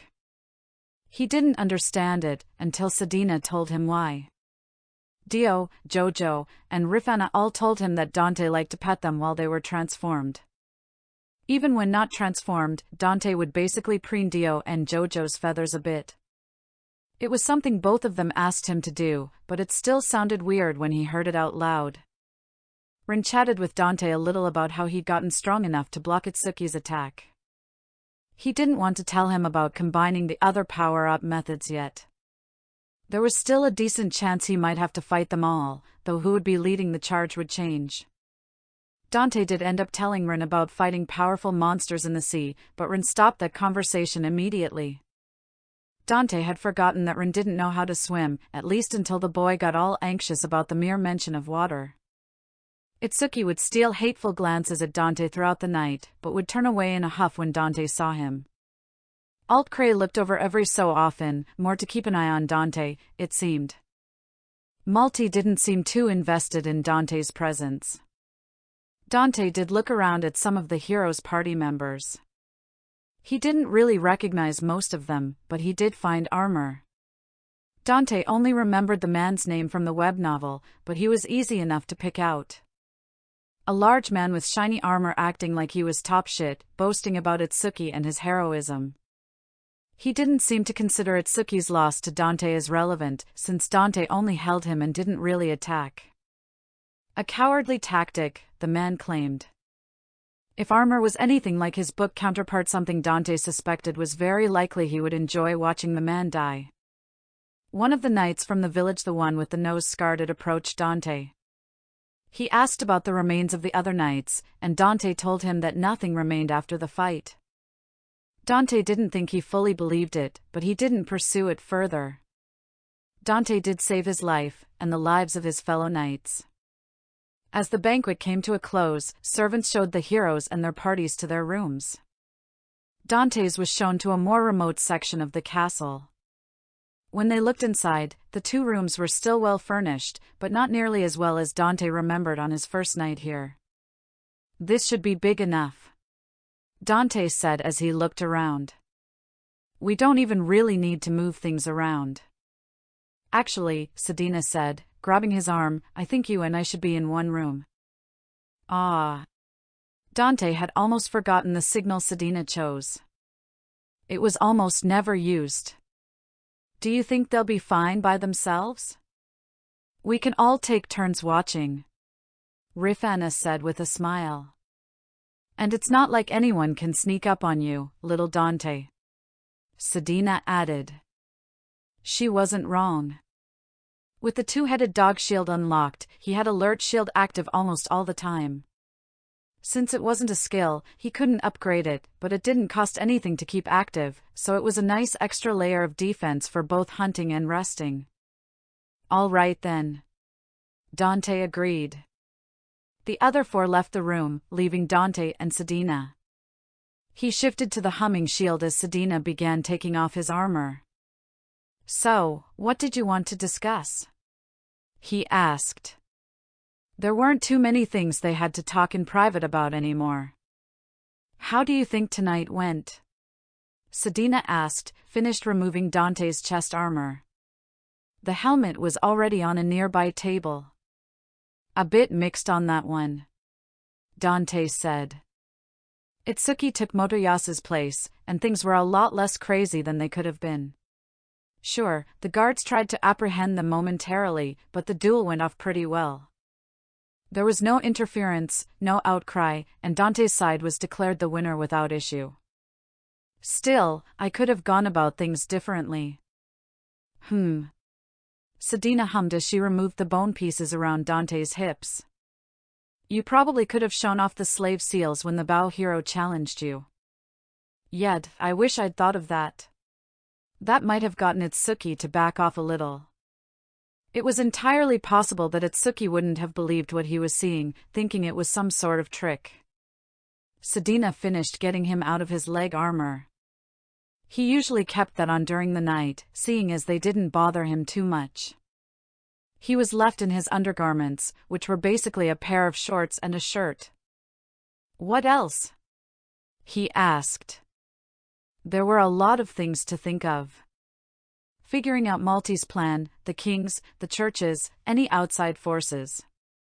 However, that could be discussed in the group. Though, he did generalize a bit when talking with the others about the books. They didn't ask too many questions, surprisingly, leaving Dante to talk about a few of the major things for the future. Sedina turned back to him, having just locked the door to their room. He found her standing right in front of him, a smirk on her face. What's dash before he could say anything else, he found himself looking up. His back was on the bed with Sedina above him, hands on top of his shoulders. "Do you know how much I've held back these past weeks?" she asked, sizing him up. "What do you mean?" Dante asked, not getting it. "We've made out a couple of times. And we slept together every night." Yes. Sedina traced her hand over his chest. We've slept next to each other. It's not that I'm not interested. Dante tried to reassure her. Far from it. But, it's not really a good idea. To. His voice trailed off as Sedina removed her chest wrappings and vest. Were you saying something? She lowered herself to him, pressing against his chest. He must have been more distracted than he realized, since he hadn't noticed her taking his shirt off. He couldn't get the words out. Especially since she silenced him with her lips. He wouldn't lie, this was a pretty great thing happening to him. The broader circumstances, however, complicated things. Sedina. He breathed out. She had already moved down to his neck. This isn't. We shouldn't. Don't worry. She cooed. It's safe. Probably. Probably? He asked, trying to lean up, but his arm couldn't to push himself up. More accurately, it was already wrapped around her toned waist. His body was betraying him. It is. She traced her tongue across his jaw, which he'd shaved a few days ago. Sorry, Dante, but I've tricked you again.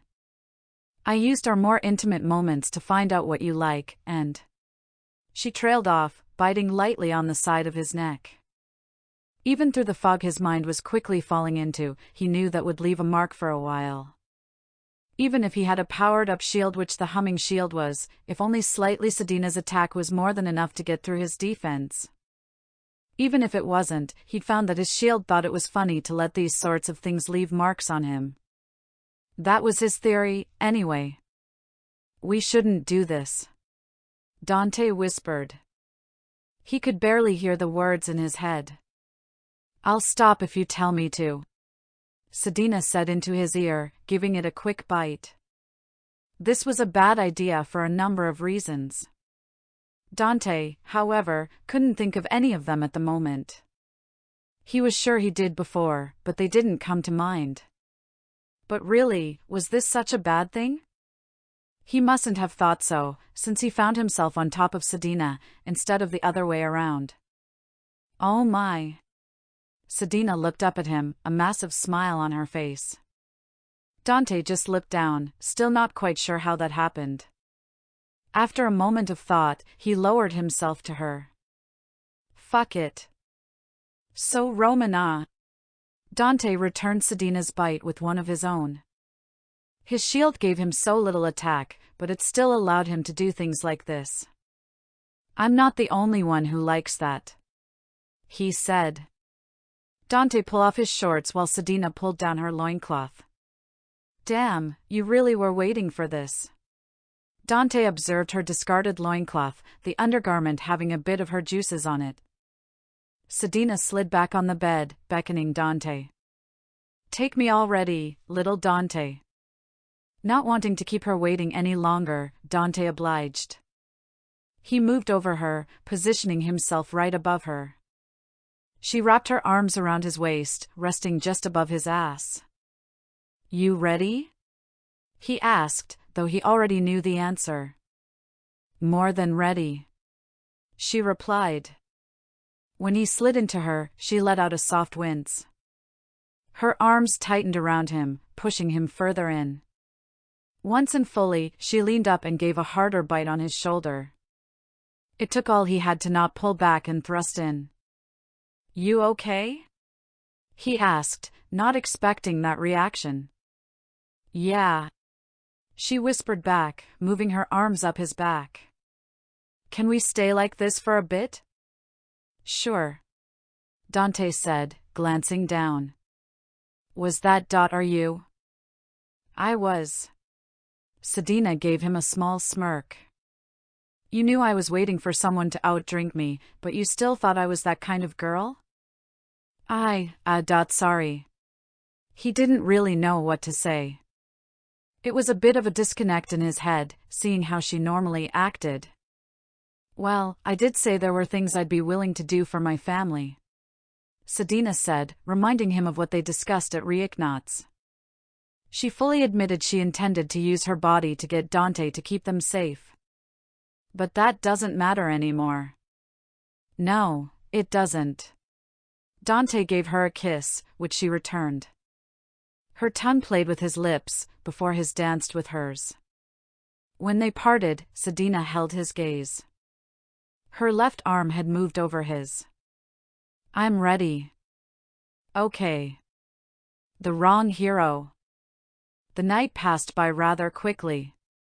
Dante would have preferred it stay dark longer, but there were things to do. He and his party stood outside the throne room of the castle, along with the other heroes and their parties. They would swing by the inn later to grab Raphtalia and Eclair. The others around them gave varying looks.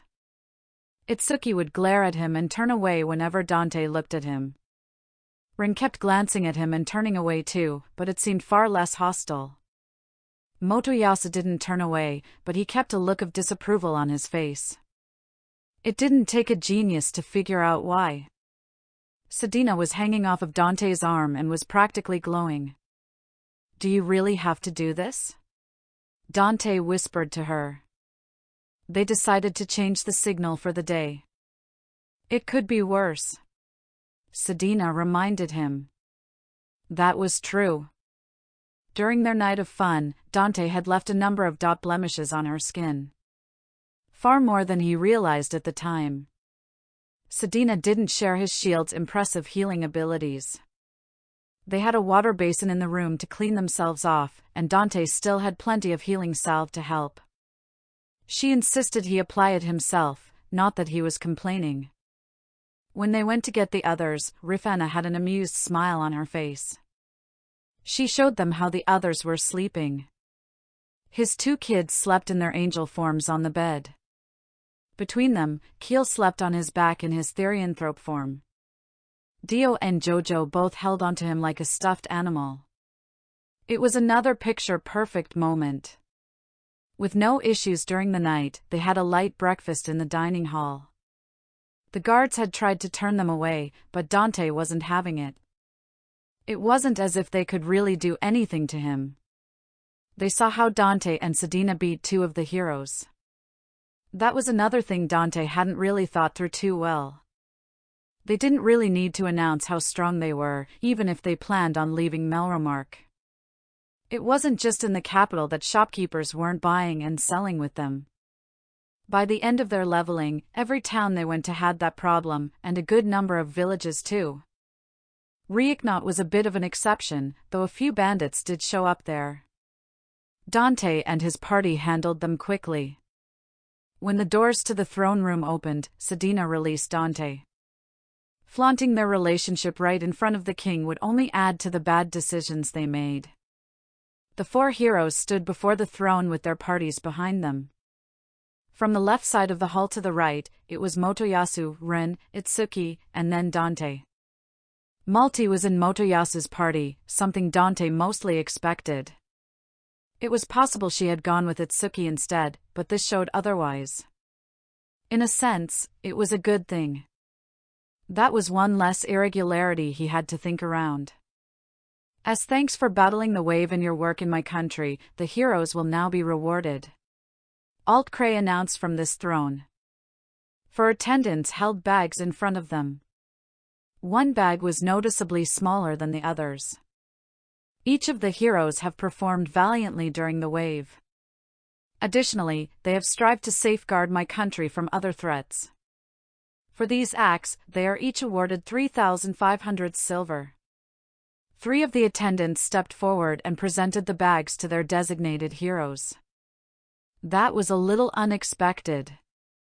Dante was pretty sure Motoyasu got a larger amount in the books. Then again, that might have been Malti's doing. It wasn't wise to favor one hero over the others, so treating them equally was a good move. As for the shield, you have been found lacking. Your reward is only 500 silver. Now that sounds familiar. Just shield, no hero. However, the king added before the attendant could hand Dante the bag, threats against my knights and nobles in my court are not taken lightly. Therefore, your reward is to be withheld. That's so? Dante put his hand on his hip. I seem to recall you threatening my party members before. Watch yourself, Shield. The king warned. I wish to free your slaves from unjust bondage. You could have done that any time before yesterday with a decree for all demi-humans. Dante laughed. Instead, you had knights going around and threatening shopkeepers to not deal with me. You dare throw such an accusation at me? Alt-Cray bellowed. Dante observed his reaction. From the way he looked, it didn't seem like he was angry for being called out, just angry at the accusation. He may very well not have ordered any knights to do so. Then again, even if he was belligerent, he was still a political figure and has been so for decades. He was mad at the trial, but didn't reveal any unnecessary details. Still, the facts remained. Then you should discipline some of your knights, Dante said. I have it on good authority that knights wearing Melromark's royal emblem were the ones making threats. I've also started being refused business in other areas of the country. And who told you this nonsense? Alt-Cray demanded. A man with a vested interest in being honest with me, Dante responded. As well as a few other witnesses. It looked like Alt-Cray wanted to argue further, but he held himself back. Barely.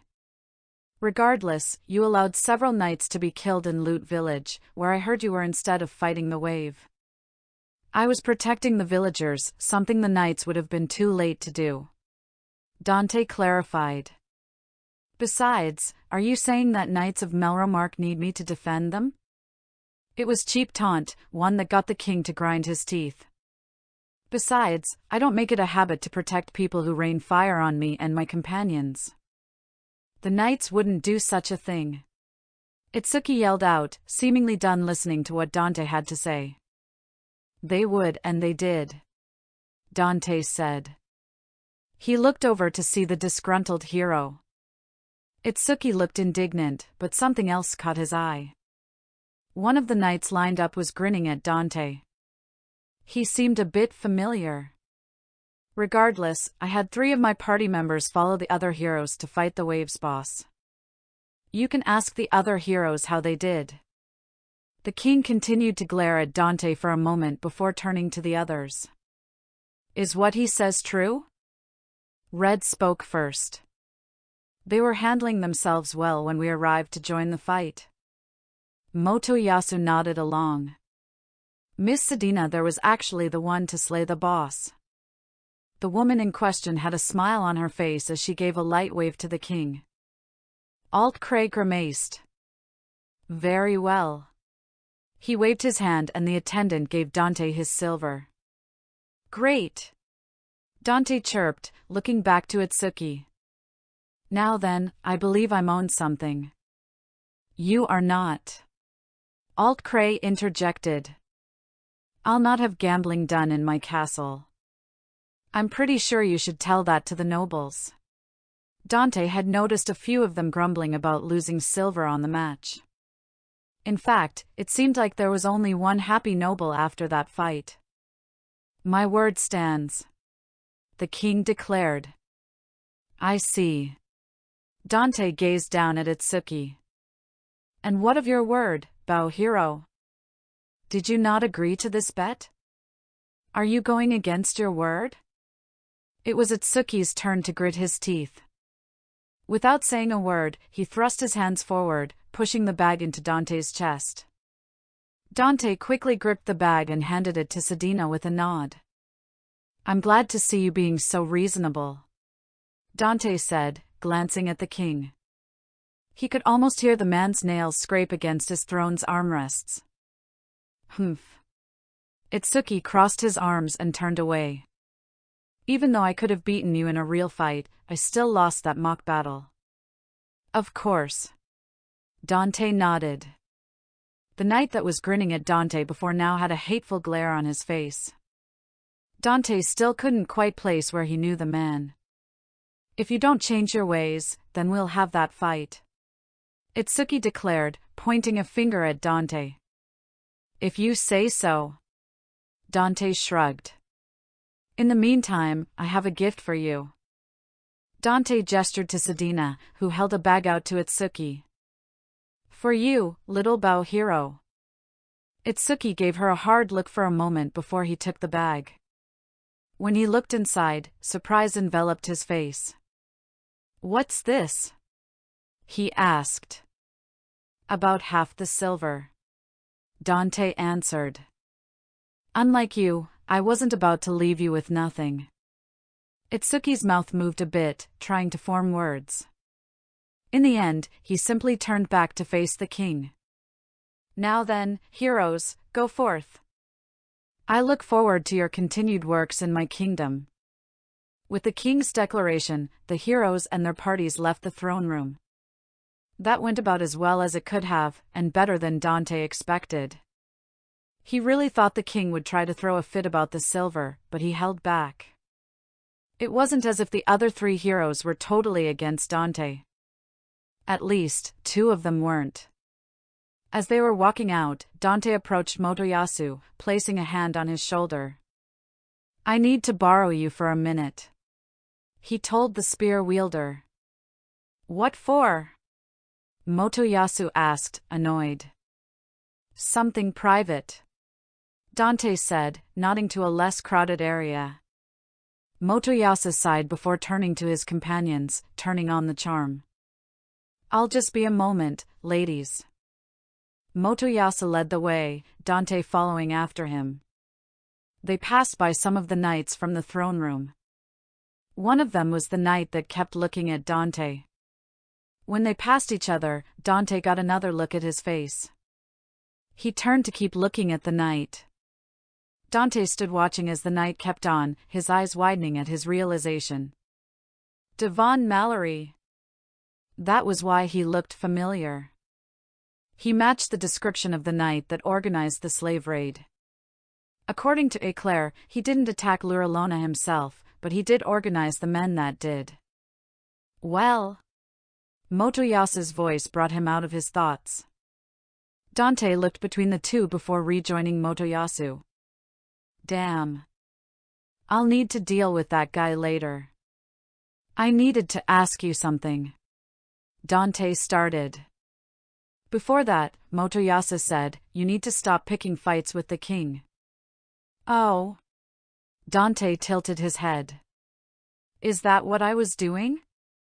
Yes. Motoyasu exclaimed. Look, mine doesn't like telling people this, but the king is her father. You're making it hard for her to bring all the heroes together. That opened Dante's eyes a bit. Not necessarily the revelation, but the fact that he probably shouldn't have known it to be true in the first place.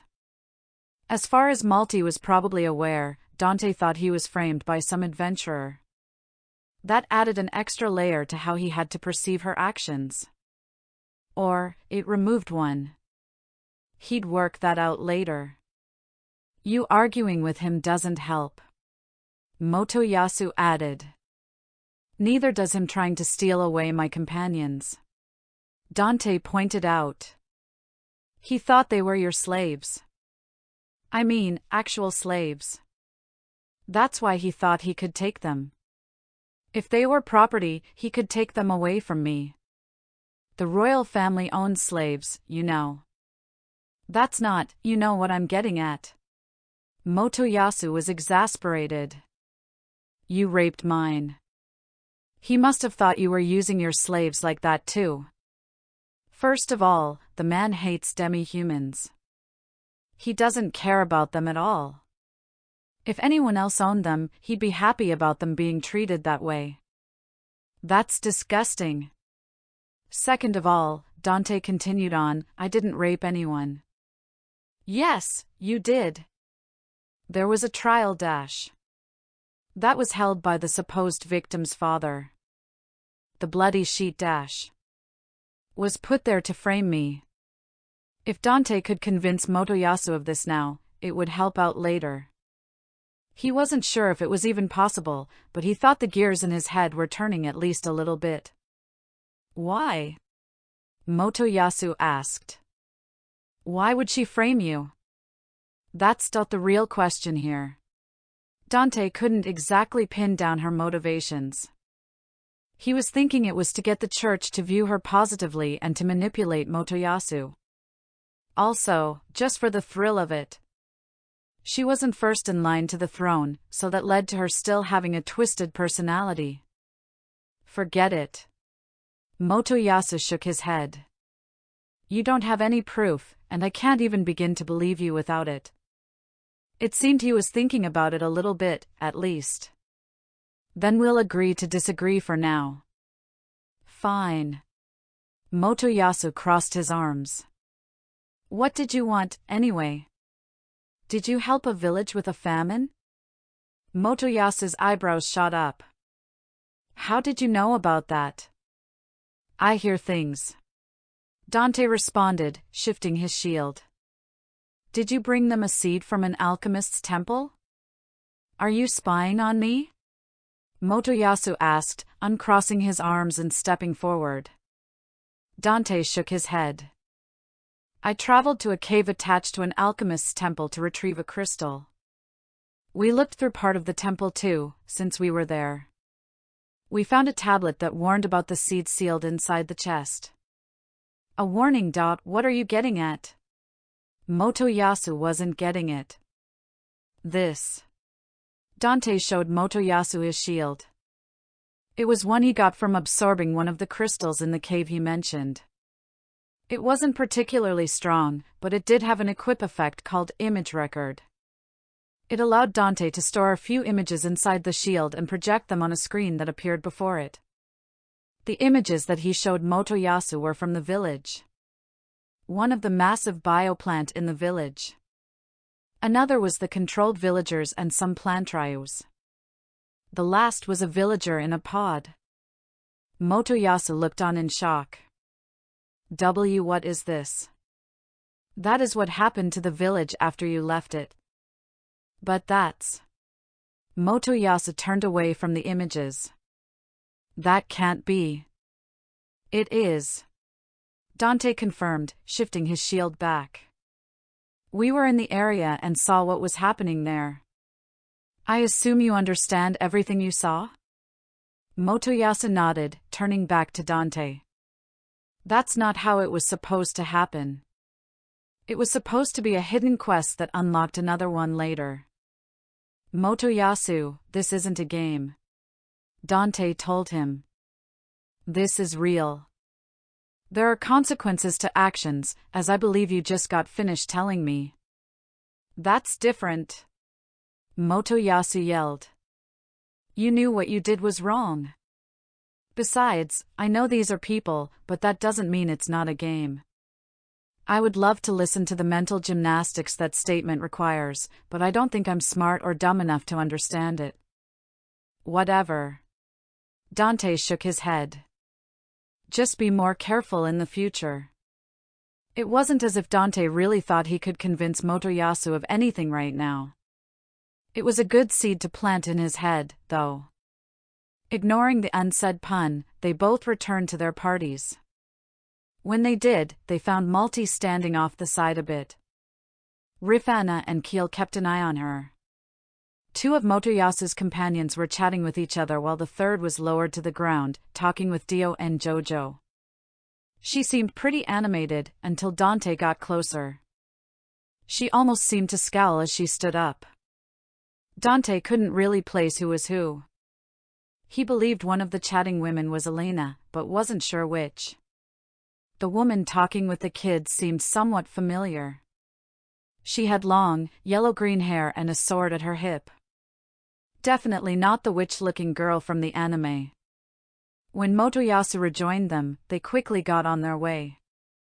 Malti gave Dante a quick glance before following after. How did it go? Sedina asked, wrapping her arms around his. About how I expected. Dante told her. Anyway, did I miss something? That one woman seemed really happy to talk to Jojo and Dio. She was really nice. Jojo said, smiling. Yeah, The others didn't really want to talk with any of us. Dio added. She certainly looked that way. Dante said. What was her name? Sedina's smile faltered for a moment. Reno. Reno? Dante looked towards Motoyasu's group. That's. He really wasn't sure what that meant.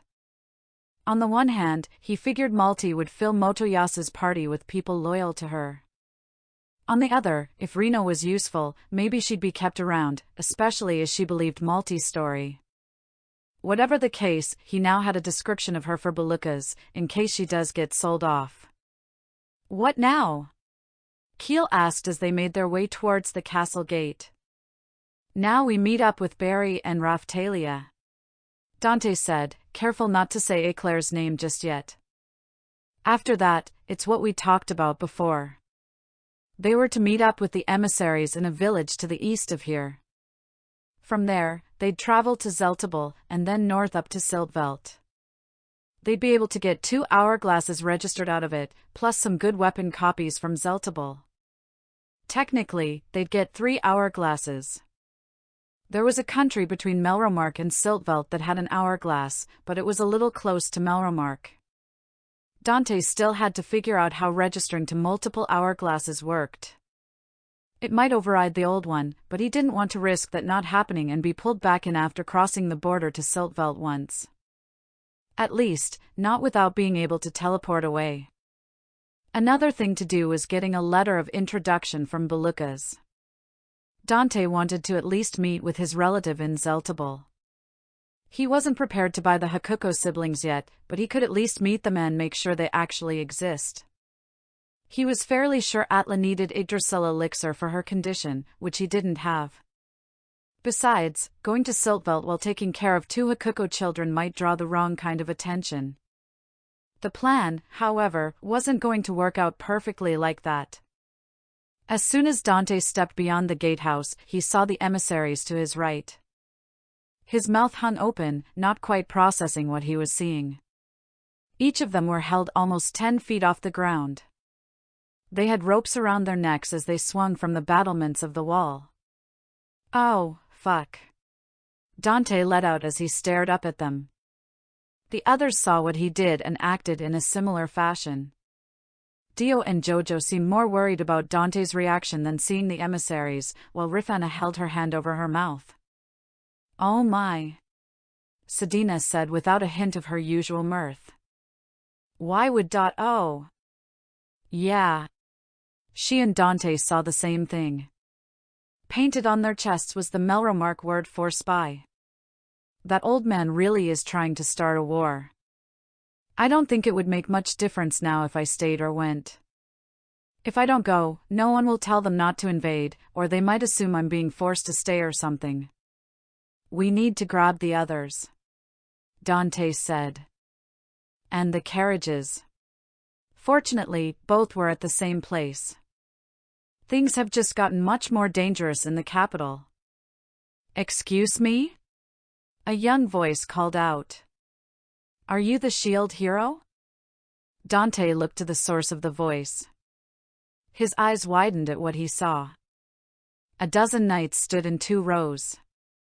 They had on good-looking armor and were all in their upper 50s in level. That, however, wasn't what concerned him. In front of them, a girl around the age of 10 stood. She carried herself with a certain air of dignity and authority. She had on an expensive-looking dress and had her blue hair tied in pigtails. Why the fuck is Melty here? Notes. Yeah, the heroes still thought this world was a game after the Pope fight, but Naofumi was still a criminal until that point. They each had a different idea of what would happen if Naofumi was killed. Itsuki thought he would just die, Rin thought he, and all the heroes, couldn't be killed, and Motoyasa thought he'd just be sent back home. Yet, they all seemed to care what Naofumi was doing. Funny that. Bunker shot is a skill I saw in the LN spin-off. Motoyasa thought it was a skill that grew stronger the closer the target was. Didn't do much here. More changes and strange happenings. Dante just stood there. He stared at the second princess of Melromark with her retinue of knights. What the hell is going on? It's too early for her to be here. Is the church going to make a move now? I've been showing off a bit too much, and I'm sure at least one knight from Lute is loyal to the church. A gentle squeeze of his arm from Sedina brought him from his thoughts. He realized he hadn't answered her yet. Yes, I'm the shield hero, he said, gazing over her guards. I just need to stay calm and think things through as they come. Nothing's going to happen in the middle of the street in broad daylight. I see. It's good to meet you, Sir Shield Hero. Melty gave a short curtsy. I am Melty Q. Melromark, second princess of Melromark. I look forward to working with you. Ah, yes, me too. He needed to get his thoughts in order. Simply reacting to whatever she said wasn't going to help much. If you have some time, Sir Shield Hero, I would like to have a discussion with you. I see. That made sense. Dante recalled that Melty returned to Melromark to stop Altcray from discriminating against the Shield Hero. If he was smart about this, he could work this to his advantage. That is, if he had the time to think everything through. Would you excuse me for a moment? Dante said. I need to discuss this with my party. Of course. Melty gave him a slight nod. Dante turned his back to Melty, focusing on his party members. He freed his arm from Sedina and changed to his humming shield, activating it. Papa, are you okay?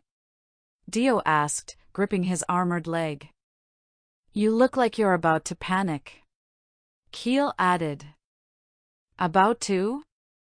Dante had a forced smile on. There's a good reason for that, you know. Sedina nodded. That's the princess the Shield Hero is later accused of kidnapping in your stories, right? Yeah. If he stopped and actually thought about it, that likely wouldn't happen right now. He didn't plan on fleeing from her and making her chase after him. Then again, he was planning on leaving the country right now. I think we can avoid that issue. She's not bad, is she? Dio asked. No, sweetie. She's a nice girl, and she really likes Philolials. Really? Jojo asked, peeking around Dante to look at her. I think so, yeah. It was entirely possible that was another difference, but that'd be easy enough to confirm. What should we do? Rifana asked. That was the million-dollar question. The obvious answer was to simply talk with her. Of course, the situation might be a lot more different than Dante thought. Many things already were, after all. It was best to be prepared. Keel and Jojo, go to the inn and get Raphtalia and Eclair and the carriages. After that, wait outside the city walls for us. There were a couple other stops Dante wanted to make, but he might have to work around them. One of which was stopping by Belukas's tent. He wanted that letter of introduction, plus a replacement slave seal for Sedina. You sure? Keel glanced over at the knights. Should we really split up? I'm sure. Dante nodded. Jojo should be fast enough to get you two out of any situation that arises, and my group has enough power to handle things here. Just in case, take this too. He handed Keel a potion he crafted using his shield. It was made to give an edge in combat, though they hadn't needed to use it yet. Still, it was good to have. Okay, Dad. Jojo said, transforming. Keel jumped onto his back. Stay safe, you too. Dante said, bidding them goodbye for now. As they sped off, Dante shifted his shield again, ending the silence effect. He turned back to Melty, seeing her face full of surprise. Did that boy just turn into a Philolial? She asked him. That he did.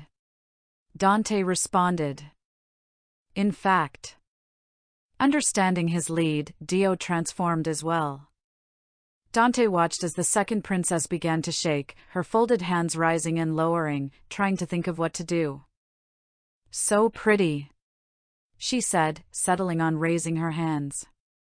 Control the flow of negotiations. That's what Eddie always said. I'm no seasoned diplomat, but I can at least handle this situation better. So, what was it you wished to discuss? Dante asked, bringing the princess back into focus. Yes. Melty cleared her throat. It seems there is some tension between Sir Shield Hero and the king. My mother, the queen, has tasked me with reconciliation between you. Also, she wanted to make sure your injury wasn't the result of the king's actions. Well, I'm open to reconciliation. And don't worry, my arm is unrelated to the king. Dante said. This won't be a simple thing. What did you have in mind? I would like you to accompany me to see my father and speak with him. Melty said. We can sit down and discuss Dash. That's not going to work. Dante interjected. He just gave up funds for fighting the waves, and he was less than agreeable. Not only was my reward far less than the other 3 heroes, but he tried to withhold it too. This all happened the morning after he allowed and instigated a fight between heroes. Maltese involvement notwithstanding, the king certainly forced the fight. I see. Then, perhaps I can act as the go-between for the 2 of you. Father will listen to my words. Dante stroked his chin. I suppose that could work. However, I still don't see him coming around anytime soon. It was Melty's turn to hold her chin in thought. Then allow me to set the groundwork with him first. If you come alone with me, I can show Father that you are open to discussion. I'm afraid separating me from my party is a non-starter. Dante shook his head.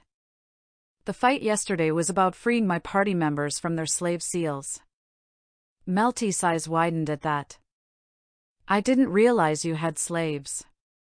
Technically, yes, but the slave seal is so other people don't come after them.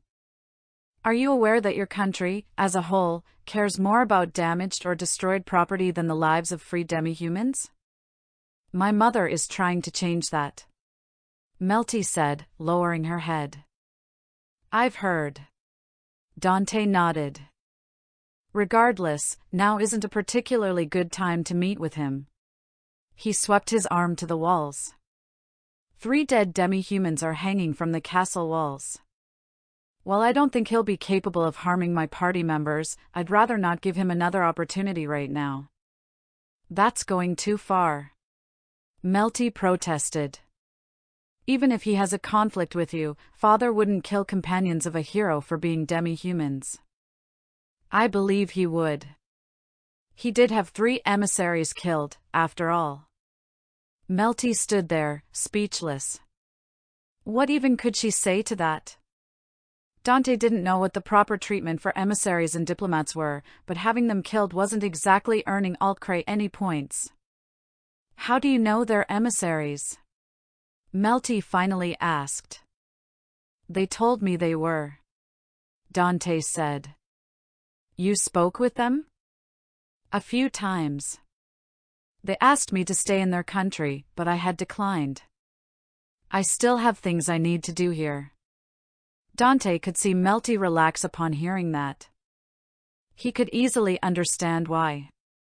Her country's enemy receiving their god and telling him of their devotion, how he could order them to march on those who wronged him. It wasn't a good image. Besides, Dante continued, I'm not too keen on being surrounded by royal knights. What do you mean? Melty asked.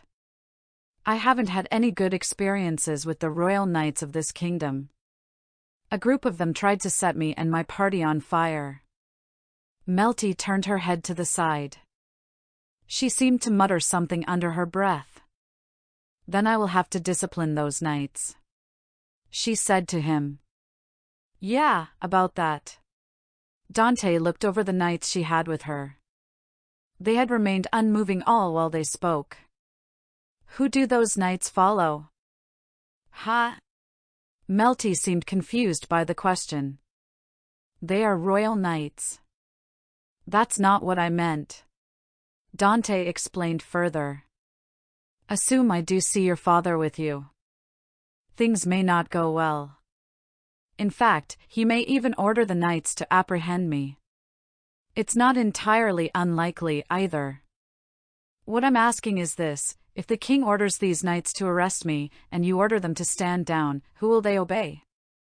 That was the big issue. Dante wasn't concerned about fighting knights. At least, not for the most part. He was worried that a fight now would lead to him being wanted. If Melty was able to rein them in, then it could work out. Otherwise, it would be best to leave. These knights are part of my mother's army, Melty said. They have been ordered to protect me and follow my orders. They will listen to me over my father. Well, I suppose that's as good as it can get. What do you think? Dante turned to Sedina. Sedina hummed in thought. It's a bit tricky. I think it will work out, Dante said. With the princess here, I don't think it could end up much worse than it is right now. With that, Dante agreed to meet with the king. He and Melty would go in together, while Sedina, Dio, and Rifana waited just outside the throne room. Of course, Sedina knew to make a racket if someone tried to move against them. Similarly, Dante could ping the slave seals on Dio or Rifana to let them know to break in. Hopefully, neither case would happen. Of course, on their way to the throne room, Melty started up an entirely expected conversation. What's your name? She asked Dio, who had transformed back into a child for the walk. I'm Dio, she said happily. Nice to meet you, Dio. Please, call me Melty. Can I call you Mel? She asked. Dante let out a soft chuckle. Dio, she's a princess. That's okay, Melty declared, continuing her conversation with Dio. Dante knew she'd be fine with it, but still felt like he should say something. It was still their first meeting, so a good impression was important. Before long, they were before the door to the throne room. Sedina, Rifana, and Dio stood back while Dante, Melty, and the knights entered. Hopefully, it would be a productive talk. The wrong hero. The doors to the throne room opened quickly, allowing Dante to exit the room. Never show your face here again, Alt-Cray roared from his throne. Dante scrunched up his face as the doors closed again. The talk didn't go well? Sedina asked, taking Dante's arm once more. It did not, no, Dante said, leading them out.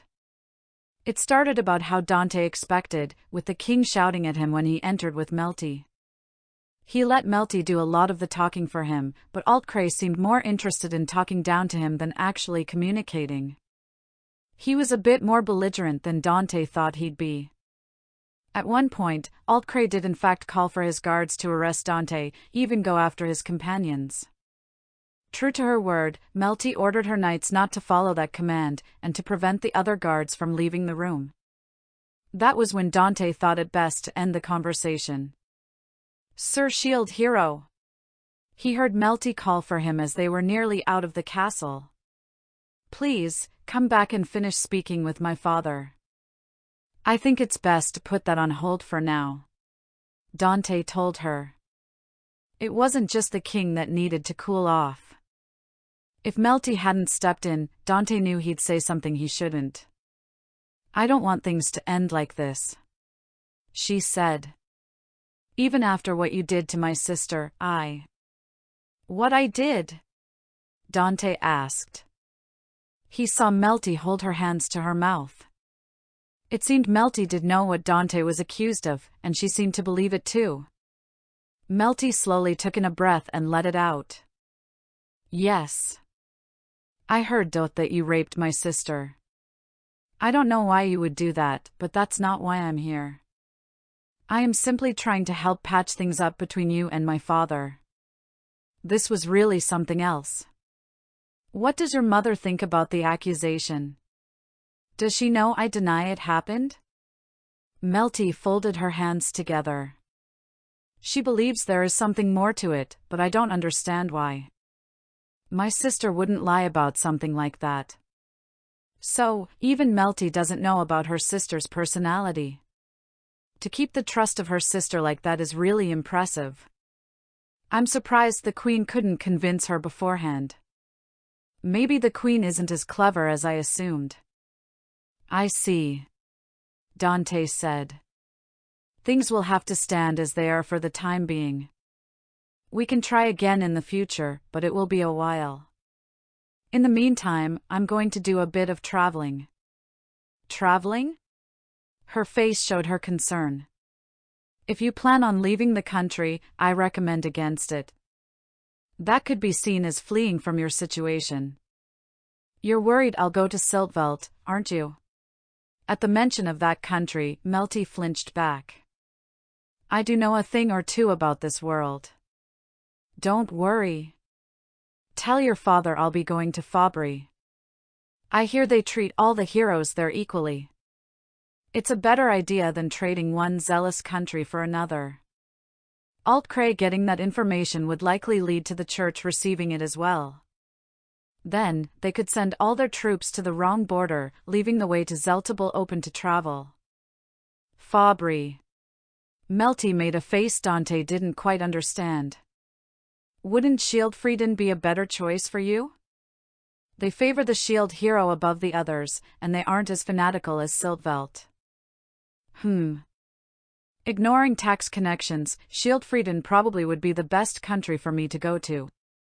Sedina told me that the dragon faith is more popular there than the shield faith among the rulers, but I'd still be quite welcome. It's interesting that she'd want me to stay away from Fabry. Is she, or her mother, worried I'll speak to all the nations present at the discussions about my treatment here? Or, it could be to keep me safe from the king there. He does have a twisted personality, and I sort of remember him being just as cunning as Morelia.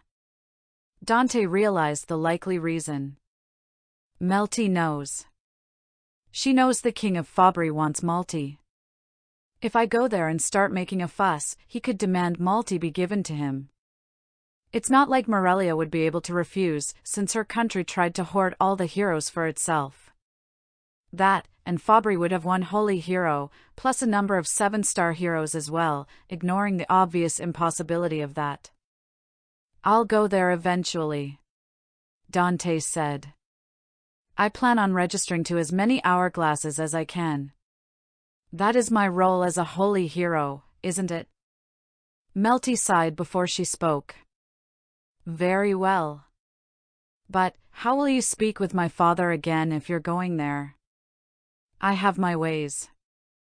If nothing else, I'll be back for the next wave. He responded. Before he turned to leave, he had something else to add. I have to say, I'm a little surprised. Despite what you heard and believe about me, you tried talking things out. I respect that. This much is expected. Melty shook her head. When you're part of the ruling family, you have to set your own desires aside for the good of the country. Wise words. Dante nodded. I hope you can convince your father of that. It wasn't likely, but he supposed it was possible. It was funny. This 10-year-old child was more responsible and sensible than her much older and experienced father. Although, Altcray did manage not to say that mine was actually his daughter. One last piece of advice, Dante said. Watch out for the Three Heroes Church. Make sure to tell your sister to do the same. And keep your mother's knights close to you. Whatever plans Malty had, they likely didn't involve staying friendly with the church. Then again, perhaps they did. She could be a devout believer in that faith for all he knew. Perhaps her plan was for Dante to kill the king, then she could rule in his place to gain more support. Melty arriving would make that more difficult, and Dante leaving would likely prevent any attack on Melty. If Malty and the church were to be enemies, having her focus on them instead of him was a net positive. If they were allies, maybe his warning would sow a bit of mistrust. If nothing else, it may cause a bit of confusion for her. From there, they bid Melty farewell, after having her promise to take down the bodies of the emissaries and return them to Siltveld. Once out of the castle's gatehouse, they hopped on Dio and made their way to Belukas's. It was a short matter to have him apply another slave seal to Sedina. It didn't take long for him to write out a letter either. Dante would be able to take care of a few things with Belukas's relative.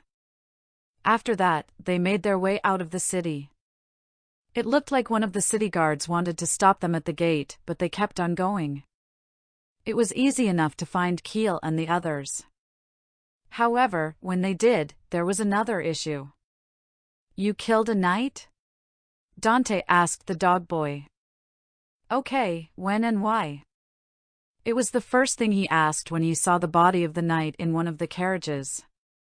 In fact, there were 7 bodies, and one had his head chopped off. Dante saw the XP notifications pop up in his vision while meeting with Alt Cray, but he assumed they weren't an issue, since no one's HP went down. He hadn't really thought about how large the XP was. They were trying to take Raftalia and Eclair. Keel told him forcefully. "I had to do it." "I'm not blaming you," Dante said. "I just want to know how it happened." Eclair explained the situation. The night before, Raftalia caught a knight trying to snoop inside the carriages. She could have taken care of the knight herself, but the innkeeper came out to shoo him away. The next morning, several more knights came by with orders to seize the carriages. Eclair and Raftalia had their weapons pointed at the knights when Keel and Jojo arrived. That was when Keel came up behind one of them and cut off his head. He attacked another with his throwing axe and cut deeply into his chest with his main axe. After that, the others joined in the fight and quickly took out the knights. "That wasn't smart, Keel. We were trying to keep our heads down." Dante dragged his hand over his face. "But, I suppose you didn't have many options." "The only good news to this is that they appeared to be church knights," Eclair informed him. "Well, that's something at least," Dante agreed. "Were there any witnesses?" "Just the innkeeper," Raftalia said. But since these knights are from the church, and with knights going around threatening people, he was more than happy to keep quiet about this. Good, good. Dante would have to thank the man the next time he was in town. They had made sure to clean up when they finished. Keel used some of his magic to wash away the blood on the ground. He managed to learn a few spells, but only one was from a book. The others he gained from crystal balls that Dante got as drops. They were rare, but very useful, considering Keel had a hard time learning from the spell tomes. Speaking of those books, Keel's group ran into someone on their way out of town. He had on a cloak, but there was no mistaking it was Erhardt. He didn't say anything, just handing Raftalia a bag before walking off again. In it was a note explaining how Agatha and Simond had relatives in loot they saved, and the two wanted to repay them. The bag had a book on potion making, as well as a Zweit-level fire tome.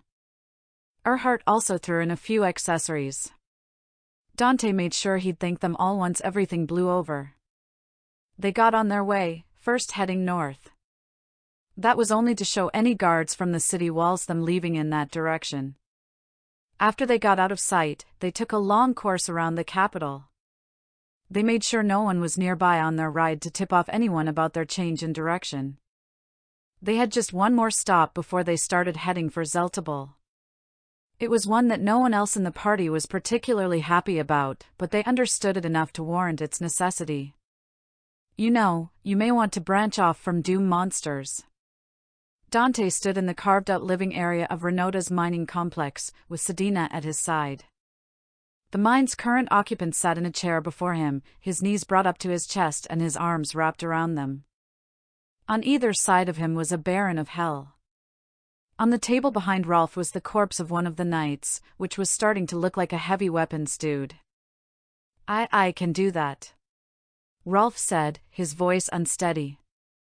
"Kid, I'm not going to hurt you," Dante said.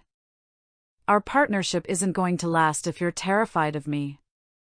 Did I really do something to make you so scared?" Rolf hid his face behind his knees. "It tried to kill you. A lot of people have," Dante quipped. "Most of those people also weren't useful to me. You are. What if I'm not useful too?" Dante shrugged. "Then just don't go around killing people and we won't have a problem." He really didn't want to have to kill Rolf. Fortunately, he hadn't killed anyone since their last meeting. He used a few of the intact bodies left out at Renota. "As far as I'm aware, your only crimes are trespassing and desecrating corpses." "Well, you also killed a knight, but he was an asshole who raided a village in the kingdom." Rolf looked up from behind his legs. "You mean Luralona?" "Exactly." Dante turned to Sedina. She held out a small notebook to Rolf, who accepted it. "This contains a list of all the knights and slavers involved in the raid. We've killed a few, confirmed the deaths of a few, and seen you kill a few in front of us." Sorry. I'm not mad. Never was. He was mad once, but it was more at the slaver having the gall to die than it was Rolf's monsters killing him. "So you wanted me to find these people, right?" Rolf hesitantly asked. "That's right." He gave Rolf a quick explanation at Loot, but he expanded on it here. It was simple. Rolf would hunt down the people on the list and hold them for Dante to question. Once a week, Dante would come to check on his progress. Once he got all the information he could out of the person, Rolf could use them however he wished.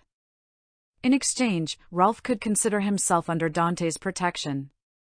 That wasn't worth much now, considering Dante's reputation, but he would help take care of any problems that came Rolf's way.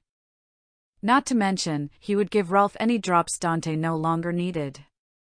"Okay, I think I get it," Rolf said, nodding.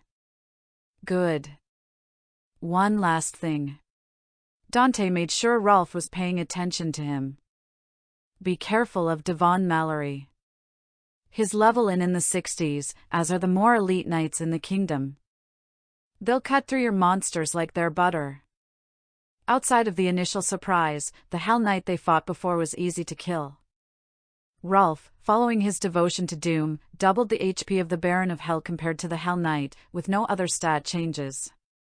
That said, it wouldn't be difficult to kill them. Eclair's attacks were enough to kill the Hell Knight, and she was a little above level 20 at the time, though she did have a good sword. These monsters did seem a bit smarter than Rolf's weaker creations, but it wouldn't be enough. Their attacks were strong, but they weren't all that resilient. "Got it." Rolf nodded again, seeming more at ease with Dante. "Good. Then I think we're done for now." Dante gestured to Sedina and they headed towards the exit. "By the way," he added, "it's not a great idea to hide in the place you were last found. Did you look for me here afterwards?" Rolf gave him a smirk. "Touché." Dante and Sedina left the mines. Once they reached the surface, they rejoined the others. They waited outside the carriages, ready to fight if it came to it. "Are you done here?" Eclair asked. She was by far the least happy about the situation, next to Keel. Those two handled the fight here the worst, and Eclair had to go against her ethics with Dante's plan. "For now," Dante said, hopping onto the front carriage.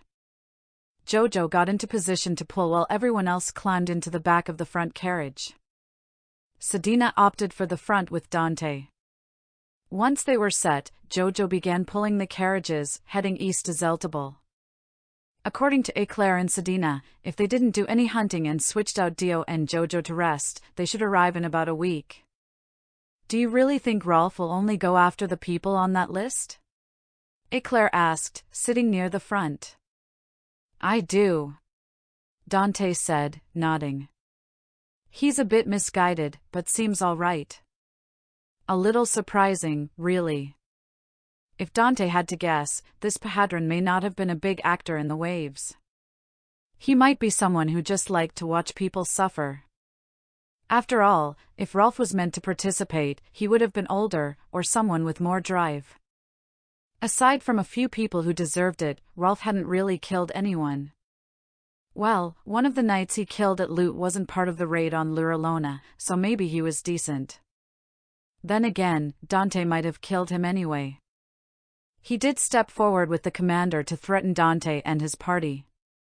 I think you might just have a soft spot for kids, Sedina said, leaning into his arm. That too. Dante laughed. He looked over at Sedina. You're really liking that arm, huh? Since after they woke up, she's been clinging to him like that.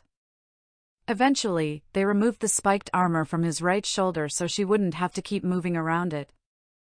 They took off the left shoulder spikes too, mostly to keep both sides similar, and because the spikes were too distracting. Can you blame me? Sedina asked as she trailed her fingers up his arm. We did have quite the night. You did? Raphtalia popped her head through the carriage covers to look at them.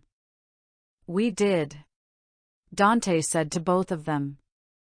It was very nice. Oh, don't be so modest. Sedina gave him a quick kiss. You should have seen how he acted, little Raphtalia. Dante was so dash. Why are you like this? Dante cut off her explanation. That was not the sort of thing to talk about with others. Ah, you love it. Sedina laughed. Yeah, I do. Dante acknowledged. It was certainly part of her charm. Anyway, Raphtalia said through her hand, covering a small blush, if you've already done that with Sedina, does that mean you will with Rifana soon? That's. Dante was somewhat impressed with Raphtalia's concern for her friend's love life. Well, at some point, I suppose. You suppose? Raphtalia asked, looking annoyed. It's fine, Raphtalia, Rifana said, tapping her friend on the shoulder with her hand. A light blush was present on her face. It'll happen when it happens. I didn't realize how important it was to you that I be with Mr. Dante like that. It's not. Raphtalia deflected, blushing heavily. It's just, I know how much you wanted to marry someone like the Shield hero. I want you to be happy. I am happy, Rifana said with a smile. I promise. I'm more than willing to wait for whenever Mr. Dante is ready. But when will that be? Raphtalia asked, directed both at Dante and Rifana. I think it'll be when he trusts me, Rifana said. Raphtalia gave her a look before turning to Dante. It took her a moment, but she seemed to understand what Rifana meant. After all, only 3 people in the party had Dante's trust power with them. I don't know when that will be, Dante admitted. I thought that, if I told you all enough about my past, the power would activate. It didn't. That's because there really wasn't any good way to say what came next. I don't think I can trust you with knowing about me. After all we've been through together? Raphtalia asked. Dante, you saved our lives. Everyone here whose life you saved doesn't have that power you talked about. Is that the reason? This wasn't a conversation Dante wanted to have. Still, they deserve to know. I know the kind of people you all are, and the type of things you expect out of me. I've done a lot of terrible things for money, and there aren't many I regret. If you knew about them, some of you would probably hate me, and most of you definitely would. So I won't tell you any of it. I'm sorry. What are you talking about? Keel asked. Some of the things you told us were wrong, but nothing really bad. That's my point, Dante said. While it was true he did tell them parts of his past, he said nothing about murdering people. He tried to find the courage to do so, but he just couldn't.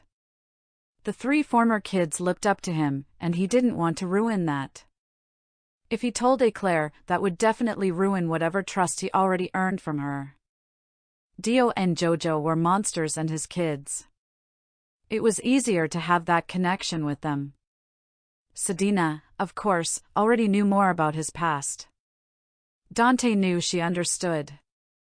I'll give you a small example. It wasn't much, just something to test the waters. I didn't really care about saving the villagers. You all cared, so I cared. That, and some relatives of Agatha and Simond live there. I couldn't very well let them die after all those two have done for me. I know that's a lie, Sir MacRory, Eclair stated. You do indeed have a soft spot in your heart for kids. You wouldn't let them be killed, or end up as orphans if you could help it. Yeah, fine, that's true.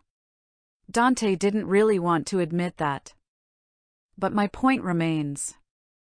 Just because I'm doing good now doesn't mean I didn't do terrible things before. But that's okay, Dio said, slipping past the others. She sat on Dante's other side. That was before, and this is now. Yeah, Dad, Jojo chimed in. You said you threatened people before, but I only see you threatening bad people. It was nice to hear that from them, but that didn't change anything. Still. And you tortured and tried to drown that night, Keel added. It's not like we wouldn't understand. He what? Eclair looked between Keel and Dante. Oh, yeah, I did do that. I understand what you all are saying. I'll consider this for the future. It wasn't as if there was any real time limit to that power-up method. There didn't seem to be any accumulating effect either. There was an XP gathering increase, as well as a stat boost, but that was it. Maybe one day, they'd be able to know what he was like before. But more than likely, they wouldn't. Notes. To anyone who wants to write a story, always make sure you write down notes for things you want to add, either for later in the story or your current chapter. I usually do at work, but sometimes I think, yeah, I'll totally remember that, and then I forget it.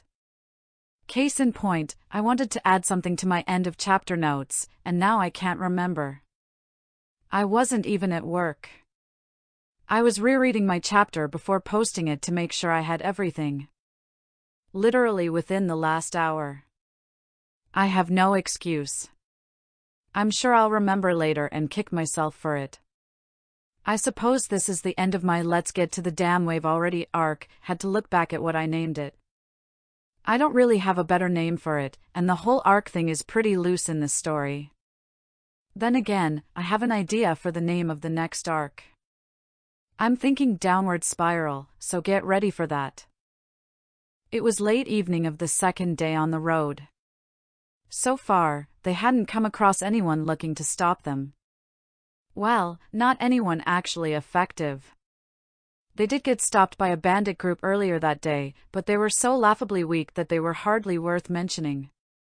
It did, however, give them a chance to practice. And the interruption did give Dante a break from his thoughts. He had spent a lot of time trying to figure out the various schemes going on in the kingdom. The churches was the one he was most confident about. They wanted Dante to kill Malti so they could then kill him with justification. From their viewpoint, he had a good reason to kill her. To encourage him further, they could make it look like she was trying to torment him. That would line up with what that night he tortured said. From what he saw at the banquet, it did look like Malti was instigating the fight when she talked with her father, but that might have been an optics thing. The king's plan was at about the same level of understanding to Dante. He believed the shield hero raped his daughter, so he wanted to punish him. However, the amount of involvement from Altcray was arguable. It looked like it was royal knights that went around threatening shopkeepers to not deal with Dante, as far as he could tell.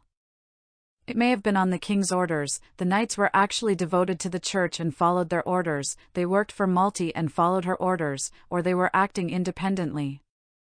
The only things Dante knew for sure were the forced duel and the attempted retraction of funds, and only because Altcray did as much right in front of Dante. Malti was the biggest enigma. Dante tried looking at it as if he didn't have any knowledge about this world.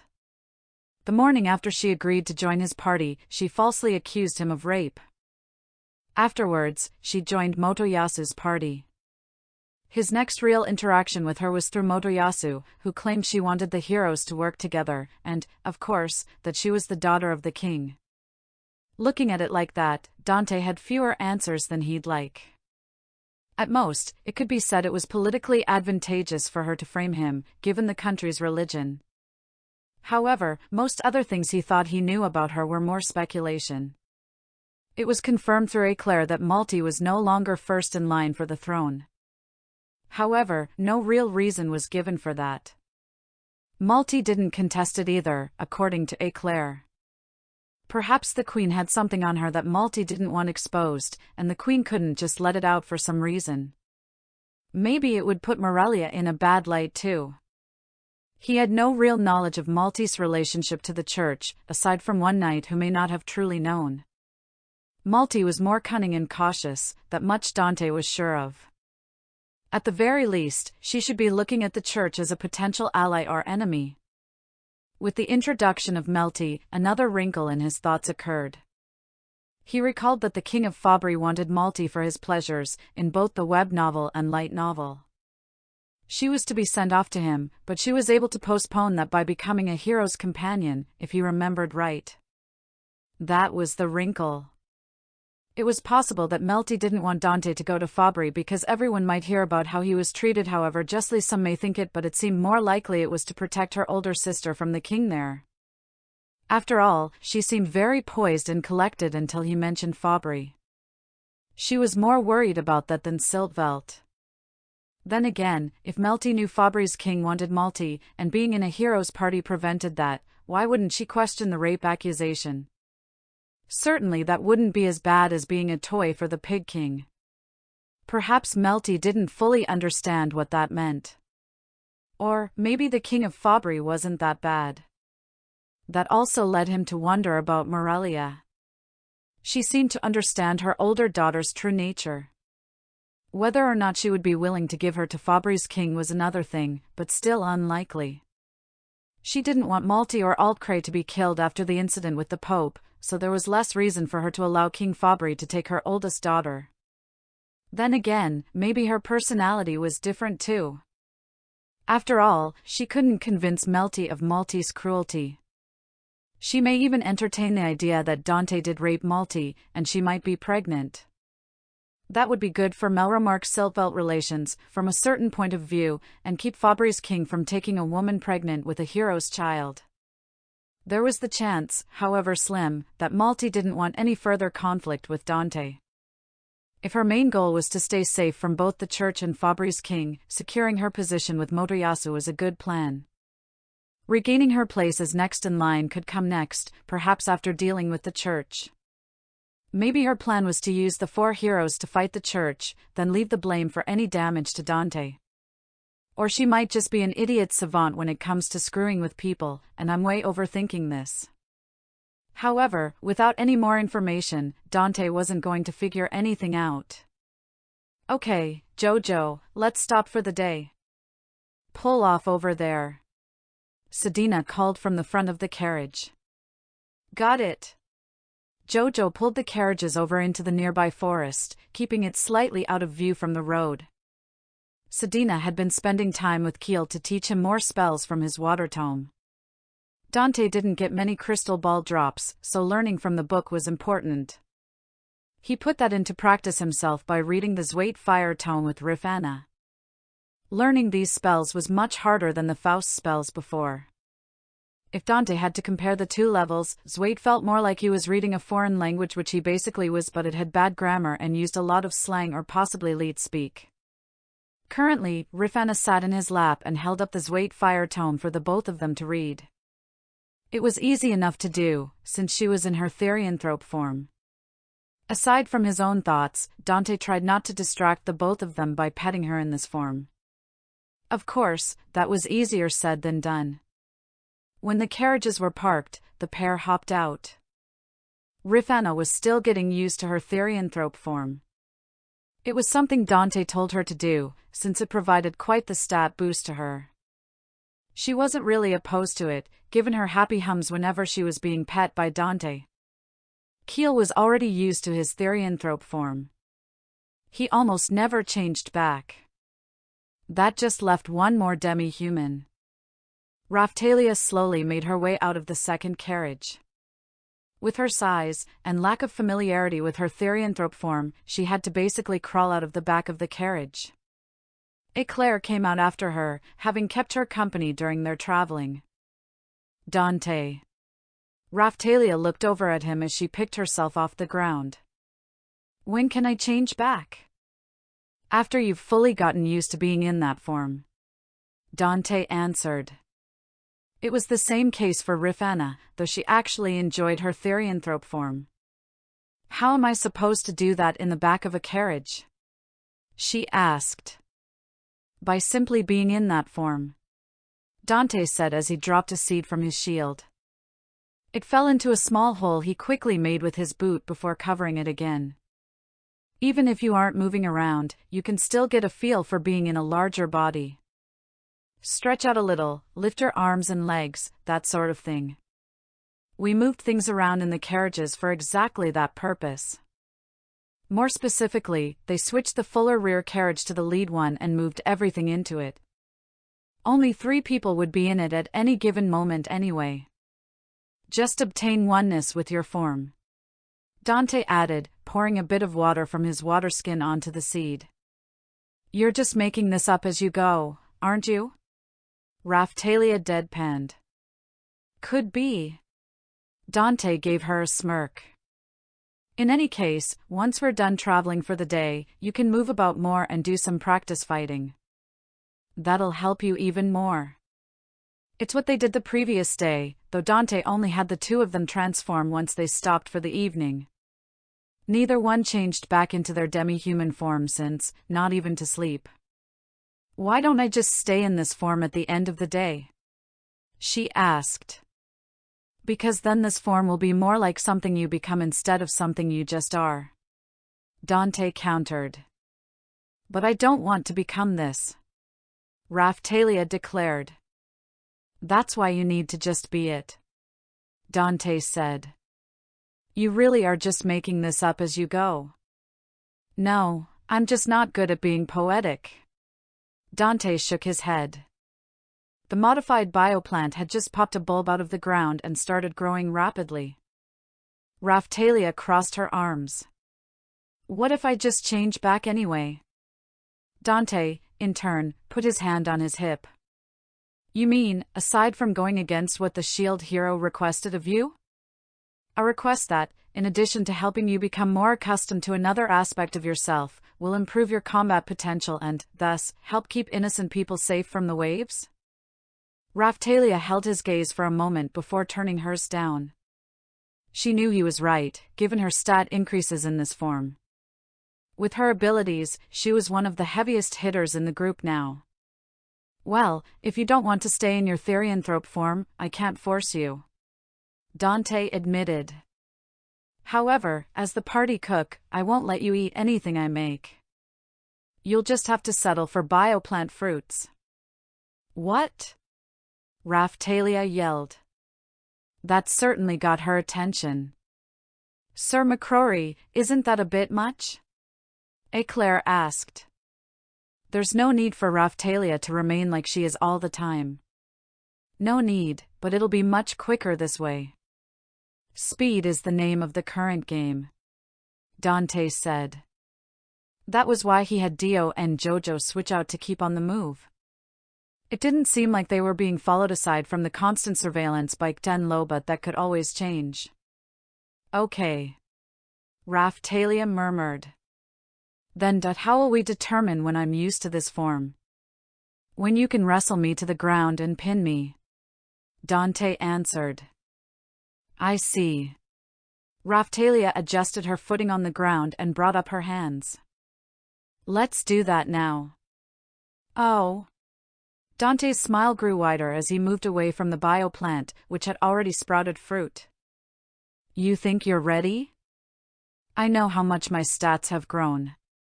Raphtalia said, digging her clawed feet into the ground. All right then. Dante changed to one of his better shields and dropped into a fighting stance. Whenever you're ready. Without a moment's hesitation, Raphtalia launched forward. She sped forward at a rate unbecoming of someone her size. Her arms were out and poised to grab hold of Dante. Then. How? She yelled from her position on the ground. She found herself on her stomach, arm twisted behind her back with Dante's boot on her shoulder. Whoa! Papa's so fast! Dio excitedly said, clapping. How did you do that? Raphtalia barked up at him. The whole fight, from the moment she rushed him, lasted under 10 seconds. You barely lowered your level at all. That was true. While using the whip's power on him could be beneficial, other methods were currently better. That being, of course, unlocking shields. Having a higher level sped up the unlocking time. He also only reduced his level to verify he could still use skills he unlocked, but since lowered his level below that shield's level requirement, which he found to be true. That also tied in with something else he learned about his stat growth. From what he learned from Sedina and Eclair, both having gained levels before and after getting growth bonuses, his stat growth was comparable to an average or above average adventurer. The stat equip bonuses from his shield unlocks were what set him apart. Besides, of course, the easily learned skills, special effects from various shields, the power-up methods, and every other feature a holy weapon offered. 2 big reasons. Dante told Raphtalia. First, I know how much both of our stats have grown. And that his defense, strength, and agility were all far higher than hers. Second, you've been in that form for less than 2 days total, while I've learned to fight with one arm over the course of a whole month. He released her arm and stepped off of her, allowing her to stand again. Besides, Dante continued, is being in that form really so bad? It's uncomfortable. Raphtalia slid one arm across her waist to grab the other. My clothes don't fit right and it feels like I keep getting looked at. Ha! That might be the 10 low shadows. Can she sense them? Or, maybe she's just insecure about her appearance. Raphtalia, you're 8 feet tall, rolling in muscle, and look absolutely stunning. Dante said. You look like an Amazon warrior. And if that didn't translate, you look like you come from a race of warrior women. His previous thoughts of her Romanesque attire came to mind. Perhaps Greek armor was more accurate. She didn't have the sculpted bronze chest piece that looked like muscles. She had that already in this form, thanks in no small part to her physical training. Raphtalia sighed. Not everyone shares your tastes, Dante. No duh. Dante laughed. All of you liked how my gaudy armor looks. Rolf is the only person I know who didn't love it, aside from people who hate me. He did remember the looks of disapproval at the banquet. I don't think that's the right way to look at it. Raphtalia lamented. Fair enough. It was a bit strange. It seemed as though someone like Rolf or rather, Reiko would have found the armor looking amazing. Dante was sure if he saw armor made from doom demons as a kid, he'd absolutely love it. But, to each their own. In any case, Dante went on, if I could transform into an 8-foot-tall warrior, I'd do it in a heartbeat. Even if you became a woman? Keel asked, joining the conversation. Yeah. Wouldn't you? Dante asked in turn. Ha? Keel stuttered. If you could grow to be 8 feet, but become a woman in the process, would you? That's... Keel trailed off. It wasn't really that surprising. That didn't seem like a thing that really happened here. To Dante, however, it wasn't a big deal. With everything he went through in his life, and after his death, losing his dick and growing a pair of breasts would be pretty low on his problem priority list. Well, to each their own, Dante said. All I know is, if I had a more powerful form based on my race that I could turn into, I know I would. I'm thinking it'd be a gorilla. I'd wear a red tie and everything. Sedina looked over at him. I don't know why you'd become a gorilla therianthrope, but it sounds like you're referencing something. Oh, so there are gorilla therianthropes here? Neat. Just a well-known character from my world. Now I can't wait to check in with Rolf.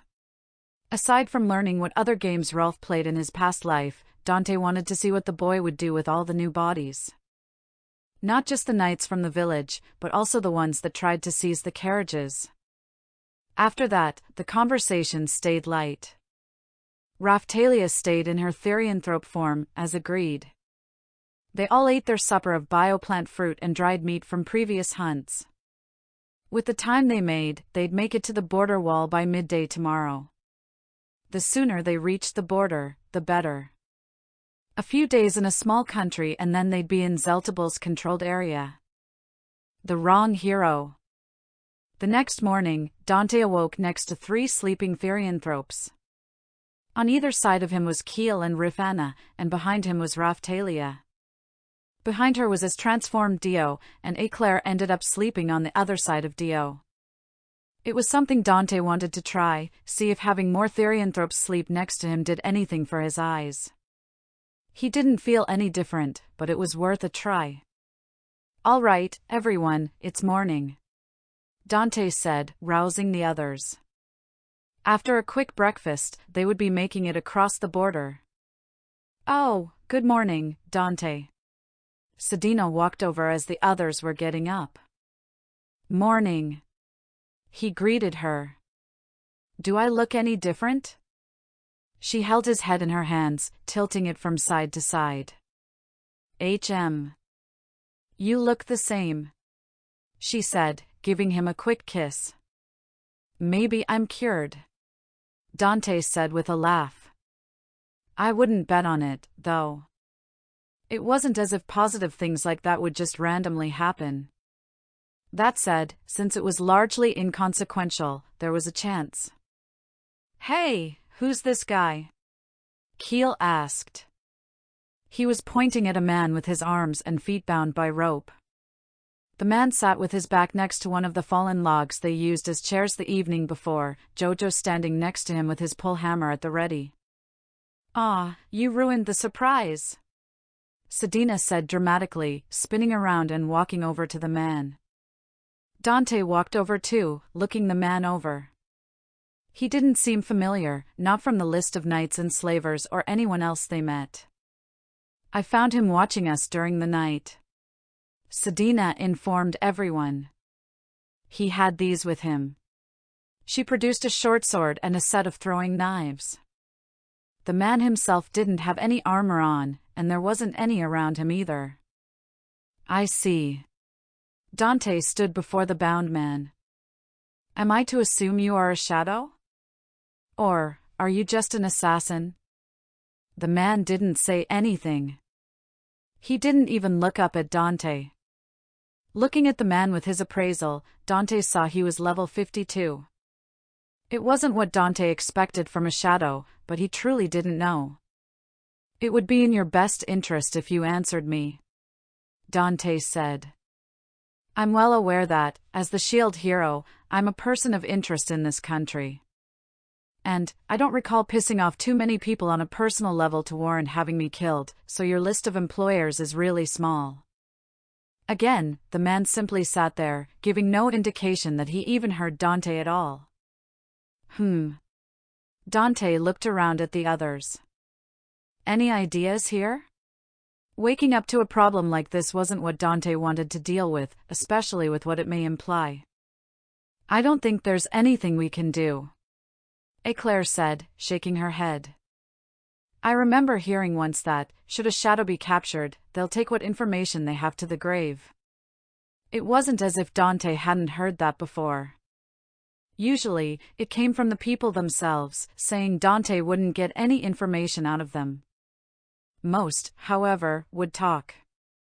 I suppose we could still try torture, Dante said evenly. Sir MacRory dash. If we had the time. Dante stopped Eclair's protest. If he was being honest, he didn't think it was possible for him to break a shadow, assuming the man was one. He knew a few techniques, but he wasn't a professional in that field. Then what do we do with him? Rifana asked. Dante sighed and lowered himself to the man. Look, depending on who you work for, we might be able to let you go. Maybe you're an assassin, maybe you're a shadow, I don't know. Give me something here, yeah? Dante wasn't above killing someone with no means of fighting back. Still, he'd rather not have to do that in front of the people with him now. Maybe he'd give some indication of who he worked for, or some piece of useful information. The man slowly lifted his head. He looked Dante in the eyes. Do what you have to do. It wasn't what Dante wanted to hear. Not by a long shot. Still, it left him with little choice. He stood back up, held out his shield to Eclair, dropping a seed in her hands. Get breakfast ready with the others, Dante told her. Sedina and I will join you shortly. Eclair gave him a nod and led the others away towards the carriages. Dante looked back down at the bound man. This is your last chance, he told the man. Of course, he said nothing back. Okay then. I'll make it quick, Sedina said, pulling her harpoon from her back. No. Dante held out his hand. I'll do it. You don't have to do that anymore. Okay. Sedina nodded. Dante dragged the bound man away from their camp and into a clearing. Dante had picked up a couple things in the weeks leading up to the wave. Combo skills was one of those things. It was simple enough to combine a skill of his with a spell from someone in his party. To help his understanding of magic, he and Sedina also practiced cooperative magic, though he wasn't actually able to cast any with her. What he also learned was that he could use a combo skill by himself. It wasn't easy to do. When casting a spell, the caster could halt the chant partway through and finish it later, assuming they were somewhat proficient. They could go through the entire incantation and hold on to the spell for a few minutes before completing it. A combo skill cast by himself, however, couldn't be interrupted. He couldn't stop the chant, nor move around, and then start up again. Even bringing up his shield to defend himself would likely break the chant, something he found he could do while casting a normal spell. But, against an unmoving target, with no other enemies around? Faust Fire Blast V. Combo skill, Shield Explosion. Orange shields surrounded the bound man, forming a barrier around him. The shields pulsed, red cracks spreading from their centers. A few seconds later, the shields exploded, scattering in all directions. Only ashes remained of the man. With Faust Fire Blast empowered by the staff and Shield Prison empowered by the gauntlets, as well as both being improved by the claw, the unarmored man stood no chance. Dante absorbed his remains and went with Sedina for breakfast. The wrong hero.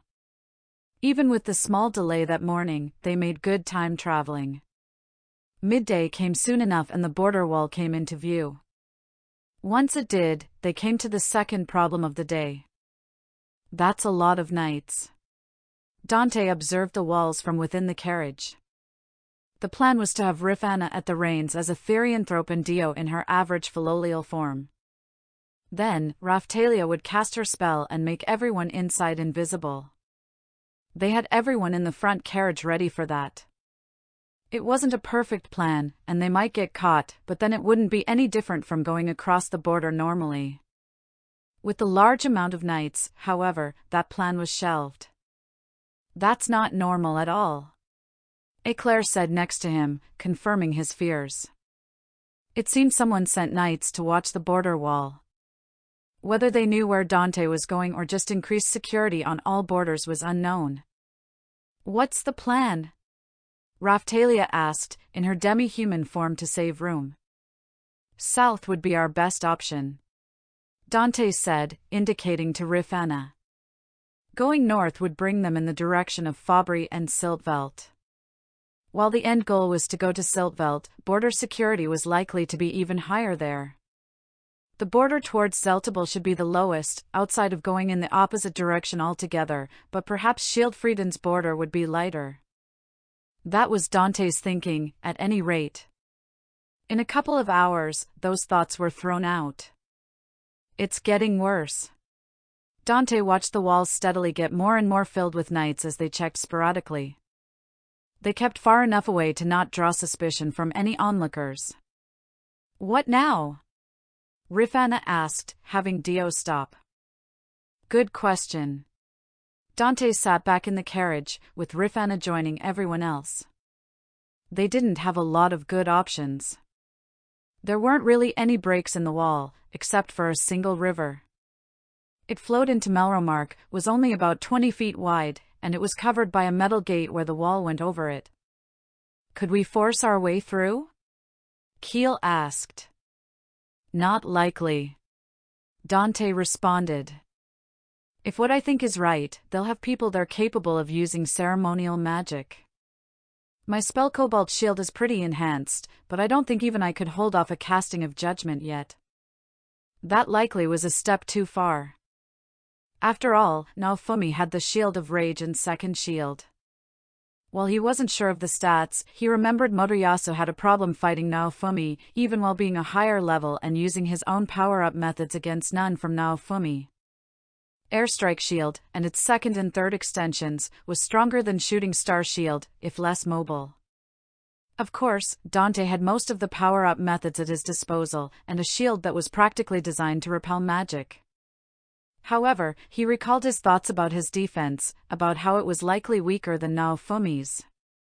More so, without getting much closer, Dante couldn't tell the levels of the knights, nor how many others may be hidden. If they started making a commotion at one of the heavily guarded gatehouses, he wasn't sure if they could win.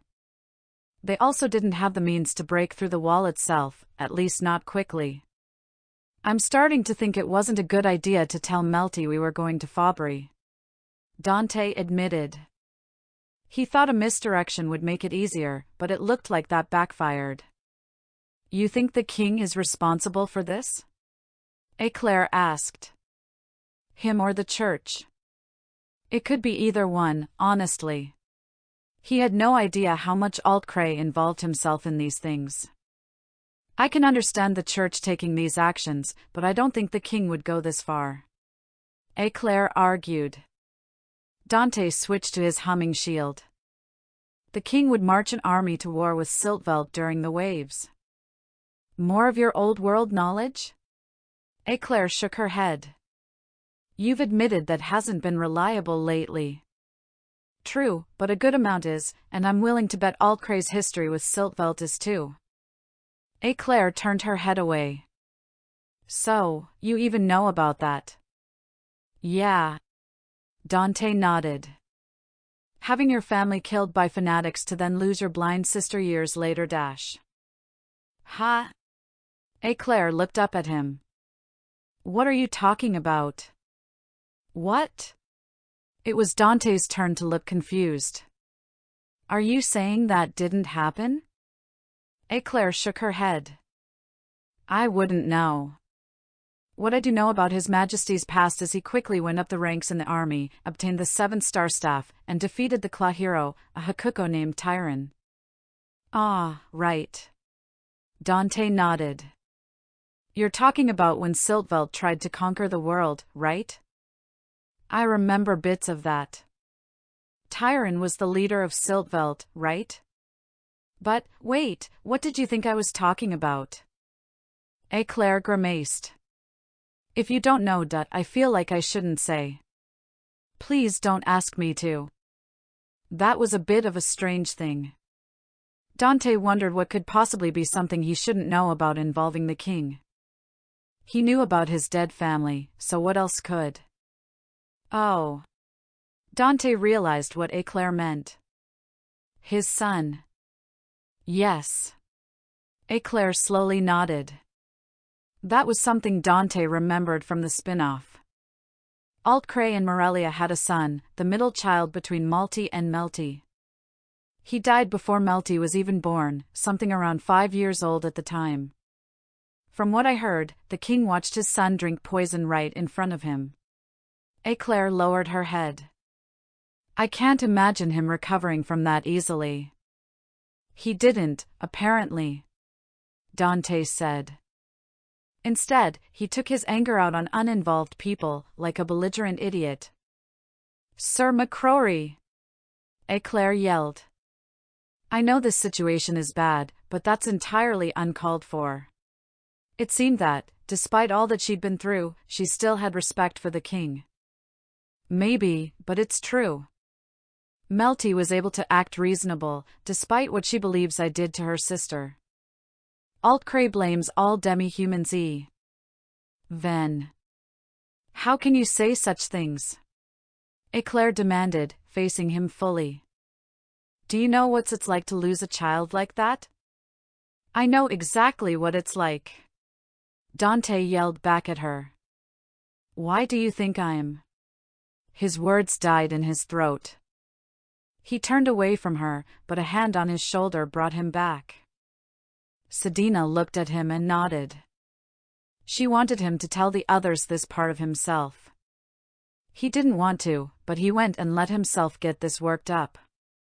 2 weeks before I was summoned, I lost my family in an intentional explosion. A friend who was like a brother, his wife, and their daughter. Dante started. After that, I went after the people responsible. Then, I went for the other people in their group of associates. After those people, I killed anyone with any sort of connection at all, even if they never hurt another person in their lives. Some of them may have been good people, innocent people. I killed them all the same. It wasn't an easy thing to admit, but he knew the truth about those 2 weeks. If I could do it all again, knowing where I'd end up, I know I'd try to kill even more. So, yes, I know what it's like to lose a child like that, and to be a belligerent idiot that got himself killed. The reactions from everyone wasn't what he thought they'd have. He thought they'd be horrified, even enraged. Instead, what he found was fear, disappointment, even understanding.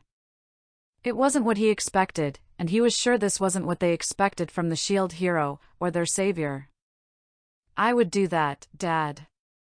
Jojo broke the silence.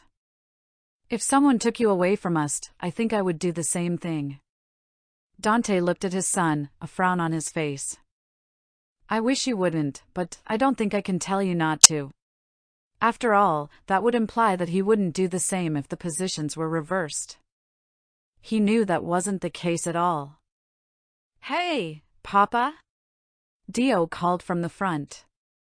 She changed back to her queen form to speak. I would too. But there's someone out here. What? Dante rushed to the front of the carriage and looked around, changing his shield for battle. Dio was already pointing a wing in the right direction. However, instead of a person, he saw a light brown philolial. Gway! The philolial squawked. Oh. Dante sighed in relief. I was worried for A.O. He realized what this probably meant. He said we should follow him. Dio said. Right, well. Dante sat at the front of the carriage. He looked at those in the back. Tell him to lead the way. It wasn't good to leave things how they were, but it seemed like he was going to talk with someone he wasn't expecting to for some time. Notes. I've been rereading the light novels and I found that Kyo was able to use combo skills by himself. Or, at least, he implied he could. He didn't actually say combo skill in his abilities. I don't know if that was unique to Kyo, but I feel like that's something Naofumi and the other heroes would learn and keep under wraps until it was needed. Hell, for all I know, it'll get used in LN23, or it was already used and just not called a combo skill. As for fighting the border guards, Dante isn't about to take on ceremonial magic. He didn't have the Shield of Rage, and he didn't have a spear-wielding madman to provide him with incredible drops to improve his shield. Could he withstand judgment? Maybe. Was he about to test that? Hell no. Kudos. Mystic Soul, Lokiwalam, Benita, Marissa Ultimari, Enerno 2077, Pathaduk, Mornintron, Demon Damocles, Regnolum, Medical Shoe, Sven 10, Kirifton Games, Jabraz, Zenwalker, Poke Music 28, Nuo 17342. Tin Sparrow, Mr. Black 8965, Sorain, Godkazuma, Skundworks, High People, Destroyer 78901, Chaos King 23, Speedfire 2, ISM, Moonkiller 24, Seaprince 49, Ace Omega, UCBWX3 UUZRVTMQ, Novisium. Toby Off the Gods, The Dead Goddess, Phoenix, Euclean, Sigimans, DiGiorno, Orange Glass, Thester Destroyer, Draco 109109, Xenobi Phoenix, Shoji.